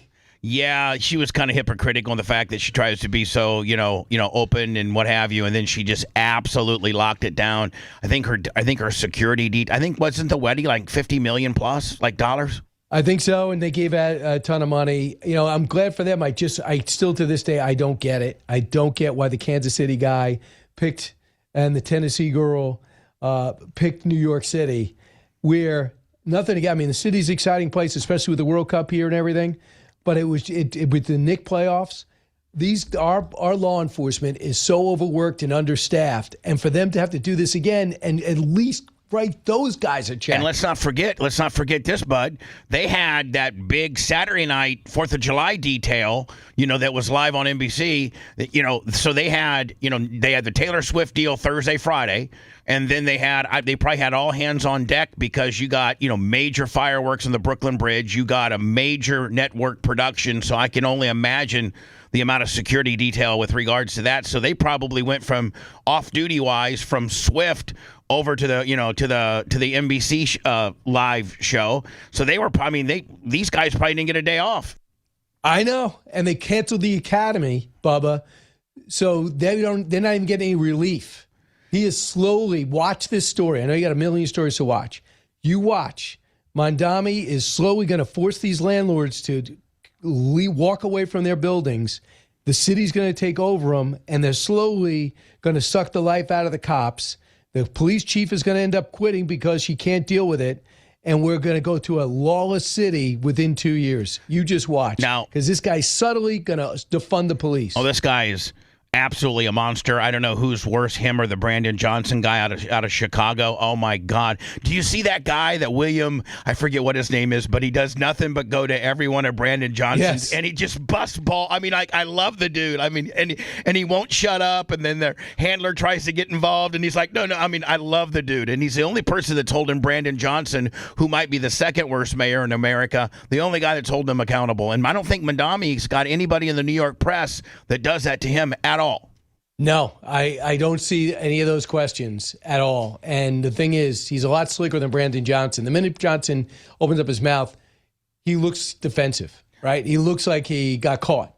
But one thing about Mamdani, which people find disconcerting, and you got to watch it, he does everything with a smile on his face. And listen, he's a great speaker, and he's a great, what they call it, orator. He's a great orator, but he's a snake. He's an absolute snake sent by the devil. I promise you that. Bubba, I wish I could push back on it, but I don't, and I can't. I wish I could tell you, but everything he does, nothing is for the people. It's for the DSA. Brian Kilmeade, by the way, on the phone or on Zoom. Don't forget, you can always catch Brian, Fox and Friends. That's his main gig. Then he has like 300 or 400 affiliate radio show, conservative on most conservative radio stations, 9 to noon, and then he's usually doing something like this, noon to and then sometimes the 5. And I think you've actually filled in for Brett and for Sean before. No, you know what I usually do? It's usually Jesse or Laura. Doing the I haven't really done Sean too much, and Brett they like to use real news people. I've never met the dude, but he looks so serious and so stiff that he makes me uncomfortable almost. Thing is, he's just the opposite in real life, too. Really? He's extremely funny. I bet. Yeah. I bet. And it's like, guys, just an athlete, great golfer. So, now, but, he got trained under Britt Hume. Britt Hume also, fantastic personality. But, you see him on the air and you think, well, that guy's really a nuts and bolts guy. But then you meet him in person and you see how interesting they are and how fun they are to be around. I don't mean to sound like a big groupie here, but I do watch Fox a lot. Of course, you and I consider you a dear friend. You've been doing my show for a long time. I really appreciate you giving me some time today. But what's Jesse like? Jesse seems like the dude that would be hanging out with me and you, maybe drinking a beer, watching a ball game. That's the impression I get. Oh, absolutely. He's a regular guy. He has fun with it. He earned his way up from the tape room to being a segment producer. To being a guy on the street, to filling in on the weekends, to getting a weekend show, to getting the 7 o'clock show, to the 8 o'clock show. So he's no overnight success. This guy earned it, and he's a lot of fun to be around. He puts on that act that he's arrogant, but he's actually just the opposite. I don't think it's really an act, and I don't think it's arrogance. I think it's swag, to be honest with you. Yeah. I think it is. That's a good point. That's a good point. Yeah, I mean, arrogance when you really can't back it up. I think Jesse can back it up. And finally, before I let you go, B, your thoughts on the WNBA. Probably the same as mine, but just wanted to get, you're a sport huge. People don't realize that you actually started in sports before anything. Sports was your first love. You absolutely you continue to play soccer and coach. I know you're very familiar with what's happened in the NBA, WNBA, and wanted to get I'm disgusted by it, but I wanted to get your opinion. So here's the thing. And I was at this station called News Sport, which was the precursor to ESPN News, like ESPN3. Yeah. So they thought NBC thought they could do it better along with Cablevision. They launched it. So I was doing sports there. And they said, Brian, pick a beat. And I wanted to pick an unlikely beat. So I go, give me women's basketball, give me boxing, give me soccer. I let everyone else do baseball and football. I go, let me just do something where I could, every time I show up, they'd be happy to see me as opposed to be annoyed that I'm there, like the Yankee locker room. Right. So I was there when Rebecca Lobo was big. That's a brilliant technique, Brian, because like you said, when you go to the Yankee game, you're one of 15 dudes. But when you go to the soccer or the boxing or the WNBA, there's one or two dudes, and you're the man. And they need the press, right? As opposed to they get annoyed by the press, right? And I just said, okay, let these established sports guys do it. I'm just gonna be on air as much as possible, do a beat that nobody else wants to be with. So I watched packed house at I think it was Gamble Arena in. At UConn. I watched Jen Rosati. I watched all these, Lisa Leslie. I watched those 96, the 95, 96, or 94, 95, 96 group. I watched them win the Olympic gold. And when they became WNBAers, I kind of knew them. I knew like one person on every team.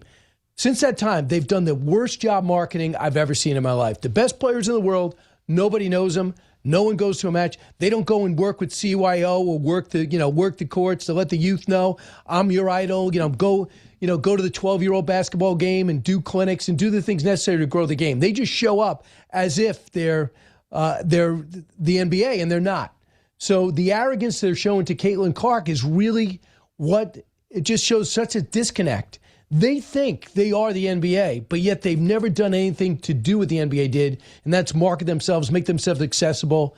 So Caitlin Clark has been treated for the last 2 or 3 years horribly, and I look for her to come back and for it to continue again because the league's not saving her, and this whole thing, now all of a sudden, the woman that fouled her, she's getting death threats, so now she looks like the victim now again. She's trying to be... And Caitlin Clark comes back, and she's still vilified. Here's what I wish would happen, Brian, is I wish that Caitlin Clark would tell him to go get screwed and go over to Europe, make $3-4 million like Griner did back in the day, and take 2 years off the WNBA, watch the WNBA's ratings and arena attendance completely dwindle, and come back. But I don't know that it's like when the NBA had Bird and Magic, they knew what they had. They had lightning in a bottle. And they completely played it perfect. Larry and Magic had respect for each other. It grew the league. Prior to Larry and Magic, the teams were not even. They weren't even. NBA wasn't even live. It was tape delayed with Brent Musburger, and they were flying on TWA and Braniff Airlines. And then Larry and Magic and that rivalry, built the foundation for the Jordans and what have you. It's absolutely almost retarded that the WNBA doesn't realize you got the same thing here, but you're too arrogant or too woke. You're too woke to even understand what you have. Statistically, Sunday night when Caitlin didn't, the Fever had 14,000 people in attendance Sunday night. I did some stats. The other two games that were being played in the WNBA both had less than 4,000 people in attendance. And Caitlin Clark didn't even play Sunday, but she still put 14,000 people in the building. I hope the WNBA loses her because they don't appreciate her, and then I don't even know what happens. Then I don't know if they have to, get egg on their face to get her back. But I mean, I think she could make far more money in Europe and be somewhat protected and appreciated. Yeah, let's see if this is someone can step in mature enough, because it looks like management doesn't protect her either. It looks like the league doesn't protect her. It looks like the coach showed a little bit of outrage. But if that doesn't happen, she might be recommended to do it. I just don't know if anyone could step us. So, for example, if LeBron got unhappy with the NBA in his 30s I don't think you can go to Italy and get the same money. No. So I don't really know what they're doing over there, but don't go to Russia. I know that for sure. Well, don't bring a vape pen at least. I mean, Yeah, I think, with heroin in it. Yeah, with heroin in it. I mean, I think that Brittany Griner would have been okay had she not had a heroin vape pen, you know? Right. But I guess locked up in solitary because of that might be a little severe. Brian Kilmeade, ladies and gentlemen, this Saturday in Pensacola. You can still go get tickets. The easiest way to get anything Brian Kilmeade is just to go to briankilmeade.com from his book. Brian, a couple things. One, when your book comes out, we got to do something. And then two, I'll see you in Clearwater, my friend. Go get him, Bubba. Thanks so much for the time. See you Saturday night in Pensacola. Go get him. Pensacola, 8 o'clock. Brian, thank you, my friend.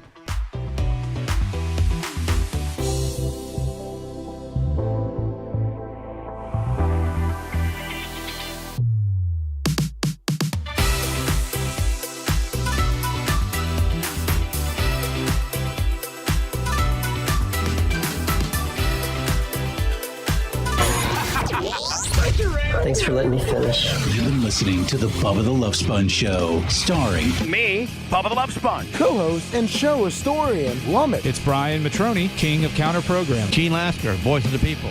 Glad you get to hear me. Gary Cantrell, video editor. Yeah, back here wiring up. It's Mini Macho. The BRN agent, Thomas Buttoned Up B. Co-host, Dr. Dan Diaco, Esquire of Council. Co-host, J. Diaco, Esquire, the Spitting Cobra of Council. Now, time for the legal disclaimer. Exactly. The Bubba the Love Sponge Show is intended solely for the enjoyment of our listening audience. Any rebroadcast, retransmission, or other use of this show without express written consent of the Bubba Radio Network is prohibited. We must dissuade him of this delusion. Until next time, always remember. I'll repeat hello.